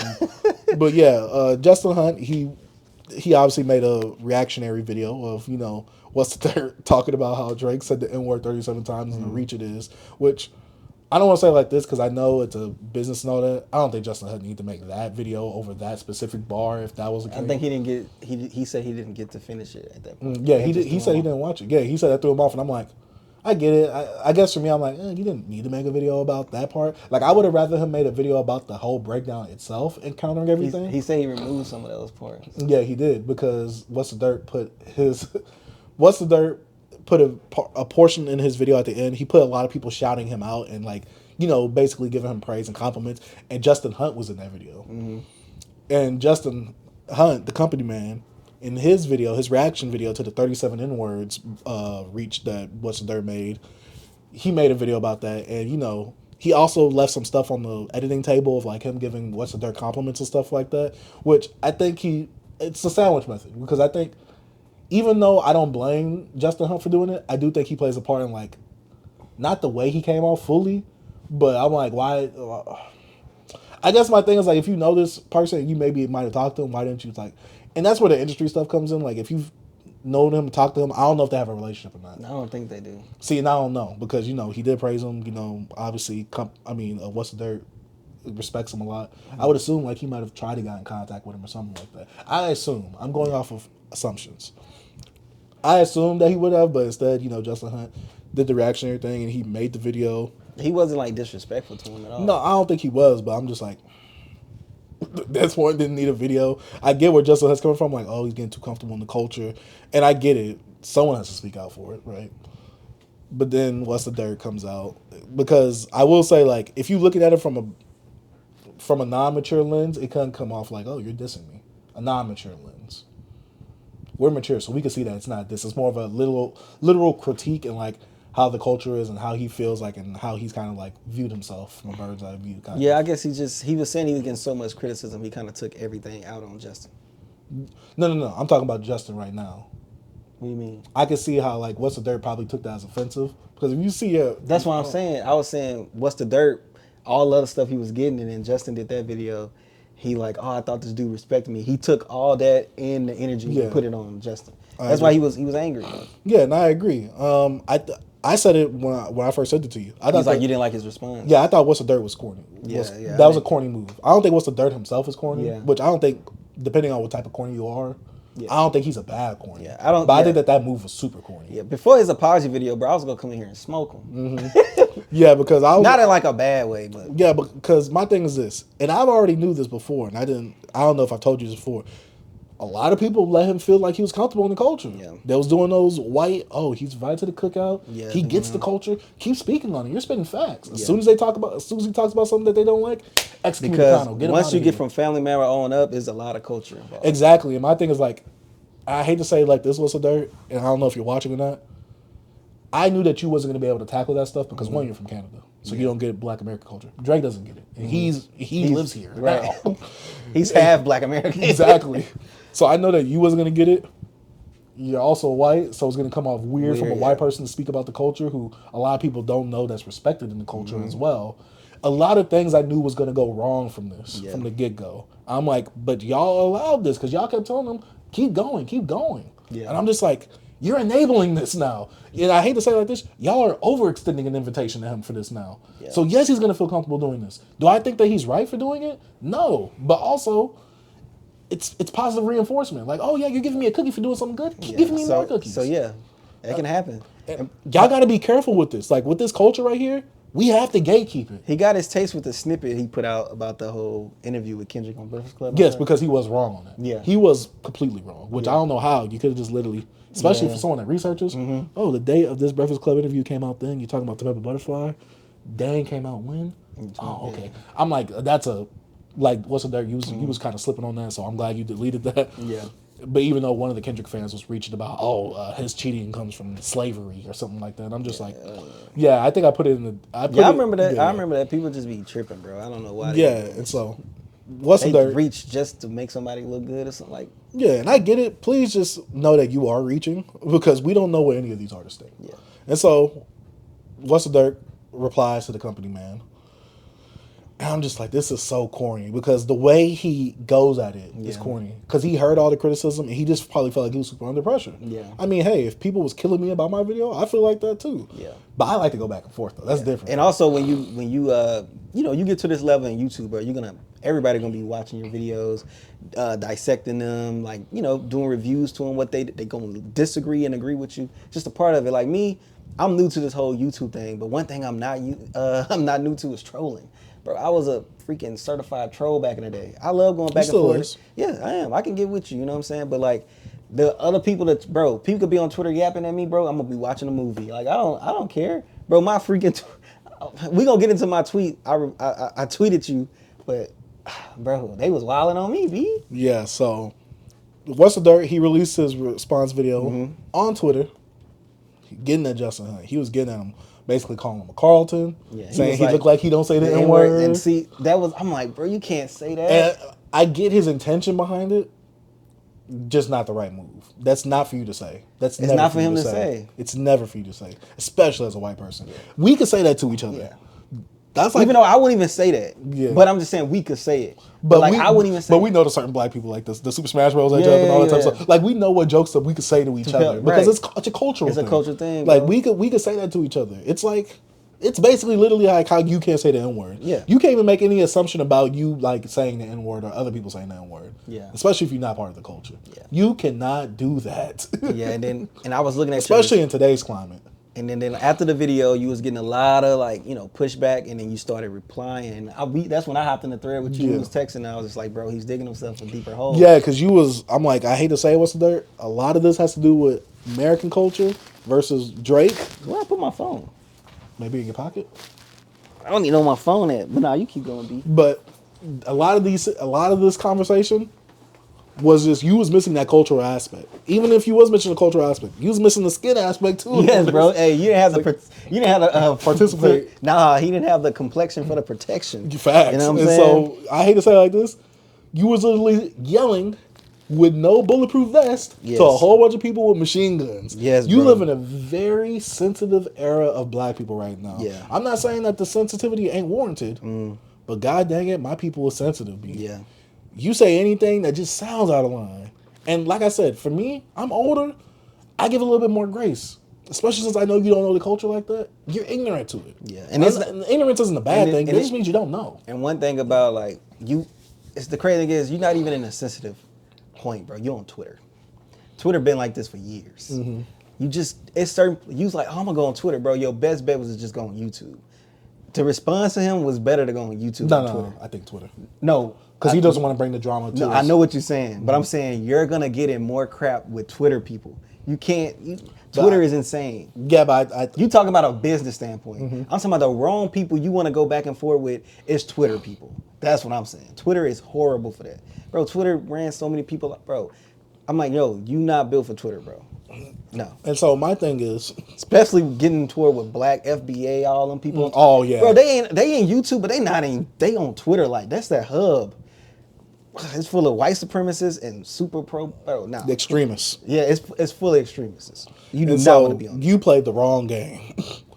What's the dirt? You played the wrong game and you played with the wrong person because Justin Hunt, he's respected, bro. Yeah, he's respected, and I hate to say it like this, and I was telling you this. This is literally Kendrick versus Drake all over again. It's a white Canadian, Yeah. versus a black American from LA to be specific. Hey, he ain't even half black, so Exactly. at least Drake was half black, bro. You got the full thing, bro. Exactly. Pause. Yeah, you got the whole load. And I'm just like, this is literally Drake and Kendrick all over again. And this is, What's the Dirt? I mean, so What's the Dirt did the video. He's culturally ignorant to a lot of things. Justin Hunt made his response video on YouTube. Yeah. I can't even say he went in, B. I told you this. He said, yeah, it's a good video. I said, it's not, because it was an easy layup. I'm like, this is like me kicking a baby. I'm like, this was too easy. Because Dirt, because of his ignorance and his emotional reply, he left himself way too wide open for way too many places to attack him. It's like when Goku came back to Namek, Kane and Namek, he saw everybody getting hit by Raccoon. He just one-shotted him with that elbow. I'm like, that's that right there. You wouldn't call that a good fight. It's not a good fight. Yeah, you cooked. Like, he just one-shot. Hey, you get cooked, man. No, that's different. He did get cooked. He got cooked. I hate to see someone how I get cooked. Hey, people just get cooked, bro. It is what it is. The cooking was well earned. Yeah. I hate to say that. Justin Hunt did his thing. He did it very elegantly. Yeah. I'll say that right there. Justin Hunt, he put that SmackDown voice on him later on. He said, "Don't you ever play with me in my face like that again." I'm like, oh, he put the bass in him. Look, he went from Carlton to Uncle Phil. I'm like, yo, bro, that dude, he is a part of a fraternity too, bro. He a Kappa. I don't think we know exactly everything. Wait, so he wasn't Kappa in that video? I'm saying, like, you can have I know what you mean, bro. God. But like, What's the Dirt, bro?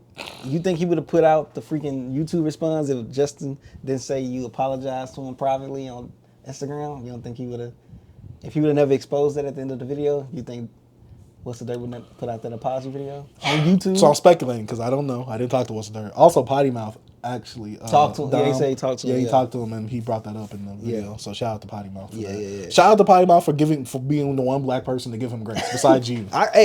You gave him grace. I tried to give him grace, bro, because I was like, bro, I don't know if you probably remember this tweet because you responded to me, bro, but I was just like, I rock with your content, and I'm just like, yo, you will never win in this conversation, bro. Because I was telling you that beforehand. Yeah. I'm like, he's just not gonna win. He's not gonna win. I'm like, you can't, bro. Your skin, you being white, it's not gonna happen. Especially with some of the responses, calling him a Carlton, like, bro, that's an insult to people, like, and also it's like being called a coon or being an Uncle Tom or something like that, bro, like.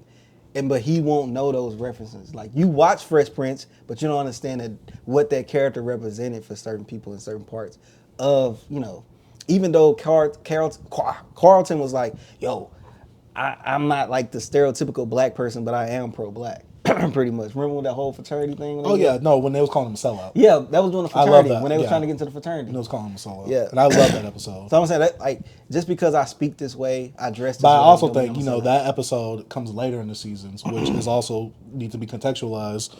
Carlton does that, but that's after he's hung out with Will a lot more. And I felt kind of learned more about his blackness. Yeah. Because before that, he kind of was Uncle Tom.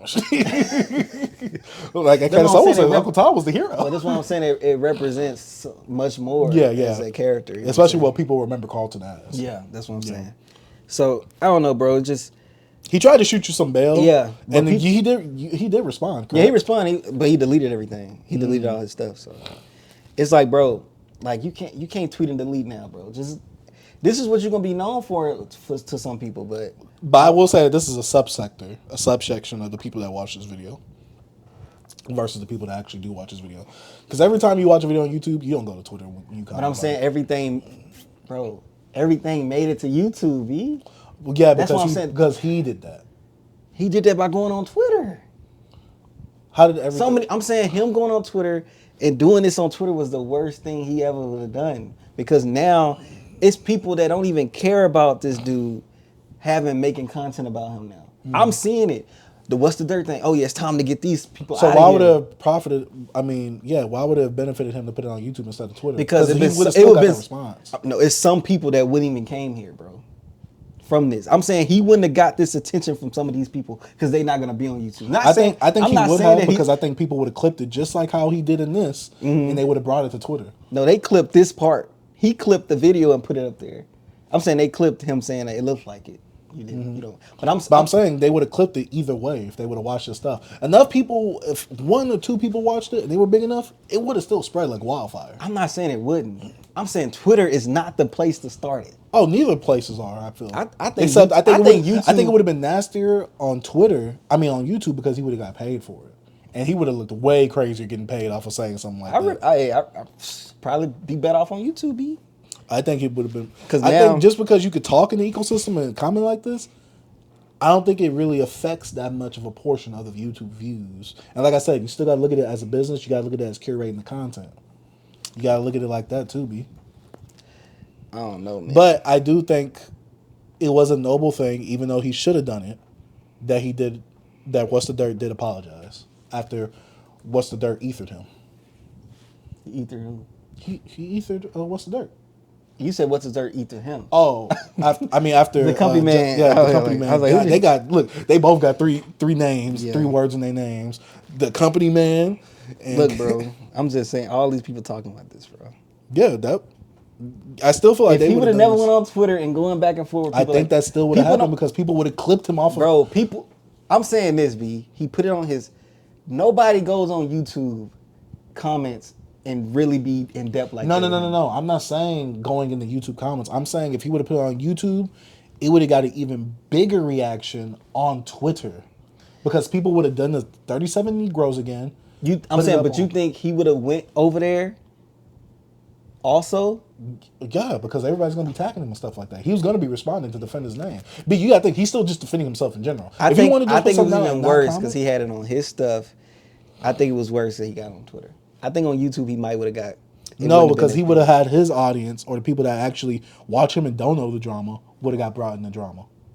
I think it probably been better look on him on YouTube. B. I think going on Twitter was the wrong place, bro. I don't know if you think you understand the power of Twitter, bro. I don't think you understand. How long you been on Twitter?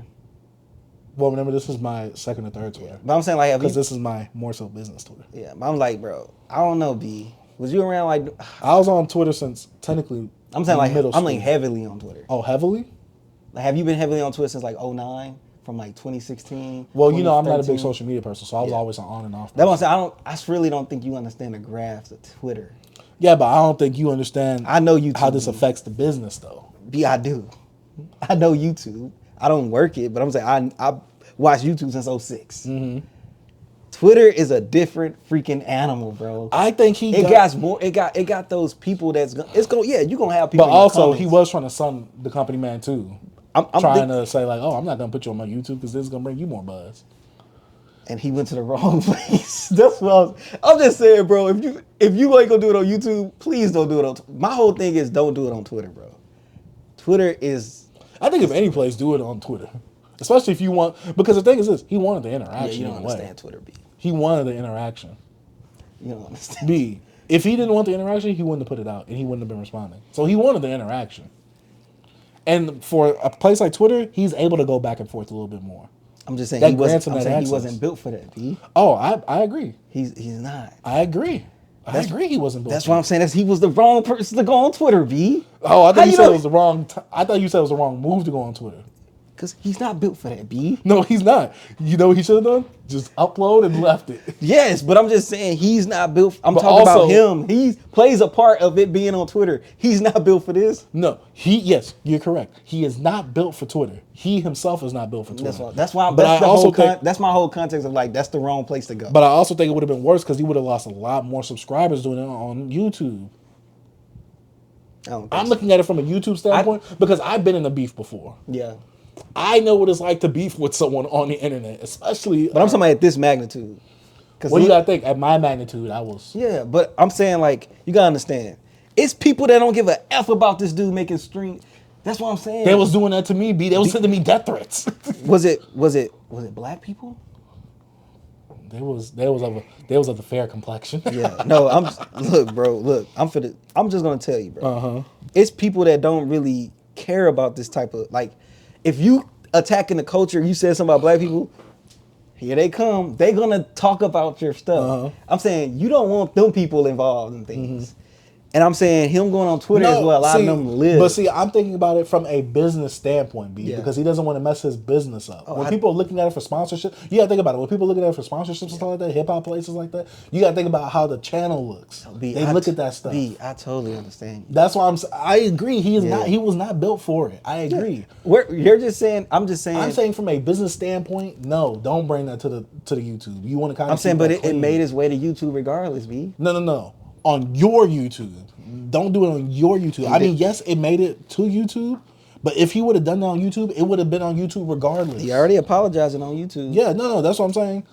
Okay, despite that conversation, goddamn, because we really go to a tangent right here. I agree, he's not built for goddamn Twitter. He's not, bro. But I don't want to say I'm glad he did it on Twitter, but me personally, for someone who has done a beef, I've done it not on my main YouTube channel. Yeah. Because I wanted to keep it clean. I didn't want to bring a lot of other people into my drama while I wasn't. Was they making YouTube videos about you? No. You don't know why? Because it was all weak. They don't want to mess with me again. That's what I'm saying. They don't want to mess with me again. That's what I'm saying. That's why I'm a big dog around That's why I'm here. saying he was in the wrong thing. It's all, bro. It's all No. on YouTube. I get it, but I'm saying It's still bad for the business, B. It's still on YouTube. Yeah, but you gotta think when a company is looking to get a sponsorship, they don't be looking at other people's channels. They look at your channels. They'll look you up. Yeah, they will. But his magnitude is gonna serve them more if he. So you don't think people lose sponsorships on things they did on other platforms or how other people look at them? They like do, but it depends on the outside? magnitude. Because if he's still keeping the concurrent viewers and he keeps having his subscribers kind of maintain or going up, it'll be good for the business. He's okay. I agree with you. But I'm just saying it still could affect you. I'm saying regardless. yes, I agree. It can affect you, but I'm saying it wouldn't have affected him as much if it would have been on YouTube. Because then the people who don't go on... Okay, how about this? I get what you're saying, but I'm talking about the people who are on YouTube that don't go to Twitter. Yeah. Because that is also a large amount of people too as Yeah. well. They don't engage with other people on Twitter. They're probably not searching up what's the dirt. Oh, video came over them. Let me look it up. Okay, cool. That was cool. Go on by my day. I'm talking about those people. So me and you are having the same conversation. We're just talking about two different audiences. Yeah, I don't want to get the one audience involved. You're saying you shouldn't have got that audience involved. That's what we're saying, basically. Because regardless, it goes right back. It made it back to Twitter. I mean, YouTube, regardless. Yeah. But, like I said, What's the Dirt did apologize, and he kind of, like, talked about quitting YouTube. Yeah, I saw that. Because he also acknowledges, like, yo, like, I don't know the culture. I thought I did. He's like, you guys was loving me. I thought, like, you know, I overstayed my welcome, basically. And I'm just like, from a content creator standpoint, I'm like, dang, like, I don't want to see you quit your dream. But also, there's just some boundaries or things that, or certain topics that you won't be able to touch on because you don't have that cultural aspect. Yeah. And so, we've talked about white media before, white people in hip hop media and black people in hip hop media. And I've always said on this podcast, show, more black people need to make more content because they do. A lot of black people make this content, B. It's just they don't get looked like that. I'm telling you. I'm trying to find them. I'm gonna have to start sending you some more stuff. You know who Deleted is and all them people? Yeah, I watched this video on like you see Drake and Tupac. You see Top 5. I don't know who that is. Top 5 Troy. But see, guess what? I'm finding these people through What's the Dirt. I'm finding it in the suggested thing. I'm saying some of them people been around for a while, bro. It's just they don't. A lot of the people that consume this content don't look at black people like that. The only black people that's big to me, and like I said, they bucking their eyes to reactions, B. They only want to see black people buck their eyes to reactions, bro. Like they don't see them cool. Bro, if you go look at most of all the big black YouTubers that do with music, it's reaction channels. So channels like us, bro, like it's not our time, bro. They want us to be so 616 LA. And so I told you this. I told you this last week, and I said like I think white people are so successful in hip hop media currently, or hip hop YouTube or whatever content, is because majority of people that entertain it, they look like them. Yeah. I told you that you wasn't sure about that. What do you mean? You said you don't know. You was like, I gotta see some new analytics about that. No, I agree with you on that. I was talking about I want to see new numbers on who's listening to the music. I think we'd have to look at concert ticket sales, and I think that's impossible. With that, I agree with you.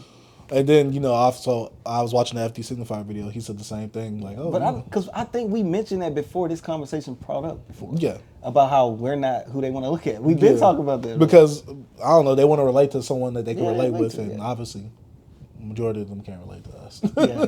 And like, even though you'll get more cultural nuances with us. Yeah. Because we'll know more about the culture. And I can say whatever I want because I'm part of the culture, so I get a pass. Yeah, I can say, hey, someone's cooning. Yeah. And hey, guess what? You can be like, he is kind of. I can say, yo, they need to stop black on black violence. And then you can't say that. Yeah, white people. Yeah, you need to stop the black on black hate. So it's like one thing I never understood when people didn't like when Fantano win like an album, right, a black album, and he'll like, you know, give it like a 5, and they like, how you don't know? But like, he never really got into detail on like the culture elements of things. He'll just be like, yo, I just didn't like this. And that's one thing I appreciated from him. He never really got in and be like, yeah, but black people need to stop killing each other. Yeah, you know, let's stop this crime. I'm like, yeah, I know Kendrick's a milkman. I know, like, he never said things like that. You know what I'm saying? It's just certain things you can't be saying that, bro. Like, I still rock with your content. I don't think you racist. People's in my comment from your comment saying, they thought you was Uncle Tom. They say I was, you know, why are you giving this racist some advice? Why you? I'm like, and man, this boy ain't no racist. And I hate to say this, my people are too hypersensitive. Yeah. Really look at it.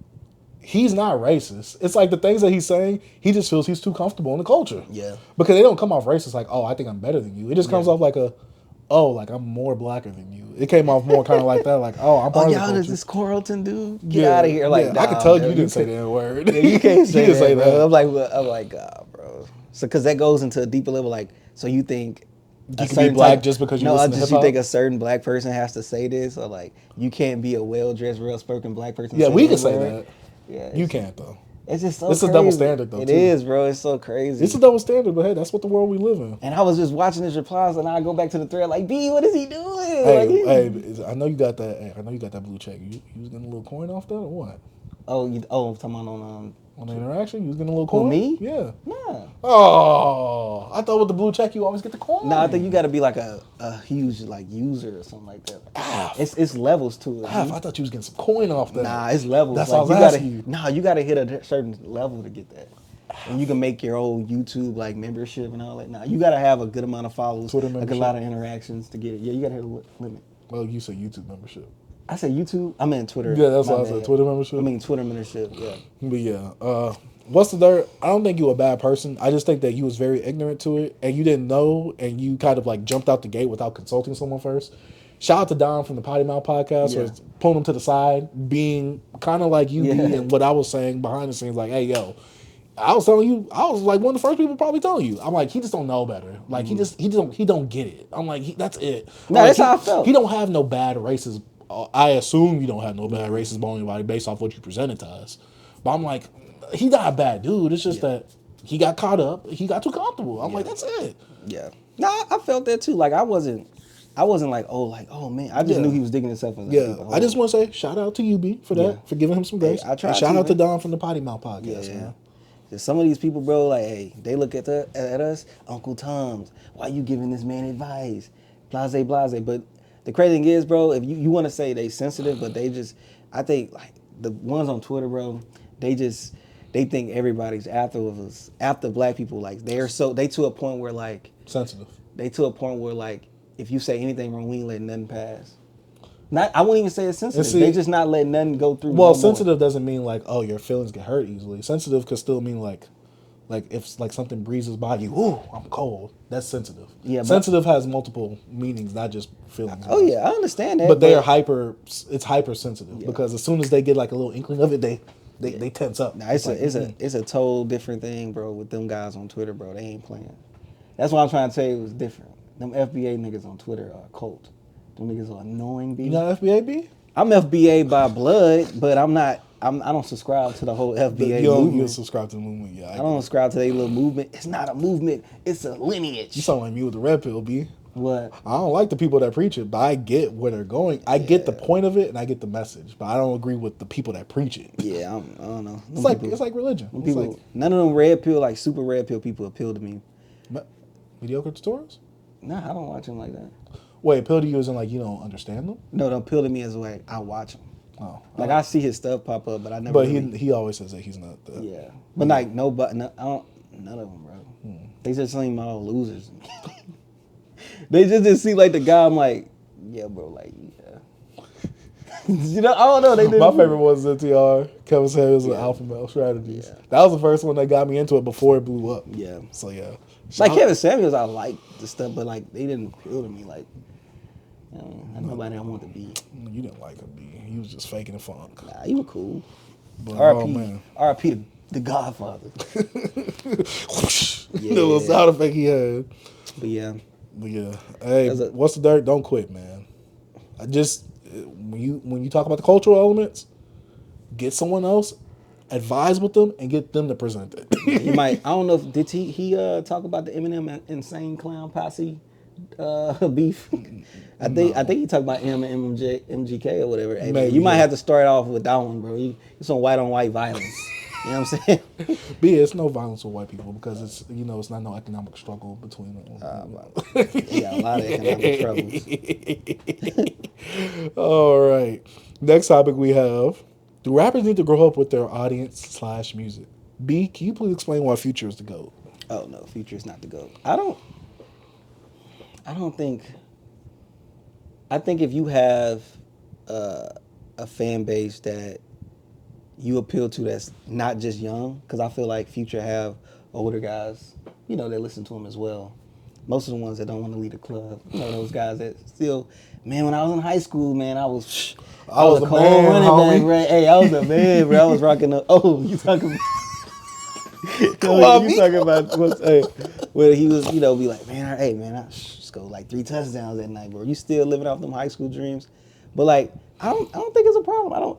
To me, I can criticize an artist that get up in age and I'm just like, bro, you still gonna rap about this? Cause like, there's gonna be a point where like, you're gonna be the old man. You're gonna have to mature in a way of like, you maybe not go too far on the drug use. Cause some of those people are not gonna be doing drugs anymore. They're gonna outgrow Shoot, I'll say half the people listening don't do the drugs anymore. Yeah, or like even the artist himself, It's get to the point when you get older and like you can't consume all them drugs. It's like Mos Def, was Mos Def, Yasin Bey. Yeah. Hey, my face was the image. I couldn't let them sell the face, or I couldn't let them sell the name. Yeah.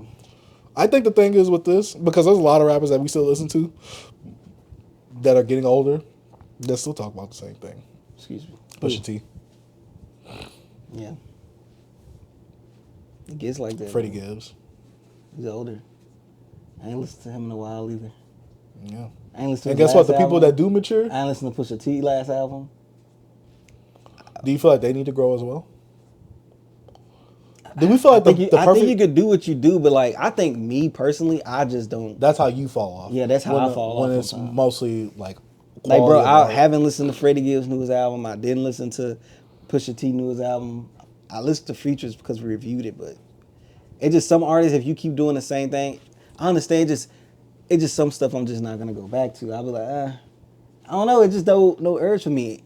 I don't think most people feel this way, but it's how I feel. It's no artist that I love no more. I think it's the older I'm getting, I don't really gravitate to an artist and just be like, oh. Do you think you're the exception or the rule? Do you think that other people will be like this up at your age? I think people do it. Not even just I think people grow out of some people. But me, I just been noticing, bro, like, I just don't like, I just want this artist. Or like how I did when I was younger. I think it's just because I'm older, bro. I got other stuff on my mind. Like, I can't I love hip hop and stuff, but I just can't be into an artist and following them like that no more. I just don't. So if they don't stand out or make some exemplary music to you, it won't stick out to you? So your quality threshold is really high now at this age because you don't have as much time to really delve into this I think that's what it is, because I don't go back and like listen to Blue Lips was a really good experience. It's a really good. I haven't went back to it, but I really was pleased with that piece of work, and knowing like it's Q getting older, and also with his music, he had some of that ratchet stuff. He'd do like his gangster stuff, but he also had a lot of maturing in the album, talking about being a father and things like this. So it's like there's other things I can relate to, but some of this stuff, man, it's just. When Future gonna talk about how he hurt that Sierra's with Russell and his son called Russell Wilson daddy, bro? When he gonna break down how much he hurt from that? That was his dog that was depressed. I know he heard about it. We want to hear it, but he won't. He ain't gonna do it. But I know that hurt him, bro. That boy be playing catch with your son, bro, at the practice. Like, nah, bro, that hurt. They were like, bro, come on, dog. Maybe he's trying to get the money from selling that catalog to get him back. But I don't know, bro. I just feel like it's just some maturing you gotta do. And I feel like this new Clips album with Pusha T and his brother Malice, I think they're gonna do some different things with this one as well. I already told you, what if they do something more? I think it was Kiko on Twitter. He said something like, I'm cool with a rapper like talking about like how they was back in the drug game at an older age, because it's like they relive the memories or whatever, right? I said this in the previous podcast. What if Malice and Push, they act like they sniff some sugar together, and they act like they getting back in their back. They go into a deal. You did say that. Let the Lord sort them out. Yeah, but man, we gonna see, because they also have a track that was a snippet of them speaking on the loss of their parents. I think both of their parents, or just their mom. Mm-hmm. And that was like a touching song. But it just stuff like Future had, I lost my dogs. Yeah, I like that. So do you think Jay-Z is a perfect example of someone like this, where they keep changing it up each album and they kind of grow and mature? Even though I'm not saying Jay-Z was kiddie when he first came out, but you can see how Jay was almost 30 when he came out. Yeah. Actually made it big. So he had those elements of talk about investing and all this type of stuff, and what I used to do in the dope game, blah, blah, blah. I think Jay-Z now, him talking about, him going through the therapy and with the 444 album and talking about all this type of stuff. I just think throughout your life, your music career, I could say, that is ways that you can throw those nuggets out there, to give us some of that stuff, to age gracefully. Mm-hmm. I just think artists need that. I think that, but it's not the rule. So do you think something like Common did that well on his album? Common did that his whole life, his whole career. Yeah. Like a Lil Uzi, for instance. Like Uzi is gonna be he gonna be like a rock star forever till he old. He's still gonna be that. He gonna be Flavor Flav, but Flavor Flav's a really smart guy. I'm not saying. I'm just he's gonna be like a caricature. He gonna be this old dude with skinny jeans they're gonna bring out. It's I want to be a rock star. He's 40. Dennis Rodman.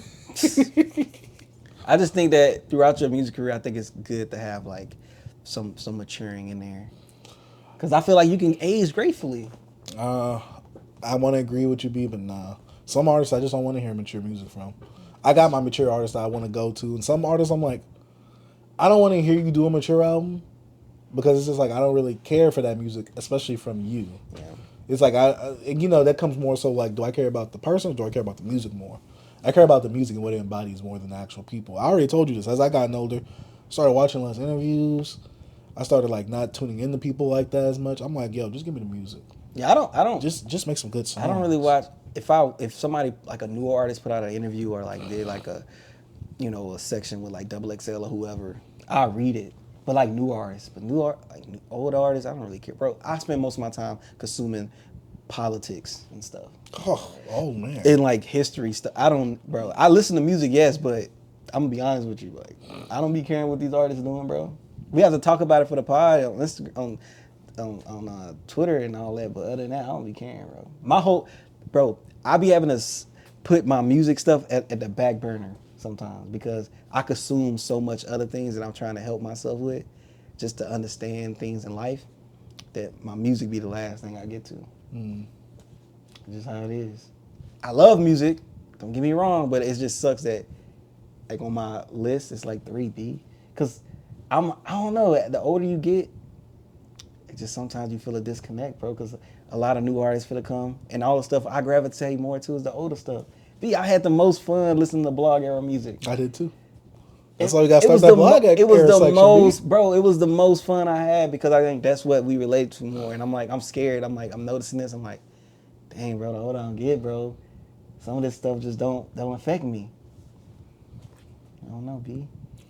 Yeah, I will say I'm not as engaged with music as I was during the blog era, because that's when I was listening to a buttload of terms of music. Y'all might think I listen to a lot during what we've been jamming now. Oh, what I was jamming back then? Oh, please. Oh, my gosh. But yeah, I kind of feel a disconnect, especially since, the older you get, your legends, the people that you was looking up to during that time, either they got played out, they looking whack, they not making music on the same level. Or they doing something else, and then when they make music, it look corny. Who are you talking about? You know what I just showed you before we started the pod? Oh, my God. I don't know, B. Come on, you be say him, B. Say him. That's a legend. I can't do it, B. Nah, bro, I ain't doing it. I ain't doing it. Maybe on another pod. Oh, but yeah, it's tough. It sucks, B. I don't know, cause it's like, man, like this. The older you get, man, I'm telling you, I'm feeling the disconnect. Like I'm like, first it didn't hit me till like this year, really, cause as artists I be seeing, I'm like, Why does the disconnect been hit you though, B? When you took that whole year off. Yeah, but I'm talking about it hit me hard this year now. Like me actually being more into it. Like I'm actually now trying to. I had to delete a topic I had about top 3 upcoming artists that you think gonna make it. You didn't see that? I deleted it. I deleted it. I forgot about the topic. But I deleted it because I couldn't think of any. I deleted it because I'm like, I looked up and coming artists. I listened to them, I'm like, nah.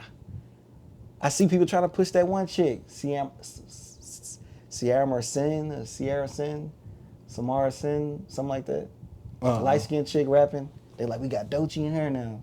And I'm like, oh, the one I said that they said that, oh yeah, those two are saving rap now or something like that. Yeah. And I commented, I'm like, these two are not saving rap. Yeah, I try to listen to other stuff. I'm like, I'm telling you, B, it's because, like you said at the beginning pod, history repeats itself. B, this show, we finna start just dogging on people. It's gonna change. We ain't even gonna be like, I don't even want to listen to that. Like, because this be stuff I know, it's stuff that you listen to, and I be like, nah, B, I'm gonna pass on that one. You know what I mean? But it's like look at some of the stuff we talking about. We got Future here, we got Kendrick, we got Blue. You know what I mean? Mm-hmm.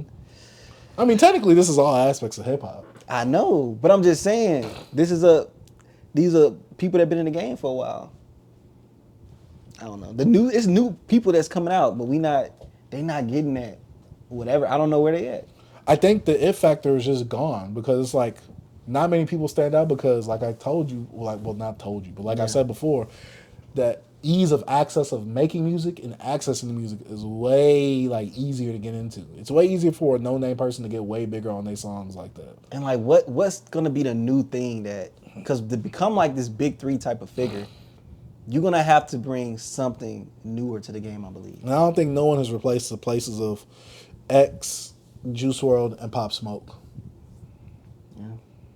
I don't think like I can't think of 3 people to really replace them. I don't want to say it like this. I don't think there will ever be a big 3. Maybe a female big 3. Over? There could be a female big 3, but they're not gonna be the big 3 of hip hop overall. I think hip hop finna go through I want to say, I don't know, like a cleanse. I think because I was looking at the history of like from each decade, what was the most popular or what was the most selling genre, and from 2010 to 2020, hip hop been getting less and less, especially 2020. You said 2010 to 2020? The 2010s and 2020s now. So 2010s was like a lot of pop. Then 2020s is rock and pop right now. That's selling the most and everything. Country is getting up there too. I think it's because the people that got other people into hip hop, they realize they making the same thing. A Drake, a Travis. Kendrick I'm kind of iffy on. J. Cole. They kind of make the same thing, like they stay in their lanes. I guess my thing is like, with like rock music, and I think this is just earlier for earlier generations of music in general, there's not a lot to innovate on. On hip hop no more? I think what it is to keep people engaged. I think the only thing right now that's still the new thing is like, just integrating genres together. Even though it's been going on for the years, but now there's like a thing. Like JPEGMAFIA, the Juice WRLDs, even though he's gone. Like all those guys, even the guys you be chanting, like the Stray Lonely and all them guys. Mm-hmm. The Playboy, they just kind of like integrating cultures, like putting different music sounds and all this. And sometimes just don't hit to me no more. Now Cardi's trying to be Future, like he's changing up his voice. I already told you Block Era was my favorite era of hip hop. But I don't think there's no other. For me, it's still my favorite, just in general. Oh, that's fine. But I'm saying it's my favorite that I lived through. Yeah, and and for me, I think my thing is the one thing, because if I had to rank them, I put, and I know a lot of people put Golden Age, and they kill me for this. I put Block Era, then I put Golden Age. 1, because I lived through it, obviously. But 2, that was the second phase of like really innovating music. Like at that time, there was a new way to consume the music. Versus Golden Age, obviously it's the Golden Age. The 90s, for the people that don't know. So for me, I don't think there's ever going to be any 2 eras that beat those 2 eras. Nah, because Golden Age did what the blog era did. You know, in that era, like it was new. The flows was different. Just it was a totally different world. But also, hip hop was way younger then, so I feel like there was a lot more to innovate off of. This one's, yeah. So I think it's really hard for the blog era. It was easy and hard because of the internet, and so, which I think was a detriment to the rest of hip hop because of the internet. Shout out Childish Gambino. So after that, the effects of the internet, people merging, people more so becoming from the drug dealer to the drug user, the drug abuser. It just kept going from there. It's 50 years old, bro. Let's see how long it's gonna stay alive. Because I think each decade or something, we all say hip hop dead at one point. But I said that in the late 2000s. Yeah. In the 2000s, that's when it was, you know, we had a lot of crank dads and people was hating. Nah, South killed hip hop, B. It's back alive. Hey, the South is the heart right now. South been the heart for a little while now. Hey, technically always been the heart, B. I agree. North people, East Coast people won't say that though. Yeah, man. But last topic we got, B. Twitter take. We haven't done one of these in a while. Will JPEGMAFIA be a top 10 rapper when he retires? I saw this tweet on Twitter the other day. And I didn't even click that. It said JPEGMAFIA will be a top 10 rapper when he is done with his career. He is not showing any signs of slowing down. His whole catalog is so good. B, that's your guy. I ain't got nothing to say, B. I actually have nothing to say on that take. You don't think he'll be a top 10 rapper of all B, time, B? I have nothing to say. B, but his catalog, you've heard it. Is he really that much of a genre-defining person in the culture? I have nothing to say about that. That's like one of the worst Twitter takes ever. I didn't even click it. I was like, what is this? I was thinking maybe you could be like, oh, you know, JPEGMAFIA, he is very innovative. His sound is new and refreshing. I thought you was going to come off with something like that. No, you know I wouldn't be. That's why you put it there. I'm not even going to interrupt. I'm not even going to entertain that, bro. Come on, B. I got His nothing. lyricism doesn't get you? B, nothing. Come on, the production? I love JPEG, but no, top 10? Come on, man. Bro, JPEG, no, bro. I'm not even trying to down my boy like this. No.